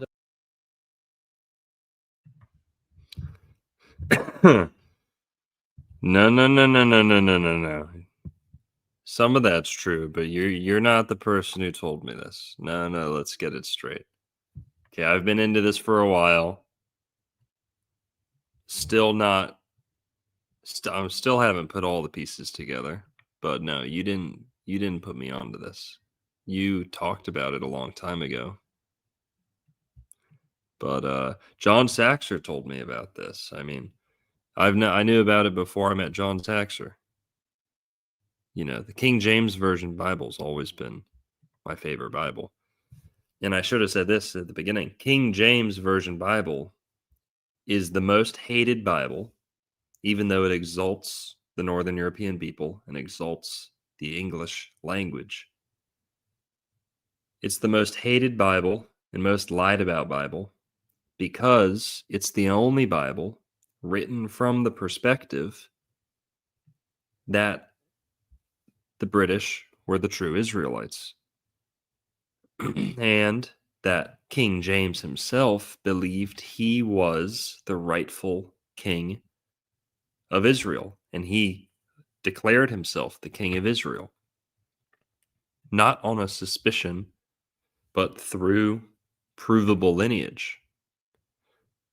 So King James, much like some of the greatest, I don't want to say this, I don't know too much about King James, but whenever we heard this before, he was gay, he only had one ball, he hated everyone, he was antisocial, he was, I don't know. We'll see. King James, I love the King James Version Bible. There's a lot of slander that goes on King James, but it's mainly because it could be seen as the most anti-Semitic Bible too, or anti-Zionist, however you want to look at it.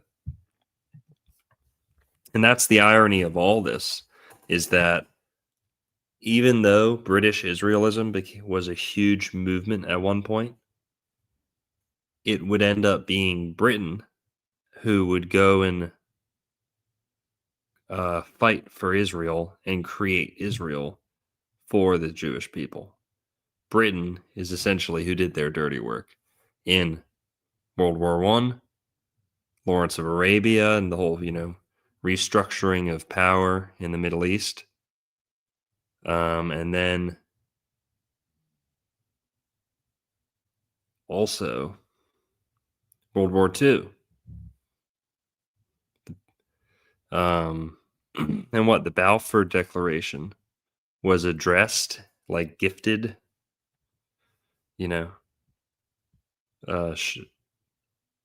addressed to the Rothschild family. Go look that up. Balfour Declaration. I'm going to look it up right now. Yeah, 1917. Balfour Declaration.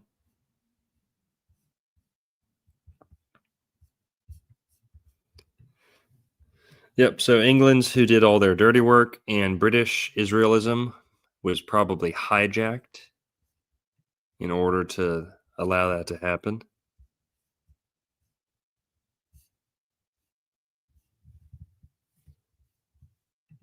But okay, let's go. The building of the great medieval cathedrals, and even the design of the modern-day credit card. He reads new meaning into several obscure passages from the Bible, rediscovers the secrets of sacred geometry, and shows the role Jesus himself might have played in an intriguing story. I came late to Glastonbury. It was only in 1986. I'd heard so much about it, and I was rather suspicious of the cult. But when I got there and went up to the Tor and saw the Holy Thorn and round the Abbey, I became enchanted, and I realized why it's such an important place spiritually. And I stayed at the Chalice Well, and at Little St. Michael's there, they have a good library of all the books, really, about the background to Glastonbury and various characters who've been there and who've written about the legends. And so I spent time in retreat reading up. And the question that came to me was, why shouldn't all this be true? So what did the legends claim? They revolved around the little-known character from the Bible, Joseph of Arimathea. He was the owner of the grave where Jesus' body was placed after the crucifixion. Some say he was Jesus' uncle, that he was a rich merchant who traded in tin, that on one of his voyages to Britain he brought his young nephew and later came to Glastonbury as the first Christian missionary to Britain. It's said that the staff he planted in the ground at Glastonbury blossomed into a thorn tree, cuttings from which survive to this day. And it's even claimed that the remains of his church lie under the ruins of the old medieval abbey. These were some of the stories Gordon was researching. I suppose the one that stuck with me was this most outrageous reference from one of the early sources that there was this little church at Glastonbury had been the earliest Christian foundation, that it might... Someone asked if I like the Geneva Bible. No, I don't. Not at all. What's that? Is that the English one that came before the King James?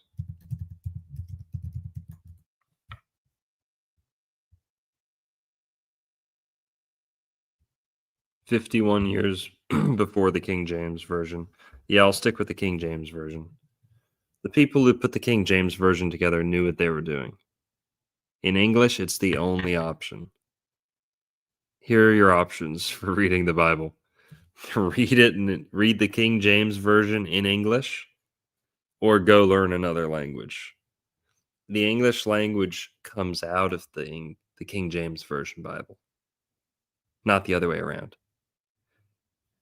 The King James Version Bible is the text upon which the English language was standardized.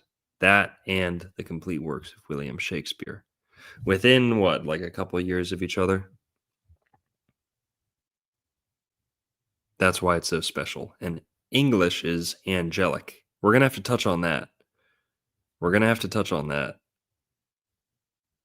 I guess we're getting there in the timeline with this. Yep, spelling, English, all that.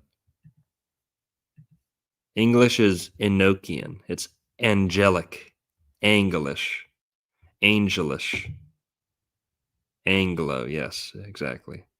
Anglo, Angelo, angel. well have been built by Joseph of Arimathea and his disciples. It might even have been built by Jesus. And one text said it was built by the hand. Oh, here on the Bible, King James Version. And now here's the secret. Here's how you don't get lost or anything. Use a King James Version, not the New King James, not the blah blah blah. King James Version. Holy Bible. It's okay if it says that. And then have the interlinear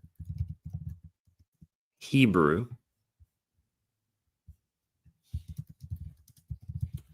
with the KJV if you can get it. But if you need to pull up two tabs, that's okay too. Interlinear Bible. Go to scriptureforall.com and use their Hebrew Interlinear Bible for the Old Testament. And then you can do the same thing for the New Testament in Greek on their website. Greek Interlinear Bible, New Testament. That's the way to go. So read the King James Version and then use the Hebrew Interlinear Bible for the Old Testament and the Greek Interlinear New Testament. That way you can kind of learn as you go. But yeah, King James Version is the way to go. Trust me. Just trust me. Oh, whine and wah, wah, wah, wah, wah. Ooh, the King James. Everyone's a Bible expert when it comes to shitting on the King James Version. Yeah, suddenly everyone's a Bible expert. Suddenly everyone's a expert translator. Everyone's a bard and all this and that. Okay, yeah, it's pretty funny, honestly. It's very amusing. You're missing out on treasure. Treasure. And guess what? Go watch all the anti-King James Version Bible videos, but please watch the pro King James Version videos. If you watch the pro King James Version videos, as many pro King James Version as you do anti-King James Version, I'm fairly confident you will come out pro King James Version. It's Germanic based, it's Northern European based. Like I said, it incorporates the British Israelism theory. Here's another one, guys. Okay, we didn't talk about this at all earlier. The only dog breed mentioned by name in the Bible, in the King James Version, there's only one. In the Hebrew Bible, I don't think they name any dog breed at all. In the King James Version, they name one dog breed, and that is the Greyhound. It is the only dog named by breed in the English Bible. Greyhound. Greyhounds come from Britain. The English Greyhound. Greyhounds come from Britain. Do they know something? Did they know something we don't? Now, other Bible translations give it as like rooster or warhorse, like a quick animal. Greyhound makes more sense. But look it up.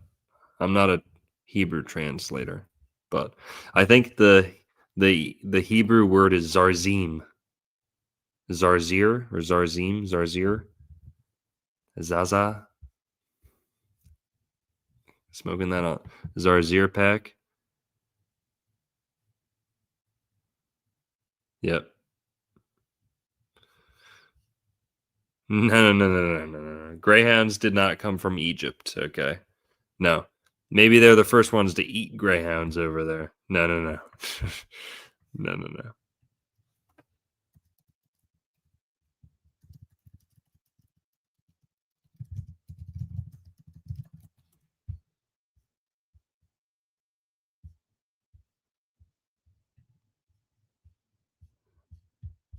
Yeah, let me double check this.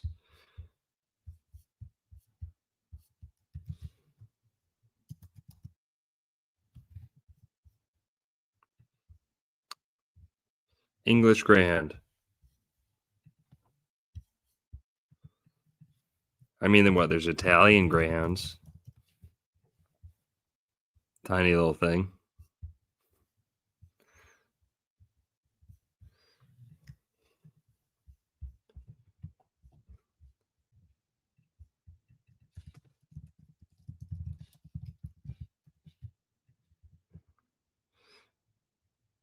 Yeah, see, that's not a true greyhound. That's a pharaoh hound.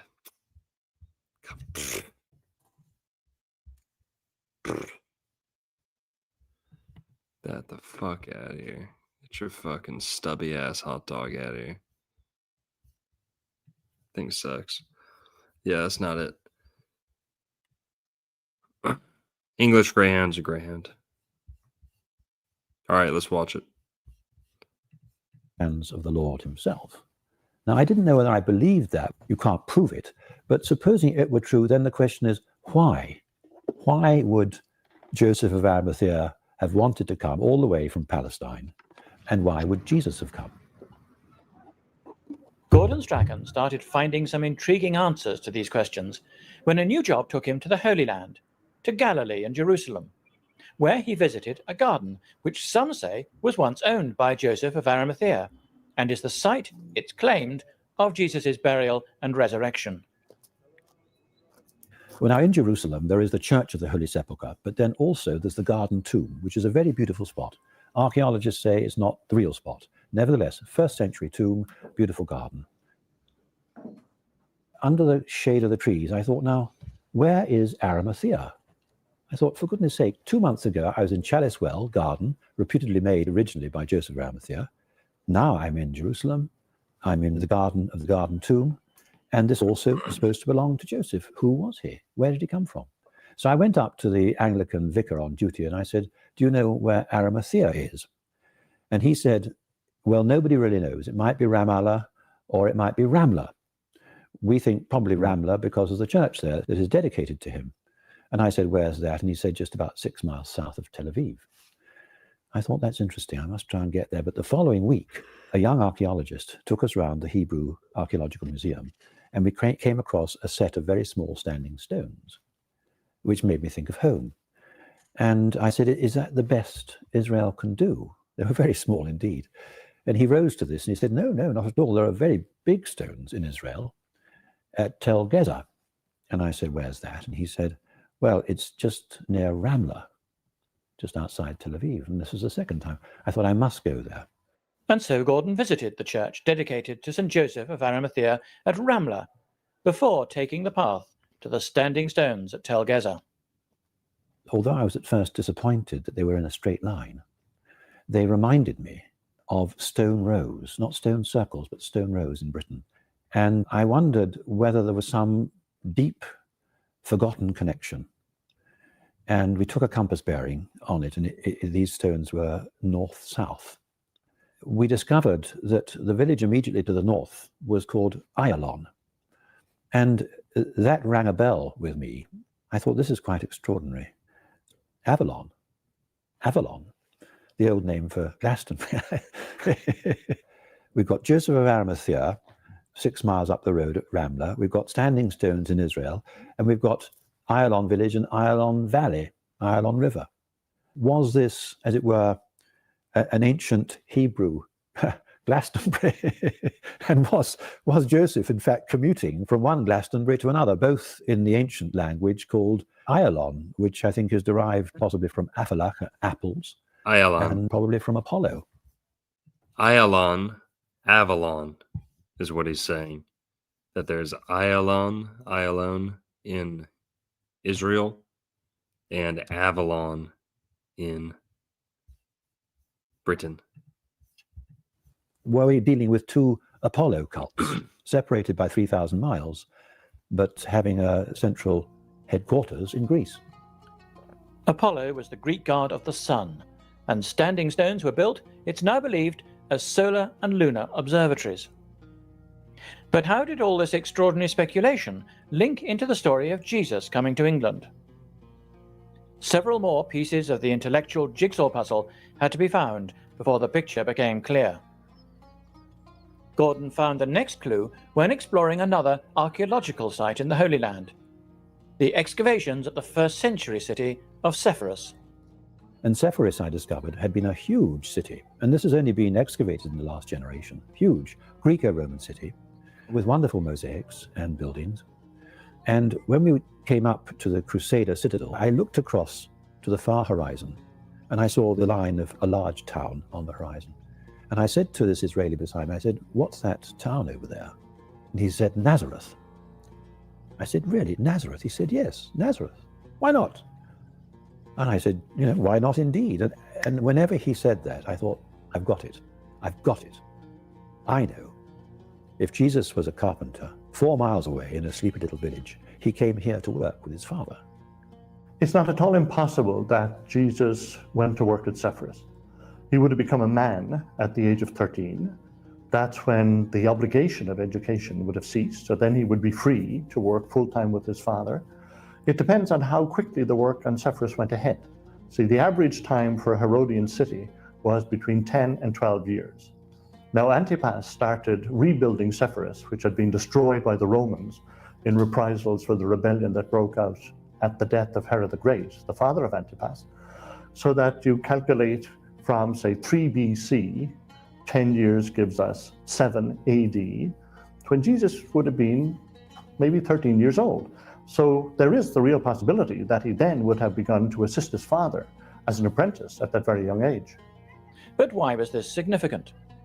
Well, the city was designed according to the principles of architecture made famous by Vitruvius. He showed how, by using geometry, space, and mathematics which existed in nature, a building could be constructed which was in perfect harmony with the world. Now, Vitruvius had really just finished writing his 10 books of architecture, which are famous to this day. Also, on Vitruvian principles, a very large amphitheatre had been built, the theatre of Marcellus, which was really the pride and joy of the new enthusiasm for Vitruvian principles and the theatre.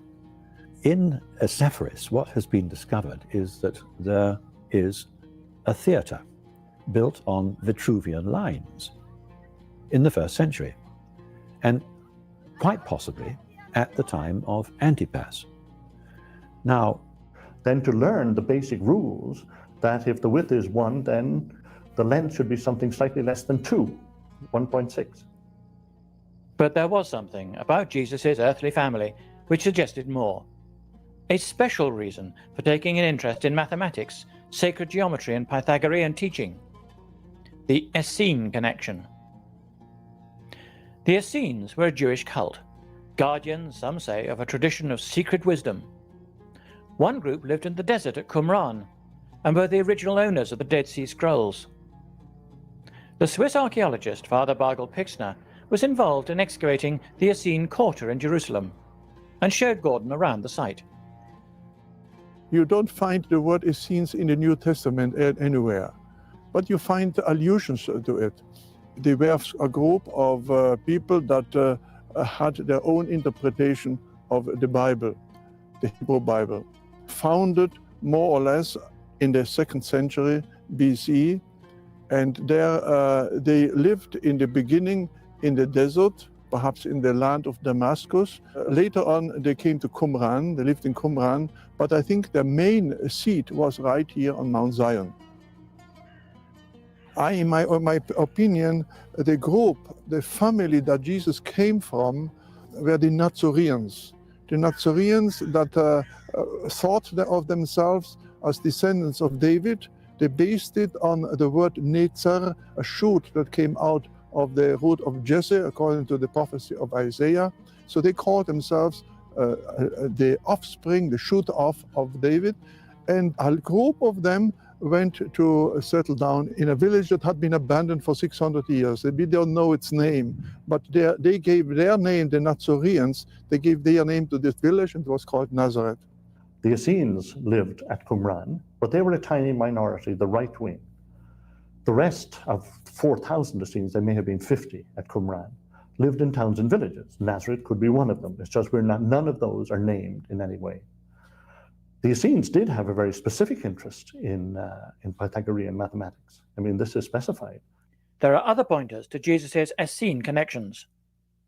For instance, the reputed site of the Last Supper room is in the Essene quarter of Jerusalem. Then there's the sect's calendar. Bible scholars have long had problems understanding the chronology of the events of Holy Week, the week of Jesus' betrayal, trial, and crucifixion.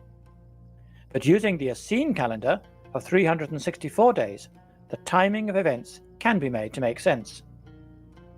And there are possible links too between the Essenes and the first Christians. So there are many similarities in structure between Essenes and the primitive church. Many scholars now don't doubt that Jesus and his family had some association with the Essenes. This seems to be generally accepted. Wherever I went in the Greco-Roman world, in my studies, or in the ancient Celtic world, or in the world of Palestine, it seemed as though behind it all, the numbers and the proportions, the geometry that came out was Pythagorean. And so I began to develop this idea that Jesus had been a Pythagorean Essene, and that he would have wanted to come to the source of the Pythagorean tradition, which was most probably in Britain, in the far north. And to meet the Druids, who were the custodians of the ancient wisdom, for the Essenes and Druids had much in common. You hear that, matzo ball? You hear that? What was his name? Ringhammer?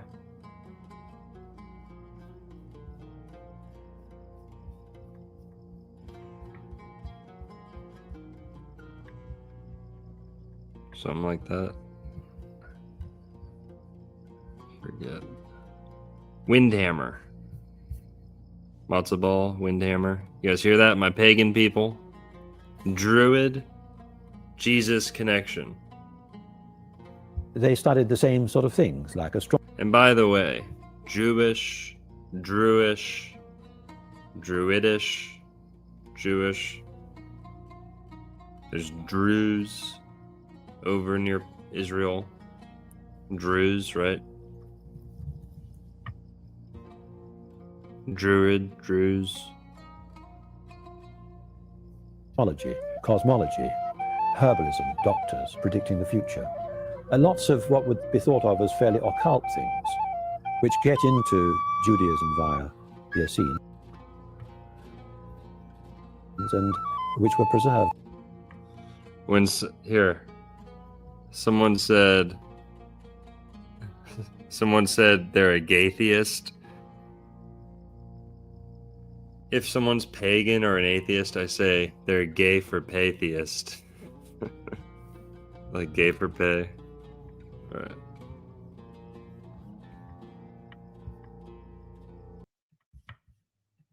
By the Druids and later were marginalized by the Christians. But there does seem to be an international movement or tradition of wisdom, which is partly Druid and is partly Essene. And these groups of people, the Therapeutai in Egypt, the Brahmins, various other groups, which are linked somehow or other to the original Pythagorean community. And that I found was the common factor. If Jesus had come to Britain, then his motive might well have been to meet with the Druids, because they were the ancient wise men of Britain. But is it practical to suggest Jesus would have travelled thousands of miles in his esoteric quest? Oh, there was trade between the coast and the north. I mean, the Phoenicians, long before the time of Christ, went to Cornwall. I mean, they were trading tin. I've been told by an Irish archaeologist that the Bronze Age jewellery in Ireland is very similar to jewellery of that period in this part of the world. You have dolmens here, you have dolmens in the Celtic areas in the north. You have standing stones in the north, you have standing stones down here at Gazer, you see. So how you explain all those links is difficult to say, but remember, they're not huge distances. And certainly in Julius Caesar's writings, he confirms that ancient Britain was a place visited. With Loop earplugs, you can enjoy any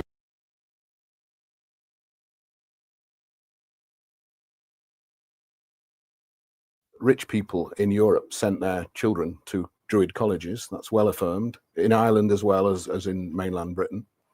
And we do know that these people came to Britain with a specific function, which is that the education they got here was obviously worth having. At the time of Christ, Britain was not a primitive backwater. It was at the forefront of scholarship and the study of the natural sciences. For instance, some modern studies of Britain's stone circles have described them as sophisticated solar and lunar observatories capable of predicting such rare astronomical events as eclipses and the lunar standstill. We've got objective evidence going back possibly beyond 3000 BC. And then, of course, this Stonehenge, which is, although it's a unique construction, draws favourably on geometry and draws favourably on the units of length used in its construction, which are all commensurate with units of length that we either have today or which were used in Egypt and Rome and Greece. Indeed, in terms of navigation, we still use the Greek foot today, on which Stonehenge is largely based. If you were to go to the middle of Stonehenge, this lintel circle exists at a certain distance. The outer Aubrey circle, which was a set of chalk pits about a metre across, there are 56 of them in a circle. That was built 3000 BC about. The ratio between the radius of the Sarsen circle and the radius of the Aubrey circle is in exact proportion to the foot royal cubit megalithic yard ratio. So this would be the foot. The Aubrey circle would be the megalithic yard, and the difference would be the royal cubit. And this has profound meanings for astronomers, because the foot to the royal cubit is the same as the overrun of the lunar year to the solar year, exactly to the length of the lunar month. To put it another way, from new moon through full moon to new moon again is a lunar month, and 12 months make a lunar year. From solstice to solstice, the solar year is just that bit longer, so that one solar year is equal to 12.37 lunar months. That extra bit is the lunar overrun. And interestingly, a lunar month is in the same ratio to the lunar overrun as the royal cubit is to the foot, and it's a ratio which matches the grand plan of Stonehenge. So put me in Stonehenge with a rope, and quite quickly, by tying a little knot underneath the Sarsen circle, you can make a solar lunar calendar and calibrate the year in terms of the lunar phases in a matter of 10 minutes, 20 minutes. But how does the mathematics of Britain's ancient sites link up with the sacred geometry of the Bible? There's one intriguing and irrefutable connection: the Book of Enoch, one of the Jewish sacred texts which, while not today part of the Old Testament, is attributed to a character from Genesis, Enoch, who lived 364 years, and is quoted in the New Testament. Several copies of the Book of Enoch were found amongst the Dead Sea Scrolls, and it was clearly one of the sacred books of the Essenes. Enoch's journey is very interesting because no one really knows who Enoch is, I don't think, if it's one person or if it's a collection of knowledge. But Enoch arrives and goes and talks to an angel who flies off with a cord up north. It says so in the Book of Enoch. And he goes, "Why are you going off north with these ropes and cords?" And the angel says, "We're going off to measure." So he goes off north, and then he describes this amazing process of, he actually gives us some astrophysics, which is very unusual for the period. He tells us exactly where the sun rises, the length of the day and night for each month of the year. This And part's when you interesting. worked out from the day-night ratio, the latitude on the Earth, Enoch wasn't in the Middle East. He wasn't even up in Greece or even in southern France. It was done at the latitude coinciding with Britain. This doesn't mean it happened in Britain, and the temple with the portals that he describes doesn't necessarily have to be British. But the fact is, we do have a temple in Britain that was already built, which does have portals, and if you were to stand right at the sharp end of the horseshoe here and look through these portals, Enoch's description fits very closely with what you would observe. In some fields of calculation, mathematicians 2,000 years ago knew as much about the solar system and the Earth as we know today. They not only knew the Earth was round, they knew how big it was. Ptolemy gives it us, Pliny gives it us, a number of other sources. All right, take this with a grain of salt, guys, okay? Don't want to trigger anyone with the shapeisms, okay? I know we're going to hear some trigger words. Everyone's gangster till they start mentioning the shape of the Earth. Then everyone turns into a big old snowflake, huh? Got LGBTQ Earthers who get triggered even when boomers in a documentary from like 50 years ago don't know that the Earth is flat. Please don't throw a fit. The same period as Enoch give it to. They give us the meridian. Yo, flat. It's flat. By the way, I'm a flat earther. Full disclosure. If that discredits everything up until now, fuck it. Bible-based. Geocentric. I don't care about flat, honestly. When people say flat, they think of a sheet of paper floating in space. That's ridiculous. No one actually believes that unless they're retarded or Mark Sargent. When I think of flat, I think of infinite sky, infinite earth. As much sky as there is, there's probably that much earth too. There's up, there's down. The tree is the model of the universe, meaning that there's not a tree in the North Pole. There's a tree at the middle of everything. Always, everywhere. The tree's the model of the universe because the branches go up, the roots go down. That's the threshold between up and down. It's the, what do they call that? The torus field as well. You see the tree structure. So I'm a geocentric astrologer, amateur astronomer, and astrology makes more sense geocentric. It only makes sense geocentric. Heliocentrism is directly connected with Big Bang Theory and evolution. Everything we're fighting against, much of it stems from the heliocentric deception. All right, let's keep on keeping on. Get wrecked. Yeah, it is the Norse cosmology, pretty much. I like the Finnish cosmology the best. Finnish mythology. Go to the Finnish mythology. Finnish mythology Wikipedia, and they have a good model of the universe on there.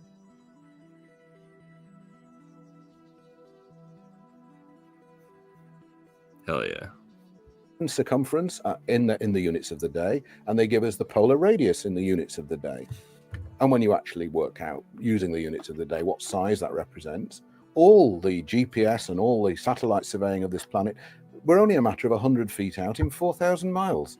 And the meridian circumference is the same today in our navigational equipment as described by Ptolemy in his 8-part treatise Geographia in 140 AD or whenever he wrote it. These numbers exist and they're there and they can be checked. And when you do check them, you find that they knew the size of the Earth and the shape. To the Druids, mathematics was the language they used to describe much of what they studied and observed. And they found numbers. This is a misconception. It's a misconception. I don't see it like that. I haven't done anything like that. That's just you doing that. With all due respect, that's just you because you haven't formatted an infinite, expansive sky with a geocentric model. You just haven't computed those two together yet. I have. Everything you think about space and the amazing infinite, it can be infinite if you wanted to. It can be expansive and magnificent and luminous and all that. But it's not underneath us. It's all up there. Up is up. There's objectivity in this world. That's another thing. The scientists want you to be, everything's subjective. Everything's relative. It's only up because gravity tricks you into thinking it's up. It's only light out because, whatever. You're tricked into thinking it's light out. It's really dark out. Darkness is really light. Light is really dark matter. Dark matter is really light. Everything's nothing. Nothing is everything. Everything's empty. It's like never-ending factoids, caveats. It's so gay. It's Kabbalistic deceptions. Okay, black magic. All that crap. You can have all the infinite expanse of whatever you want. Just put it up there. It's not down below us. And what I was saying about the relativity, they want up not to be up, down can't be down. And what else? What else can't be objective? Beauty. Okay? Beauty, morality. Where's your morality on an evolution, Big Bang, timeline, paradigm? There's none. You need God to get authority, responsibility, and morality. You need all that stuff. So the Big Bang makes everything relative. Everything's inconsequential. Everything's nihilistic. Everything's ending in nothingness because the sun's just gonna go out, fizzle out. It's all nihilism. It's all BS. Okay, just be done with it. Flush it down the fucking. Yeah, you can have your infinite sky. Just put it up above you. There's nothing beneath us. No one's upside down in Australia. They're not spinning super fast at the equator, but super slow in Finland. It's nonsense. It's made up. The moon never spins. We're looking at the same side of the moon the whole time. It's a joke. The sun and the moon are the same size. Average same size. The UN map is the perfect North Pole bird's eye view map of this plane. We don't have to get too much into it, but incorporated within the geometry of the stone circles. Jews and Greeks studied gematria, the meaning of numbers within the written language. All three groups saw mathematics as both a practical and sacred science. In the ancient world, astronomers were also astrologers. Not surprisingly, the early Christians were fascinated by numbers and sacred calculations. Even the name of Jesus was given a mystical value. His name is Yehoshua HaMashiach, which is the name that the Messianic Christians in Israel give him to this day. Joshua, the Anointed One. The number of Joshua is 64, which is 8 squared or 4 cubed. Now, square and cube numbers, according to Plato, are the perfections of that number. And so you get into the meaning of the number 4 and the meaning of the number 8, both of which are very important in symbolism. And the total comes to 121, which is 11 squared. And Plato says that square numbers have a direct relation to justice. Well, justice is very important, and you get it in the New Testament, the just one. Jesus is the just one, and that's a huge area of philosophy. And in Greek, he's called Jesus Christos. But the numbers there are very interesting, because Jesus is 888, and Christos is 1480. Now, in terms of ratio, Jesus is 3 times 296, and Christos is 5 times 296, which means the ratio between them is 3 to 5.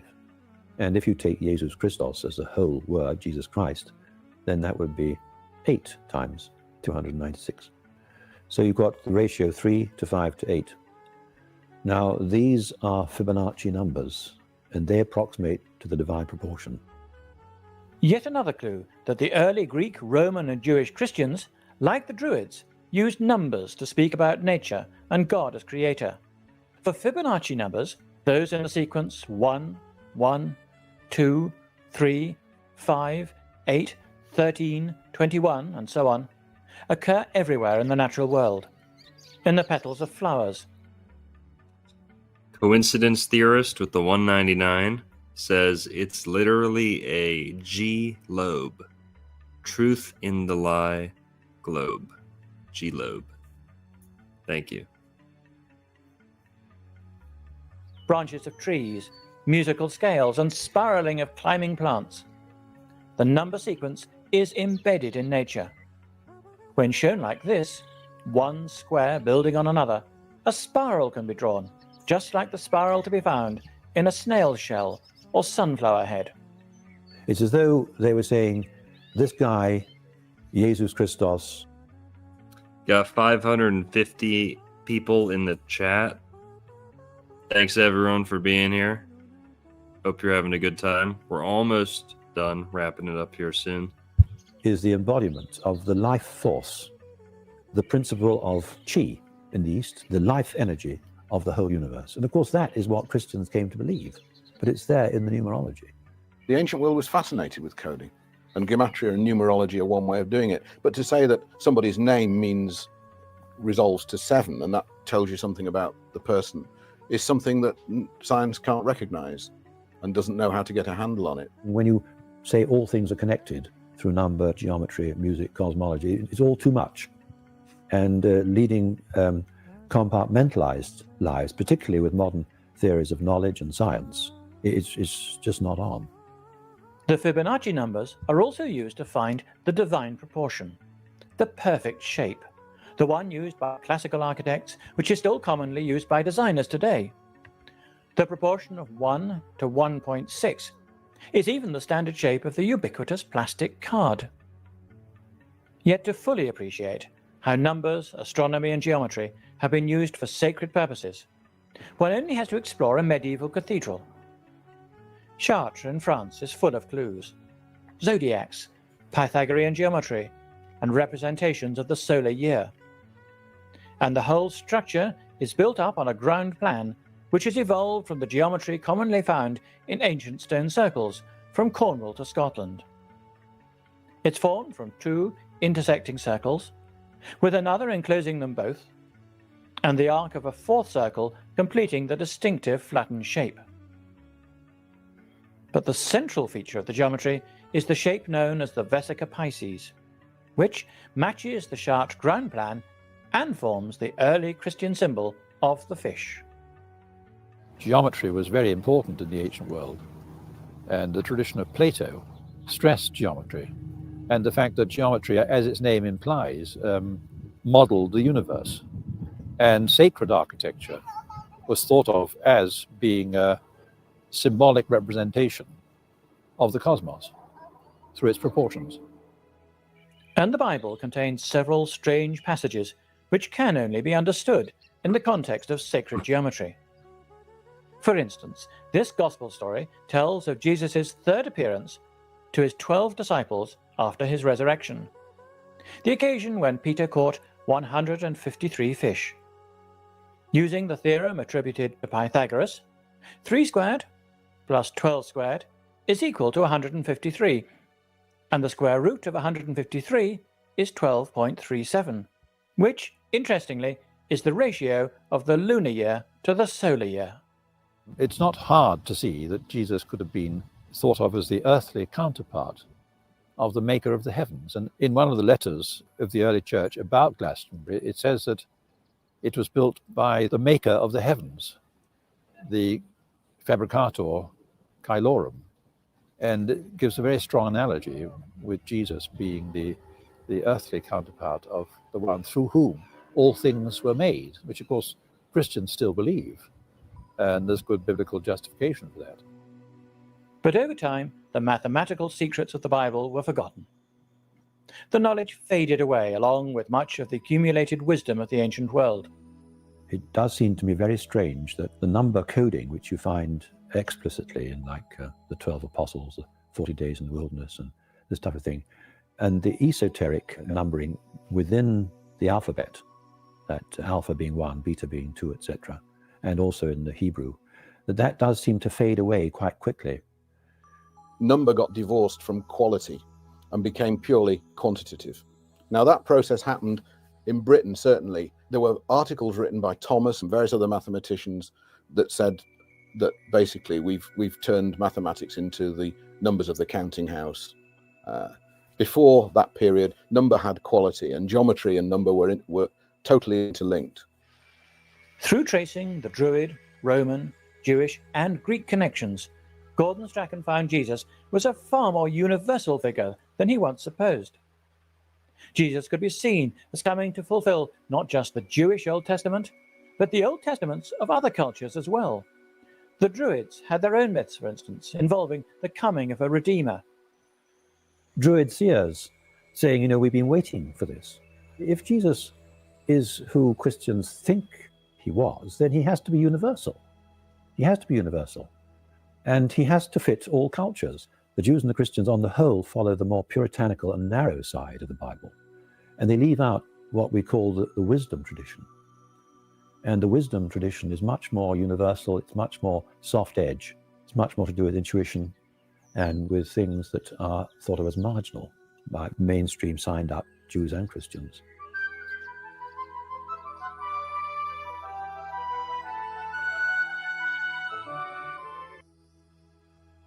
All right, we're going to cut that one there. And real quick, shout out to this guy. This guy makes a ton of videos. I'm going to subscribe to him. Go subscribe to him. Yair Davidi. He's got like tons and tons of videos about the Celts being Hebrews or Israelites, European people, all this stuff. He's a Scottish Jewish guy, I think. He's got videos about, John D. Is that right? Oh, okay. He's got John D in there. I gotta watch that. So, some Jewish people believe this. Here's one of them. Guy's prolific on YouTube. Now, what else do I want to talk about? that's it, I think. All right, guys. That's it for tonight. Everyone go have a good night. Thanks for tuning in. One sec. I'm gonna have a special outro song here. Nope.